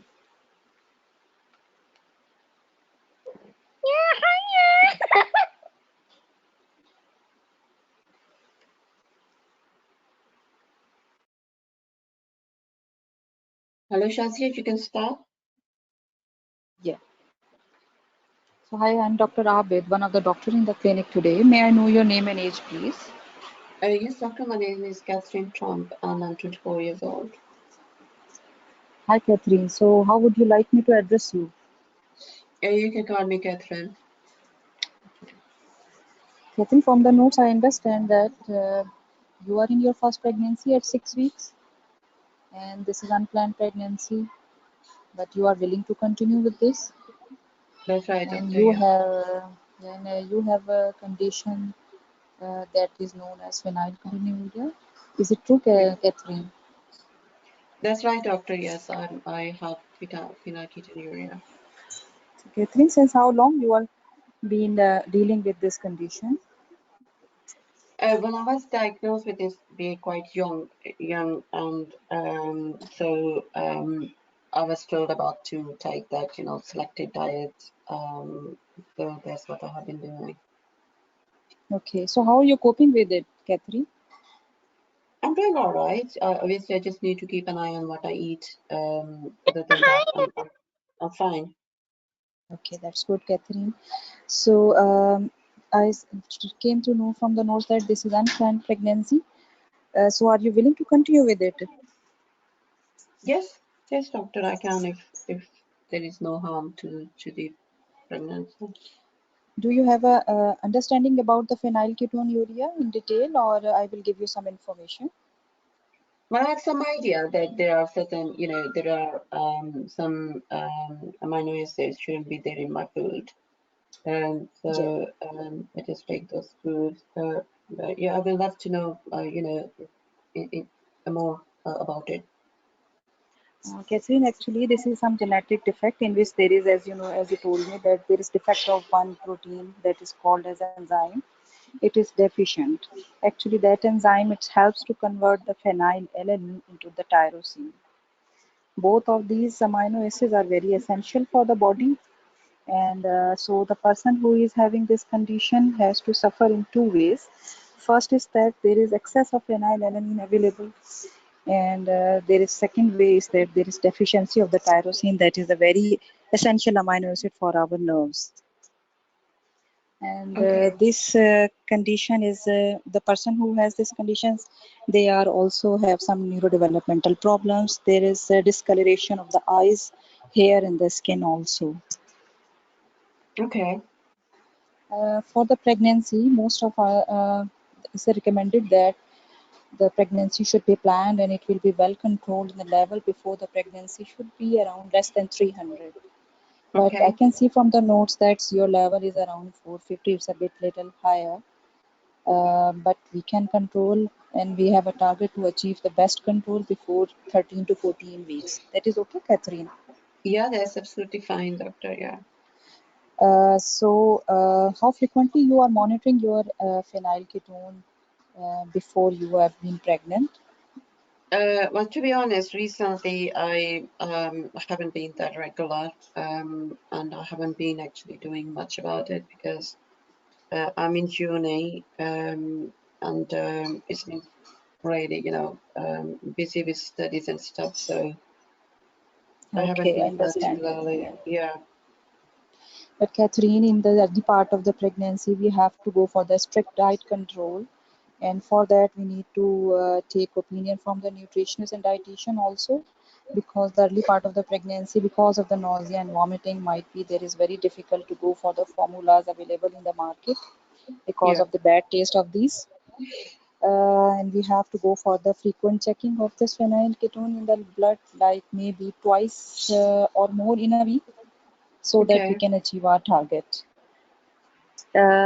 So before we will proceed for the rest of the management, should I ask a couple of questions? Is it Yes, okay with doctor. you? Yes, absolutely. Okay, so Catherine, you are 24 years. Do you have any idea about your height to weight ratio? Yes, it's 26. Do you have any allergies? No, I'm not aware of any allergies, doctor. And what about smoking and alcohol? I don't smoke, and alcohol is quite rare as well. That's good. It's a better idea, Catherine, that you please think over to try to reduce these things, because these are not good for in the pregnancy and even after that. And we have the Okay. services available for the cessation of these things. Yeah. So, Catherine, is there any other medical condition for which you are following your GP regularly? I have mild asthma and I'm taking inhaler, but that's quite under control. Okay. So, after last time when you visit your GP for this condition? Sorry? Then For your asthma, when you have visited your GP for this oh yeah, no, I don't have a reassessment? regular. I am not having any kind of regular follow-up because it's just the blue inhaler I use when I need, and that's quite rare as well. So I haven't been recently troubled by That's asthma. good. So, Catherine, do you have any surgery in the lower tummy and down below, any other part of the body? No. I understand that this phenylalanine is this phenylketonuria is a stressful condition to maintain the levels. So, in the last 4 weeks, are you ever feeling low, down, and depressed? No, doctor. I mean, I have quite stressful course I'm doing at the moment in uni, but I wouldn't say that I have been low in mood or anything. That's good. So, how about your partner? Are you feeling happy and safe with him? Yeah, it's quite supportive. Has been he screened for this condition too? Yeah, he has, but he's not affected or he's not carrier. Yes, very nice to hear that. Catherine, is there any history of clots in the legs and the lungs in you and in your family? No, not actually. Is there any other condition that runs in the family? No, there isn't anything particular I can think of. Okay, thank you so much, Catherine. So regarding the management, first I will get an urgent appointment from the nutritionist so that we will decide how we will control the levels that we have been achieved, like less than 300 before 13 weeks. So he will advise you again, although I know that you are well aware about the things, but we need again to consult him for the better outcome. Okay. And for the rest of the pregnancy, are you taking folic acid up till I now? am taking folic acid, yes. I have started taking. And how is the pregnancy up till 6 weeks? And, do you have any nausea, vomiting, anything else? Yes, I do have some morning sickness, but I'm not particularly sick. It's doing well till so far. Okay. So, Catherine, regarding this disease, as you have been also an idea about that. This is some genetic defect, and we cannot cure it, but we can control it by the diet. And it is the problem that is passed on to the baby also. But as you told me that your partner is screened, so it's a very less chance that this disease will be transferred to the baby. Okay. One thing I must have to told you that if your control for this condition is not very well established, then the baby can affect because of the high levels of the phenylketone. And the changes that have been happen in the baby, these are permanent and we cannot reverse them. And the baby can affect Okay. the parts of the baby in the affected are like brain, heart. There is a small size of the brain can be small. There is development of the nerves can be Right. affected, and hair, eye color, and skin color can also be affected in the baby also. Right. So, So that's the you reason. said like in this condition. Sorry, doctor, I just want to ask some question. So, Yeah. you said like in this, the brain of the baby could be smaller. Does that mean that it's going to affect, the baby will have learning difficulties? Yes, Catherine, you are right that if this condition have effect on the baby and if the baby has developed small size of the brain, then the later on in the life, the baby can have to face the learning difficulty and the fine words, and these things will be evident when the baby will be delivered. and there is a program by the baby doctor. Then they will follow on the baby, like after 6 months, after 18 months, and after 5 years, they will assess neurodevelopment in the of the baby later on in the part of the life. Okay. Okay, your So time is everything over. will be You can. straightforward, and you are uh, so for the pregnancy, we will go for your screening at 10 to 11 to 13 weeks, and we will have your anamnesi scan also at the 20 weeks by the fetal-maternal specialist doctor. Then he will look for all the problems that this condition might have in the baby, and we will also go for your growth of the baby, as this condition can affect the growth. From the 20th to 28 weeks, we will go for the fortnightly scan of the baby, and if everything will be straightforward, then this condition is not a contraindication for the normal delivery. You can have trial of the labor, provided there is no other condition for the cesarean section. And the monitoring of the baby will be one-to-one in the specialist consultant-led hospital, and the baby will be, after the delivery, handed over to the baby doctor, and they will check the level of this phenylketone also in the baby from the All heel right. by the lantus, the same like as we are doing in the diabetes mellitus with the finger prick test. The baby doctor will look keenly, keep the baby in observation, and observe keenly for any effects on the baby, and they will also, everything about the baby will be discussed when we are closer to that time. Right. uh, Okay. I'm going to provide you some written information about this, and I've already been asked my nurse to take the appointment from the nutritionist. I will inform my consultant too, and I will update everything we have discussed in the notes. So if you Right. have any Okay. other questions, Catherine, please ask me. Um. Yeah. Will I be if I wanted to? Will that be safe to breastfeed the baby? Yeah, Catherine, this is quite safe. Breastfeeding, although very little amount of the phenylketone is excreted in the milk, and it is quite safe. The baby is not been affected by it. And before the discharge, we will advise you some safe contraception also, so that whenever you have planned for the next pregnancy, it will be well planned, and the level of the phenylketone will be controlled as like less than 300. Okay. So, uh, is there any test I can do to find out if my baby is affected with this or not? Although the risk in the baby is quite low, as your husband is screened for that also, but if you ask for these tests, then we will refer to the fetal-maternal doctor, and they will go for some definitive test, needle test, in which they will pass the needle and collect some uh, tissues from the afterbirth, and from that we can know and diagnose. These are the diagnostic tests, and 100% we will know that the baby is having this condition or not. Okay, right. Okay, that's fine, doctor. Yeah, that's fine. Thank you. Thank you, Catherine, for your time. Thank you so much. Okay, thank you. Right. Okay. Yeah, that was good. So just start with the what is her understanding about her condition already? What is the control? Very important when she says I'm in uni and all that stuff. So we need to actually then again try to make sure that she had some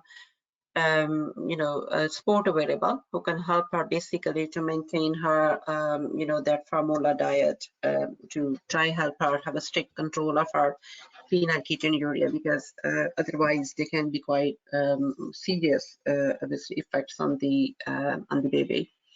So first you need to establish that, what is how convenient for her is. And yes, when she had this recent test done, and how any other problems she had with that condition, or any other, the rest history taking and the assessment you will do just as any other routine. Now with the phenylketonuria, when particularly the levels are in control, these people can be at high risk of developing mood changes and depression.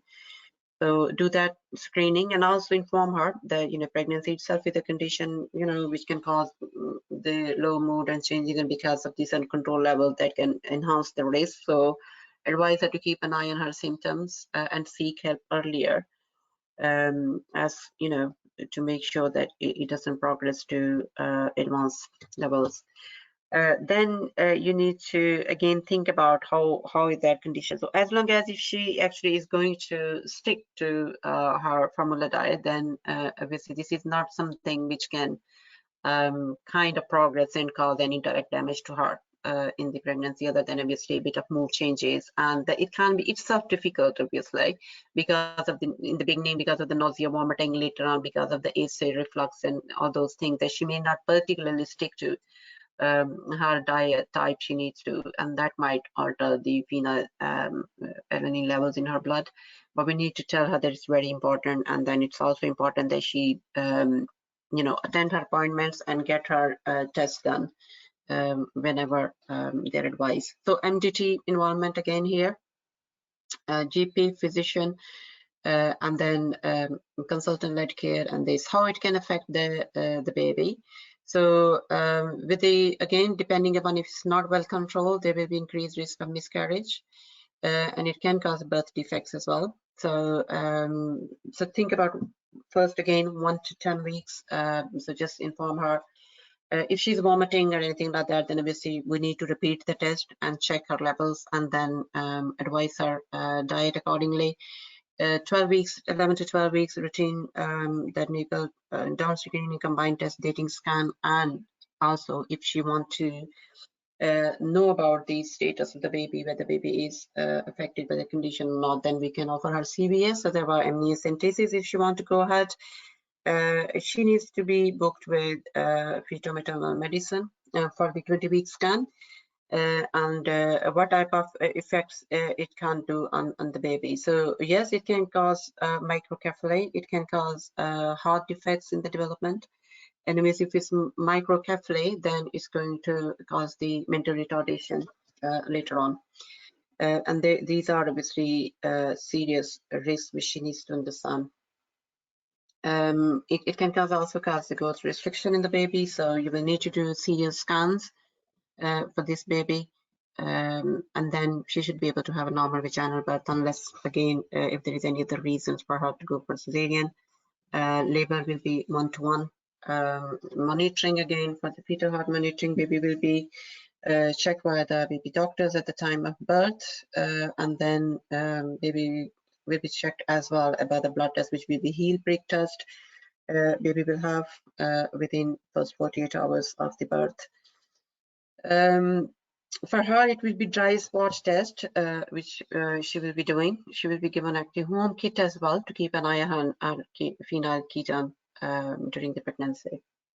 Breastfeeding. Breastfeeding is debatable. Because in breastfeeding again, whether there is obviously phenylalanine in the breast milk. So whether it is or not, but however, there is some evidence to say it's okay to breastfeed because the amount in breast milk is less as compared to formula milk. But if there are any formula milks available, particularly which are now, so if they can find out the particular formula milk for the baby is affected by phenylketonuria, then it will be good to go on that formula feeding rather than going on breastfeeding. But obviously, if they're not available, then we strongly recommend to go for breastfeeding rather than going on the routine formula milk, because the levels are low in breast milk as compared to. And again, in post-natal period, obviously, she will be at slightly high risk of having the symptoms of low mood, depression kind of symptoms. So do that assessment again. And her own levels of phenyl, these levels, the risk of getting them disturbed is more likely in the postnatal period. And as a result, it can affect the breastfeeding. So that's why we need to give them that advice that they need to have extra support to look after their baby, and also to ensure that there is some support to make her formula diet available to her, and also to ensure that she's taking them because looking after the baby, sleepless night, tired, not able to maybe go and buy her diet stuff in place, or not ready for her to take, it's highly likely she might just end up of eating whatever is there at home. So this lady also need a better support plan in her postnatal time, if particularly she's breastfeeding. And yes, then after that, just that contraception thing and gap. Any questions?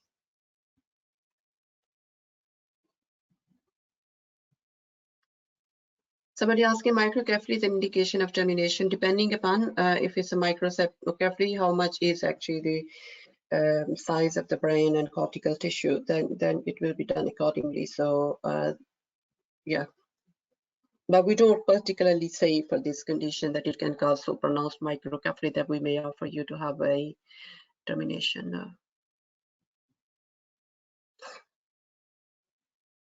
Okay, any other question before we go to the next one?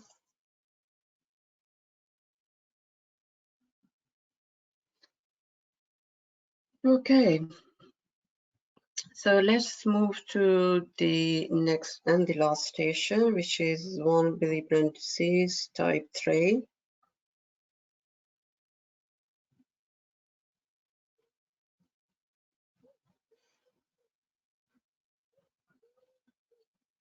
Right, okay, so from this group, everybody has done one case now, is that right? Yes, ma'am. Yeah. So I want somebody who really knows about von Willebrand disease to start this one. So who wants to do this? Okay, ma'am, I can do that. Okay. One then. You have plus 2 minutes.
That's your first 2 minutes. Okay. Hello, this is Dr. Malik, one of the doctor in the clinic today. Can I check your name and age, please? Yes, doctor, my name is Millie Wood, and I'm 23 years old. Okay, what would you like to be called? And you can call me Millie. Okay, Millie, I can see that you're 9 weeks pregnant and you're here for the booking visit with us. Is that right? That's right, doctor. And I can also see that you have a condition called von Willebrand disease. Is that right? Yes, doctor, I do have this, and I have this type 3. Okay, so what I would be doing in today's consultation is I will be giving you information regarding that condition and how we are going to manage it throughout your pregnancy and what are the effects of the pregnancy have on this condition. Anything else you would Yeah. like to add in today's consultation? No, that's all, doctor. Obviously, I do have this, and I'm really concerned if I'm gonna have any problems during the pregnancy. Mhm. That's very good thing that you're here for the preconception counseling. That shows that how dedicated you are towards your pregnancy, and this can really reduce the complication you can have during the pregnancy. So, is it okay for me to ask about your general health? Then we can proceed further. Yes, doctor. Of course, yeah. Mhm. So, Lucy, just tell me, this is the first time getting pregnant, right? Yeah, this is my first pregnancy. Mm-hmm. And how's this pregnancy going so far? It's been okay. I mean, it's very early on in the pregnancy anyway. It's just like I'm just 8 weeks pregnant. That's good to know. And taking your folic acid. I have started taking my folic. Mm-hmm. As you said, you have type 3. So have you, when did you last time saw your blood doctor regarding this condition? Yeah, so I see hematologist about 8 weeks ago. Mm-hmm. And are you taking any medication for that? No, I'm not taking particularly any medication. It's just like when I go for any procedures, like any dental procedure, anything like that, then they give me some medicines, say desmopressin to make the mucus itch. But I'm not on anything regular. Okay, that's good to know. Lucy, tell me, is there any history of nosebleeds recently? Yes, I did have some nosebleed about actually 4 or 5 weeks ago, but it wasn't too bad. I was able to manage it, control it quite quickly by putting some pressure. Mm-hmm. And any history of bleeding to the gums or joint pains recently? No, not recently, but I do have some joint pains about 6 months ago, and then I had to be admitted in the hospital. Okay, so how was the recovery after that? It was fine. I needed to stay there for a couple of days because I had some bleeding in my joint, but Mhm. then I was able to come back and have some support to my knee for a couple of weeks. Okay, so that's good to know that you're okay now. But we still be in touch with your blood doctor for that because you were having some complications. So in order to reduce this complication to not to occur in the pregnancy, you will be in touch with your blood doctor as well. Okay. So, Yeah. so regarding that, Lucy, can you tell me, is there any other family member having the same condition like you have? Yes, my one of my sisters have the same, and my brother has the disease as well. How are they doing? They've been okay. I mean, they haven't got the serious one. They have type 2, so they're not really doing bad. Oh, okay, that's good to know that they're fine. So, Lucy, any other medical problem for which you have to follow up to your GP, like high blood pressure or diabetes? No, I don't have any blood pressure. Any surgery in your tummy or down below? No. Mm-hmm. So, are you aware of your blood group? Yes, my blood group is A positive. Any reservation for blood transfusion? No, not at all. Okay. And Lucy, tell me, is there any history of blood clots in the legs and lungs to you? No, doctor. Are you aware of your height and weight ratio? It's 26. That's good. Just to know about about your lifestyle. So I we usually ask these questions to everybody. So do you smoke? I do smoke, doctor, yes, but I'm planning now to quit completely. And that's a good thing because smoking does have some certain effects not only to you but also to your baby during the pregnancy. So I will Yeah. really encourage you to quit it. So tell me, do you take alcohol or recreational drugs?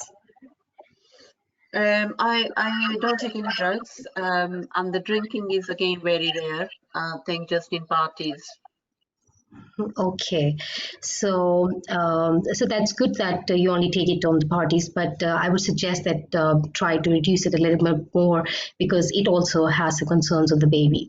So coming back to the Lucy, let's. I just want to know that how's your partner? Is there any significant history of such conditions running in your partner's family?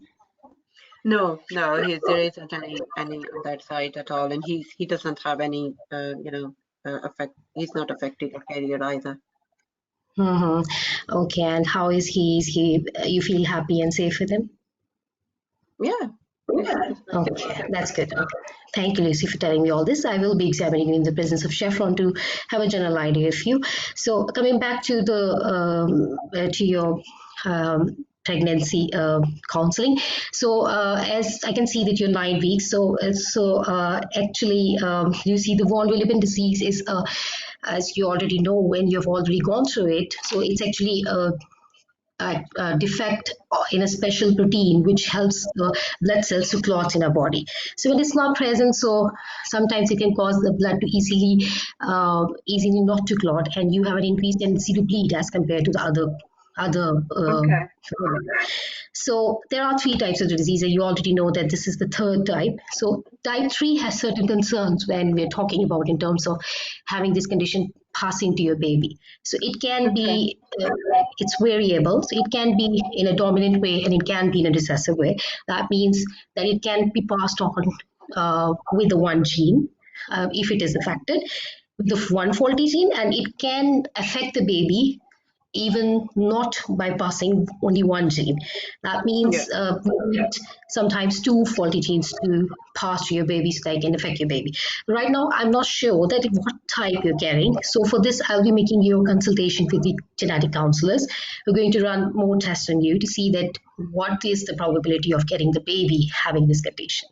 Okay? All right. Okay. Yeah. So after that, coming to the condition, sometimes what happens that with the type 3, these factors can really go down during your pregnancy, and it can we would be recommending some tests or arranging those tests with us so that we can know that what's the level of the factor is going on in your body.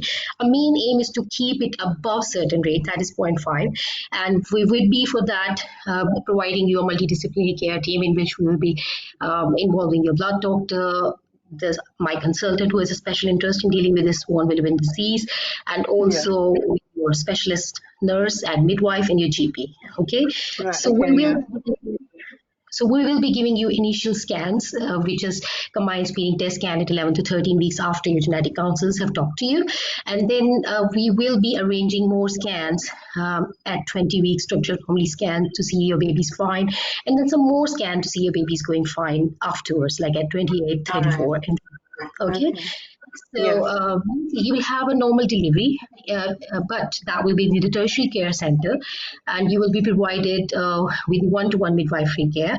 You will have a normal delivery, and cesarean section will only be done for the obstetric reasons, and you make sure that at the time of the delivery your factors are in the adequate range. Okay. All right. So. Okay.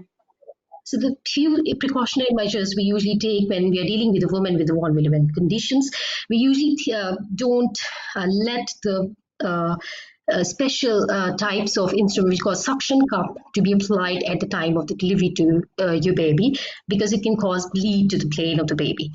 And sometimes when the baby is born and we don't when the baby is born, the baby is going to be seen by the baby doctor.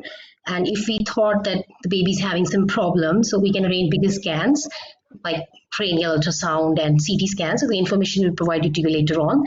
So what? And this is Sorry, doctor. I'm going to ask you a question here about the baby. So what type of problems the baby can have? You know, you said I will need scans for the baby. So it's just that it increases the little more tendency of having a bleed in the brain of the baby. So in order to see this, that the baby is not having this complication, after the baby is born, we're going to assess the baby by the baby doctors. And if we saw that there is going to be any of such problems, then we can arrange bigger scans to see that. And we can even run tests to see on the baby's blood, and we are going to take that blood from the cord of the baby to see that the factors of the baby are going fine. Okay. Yeah. So sometimes when when you're delivering, so there's an increased tendency for you to bleed slightly more after the delivery. So we'll be putting you on certain drugs which we call as transaline. So we might give you for 7 days when you deliver normally, but we might give it you for 2 to 3 weeks when you have a cesarean section. Okay, Yeah. Lucy. So That's one right, more doctor. thing. Yeah, that's right. Sometimes we find out that your levels are not that much adequate, then we might give you von Willebrand factors during the Okay. at any time we saw that your levels are going below that 0.5 international unit. Okay. Yeah, doctor. Yeah. So what I would be doing right now is that I'm going to see what your levels are in your booking visit, and I'm going to talk to your blood doctor regarding that. That do you have any, so that we can know that you don't need any extra help at the start of the pregnancy. And then we are also going to make your appointment with the genetic counselors to know the risk of having this condition to your baby. Okay. Okay, doctor. So Yeah, that's right. The time is over as well, but you can just give, yeah, for the sake of knowledge to the group. Yeah, continue. So it's Is said it I'm okay? going to give you all the written information, and once you feel like you want to ask more questions, then we can arrange your appointment with my consultant. One more thing, Lucy, you need to avoid those intramuscular injection, and we would be giving these vitamin K drops to your baby orally, not by the injection in the form of injections to your baby. So that is one of Okay. the which I just wanted to tell you, and we will be mentioning it in your notes, so that at the time of delivery, midwife or anyone person who's going to come across to you needs to know that you have this type of disease and these things not to be given to you. Okay. Yeah. Okay. Okay. Anything else you would like to ask, Lucy? No, that's fine, doctor. Thank you. You told me in quite a good detail. Thank you, Lucy. All right. Okay. Good. Good. Very good. So, but yes, it went quite beyond the time. So, Asma, please write down these points and try to practice them within the given time. And if you just try to just organize them trimester-wise, and that way they will save your time, because there was a bit of repetition of things forward, backward. So Okay. yes, so von Willebrand disease is due to the lack of factor, Willebrand factor on factor 8, and some people can have the deficiency in factor 9 as well. And then it depends, obviously, their condition. There is you all know there is a college guideline on this particular condition as well. So the type 3 basically is most severe form, but luckily it's quite a rare form as well. So first again, you need to establish with her what she has been doing, what her levels have been when she does check, because in this condition, the aim is to maintain the levels at 0.5 international unit per mil. So we need to ask her, like when she has seen her hematologist last time, what problem did she say? What is her bleeding pattern already? Like when she have any tooth extraction, how long it take for her to stop, and then ask about any history, any active symptoms at the moment, any bruises on the body, any active bleeding from the gums, any nosebleeds, and then, if she had, how long does it take? Has she required any, the platelet transfusions or any these factor transfusions, concentrate transfusions in the past? How her bleeding of periods had been? Was that quite heavy? Is she put on regular tranexamic acid during the periods? Was she put? So that all also help you the level of bleeding and the control she has. So then the rest, obviously, you need to know. So for this condition, you need to tell her, obviously, yes, there is genetic disorder. So depending upon the, the type, you can ask basically, are you aware what type you have? And then you can inform her that there can be risk of, obviously, transmission to these to the baby. And regarding whether she would like to have the testing done or not, we need to obviously explain her. She can obviously have the testing done, which will be CVS 12 to 14 or amniocentesis. However, obviously that will increase her risk of bleeding, so we may need to basically give her desmopressin or even these factor concentrates to build up her levels before we do that invasive treatment. And then we can do this one. So this condition as it is will not affect the baby's, won't cause any developmental or structural defects. So regarding the disease itself, we need to tell her this condition actually can, improve during the pregnancy. Because the pregnancy is an autoimmune condition, so that actually helps to improve this condition. So the risk of bleeding basically goes down. But it's very important because of the changes in the overall volume and the plasma of the blood that we maintain that certain level of these factors. But ma'am, it's while I was doing it in an exam, so it was like in type 3, there is no role of a desmopressin. So that's the reason I didn't included it in my answer. So do we have to include this? Yes, in type 3 as well. What happens is basically depending upon the, if they are just lower normal values, then we only give them tranexamic acid. And if they are, they go into the abnormal range, but they are still towards the lower level of their abnormal range, then it's the desmopressin which is given. But obviously beyond that, if it goes like, then 1 milli-unit or then we need to give them the concentrates. So yes, desmopressin does definitely have the role, particularly if we need to do any invasive procedures. However, when we give the desmopressin, we need to inform the lady as well that it can cause the fluid retention and accumulation of fluid in your body. So it's very important that you do watch the amount of water you're taking and the amount of urine you're passing. And then, routine antenatal care, detailed scan at 20 weeks, fetal-maternal medicine involvement, and just inform like any procedures. Obviously, we will need to keep strict eye on this, and you may need to have these, concentrates, particularly if you already have that history of receiving direct factor concentrates in the past. Then obviously she may require those during the pregnancy as well. Then we will need to make her appointment at 34 to 36 weeks to be seen by the anesthetist as well. And then around about 37 to 38 weeks, if everything goes straightforward at that stage again, we will do, and then we do warn them, then we may need to at that stage then give them, either again, tranexamic acid or even the transfusion of the concentrates to raise up their levels to be prepared for the delivery. The rest will remain same. You need to do the rest of the VTE risk assessment. Obviously, these women, because they are at increased risk of PPH, so these women will be at a risk of increased risk of VTE as well in the postpartum period. So we need to inform that to them and do overall VTE risk assessment, and then say accordingly, and then depending upon, what your levels and your risk scoring come, we will start you on. Why you have opened up?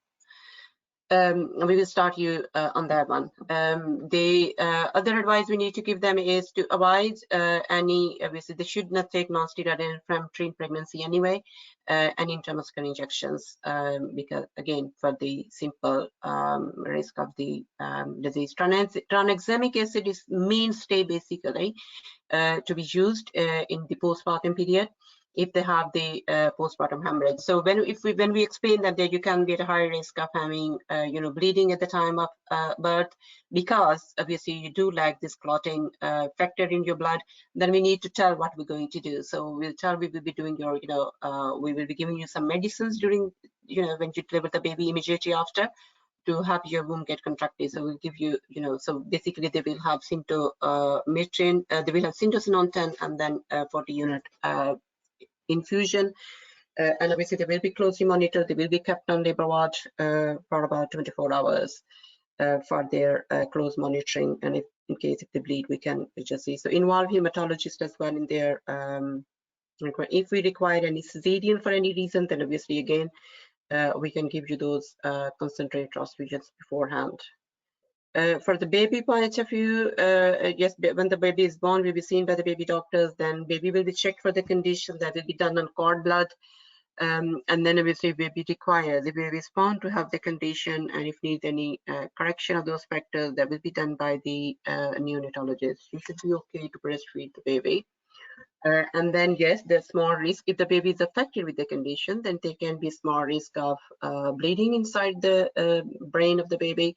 We call it intracranial hemorrhage. So, if the baby is found to be affected by the condition, then we will arrange their special scan. We call MRI of the brain, which will be done on the baby. Yeah, that's all. Again, written information. And the rest of the routine sport which we talk about, anything else. So the other thing we can tell these women is slightly increase chances of ending up having cesarean section, and the reason for that we can tell them because we will have the limited options to check the baby's well-being during the process of labor, because what happens during the labor, sometimes if we have any suspicion that baby is getting tired or the baby's oxygen levels are going down, then we can take some sample from the skin of the baby's skull and check it for the levels of oxygen and make sure if it's safe to continue with that. And sometime, when you are, fully, your neck of the womb is fully open and there is some delay in delivering the baby and there are any signs of compromise, then we can deliver the baby with the help of some instruments, we call them Folsom or vacuum. We will not be able to do these both in your circumstances because of the increased risk of bleeding on the baby in case baby is affected. And that will be the reason if situation arises, we have suspicions about the baby's well-being, then we will probably be then proceeding straight to the cesarean section. So that's the only extra thing I would like to add for these women to be aware.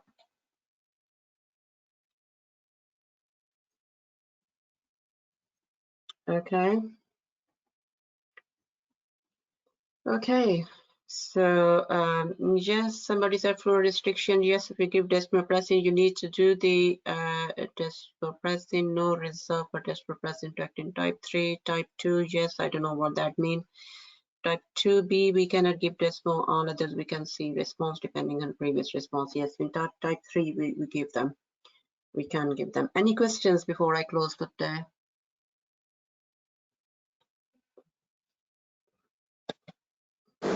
Ma'am, when we heard the last year's recording, actually towards the end you had said about doing some circuits before the exam.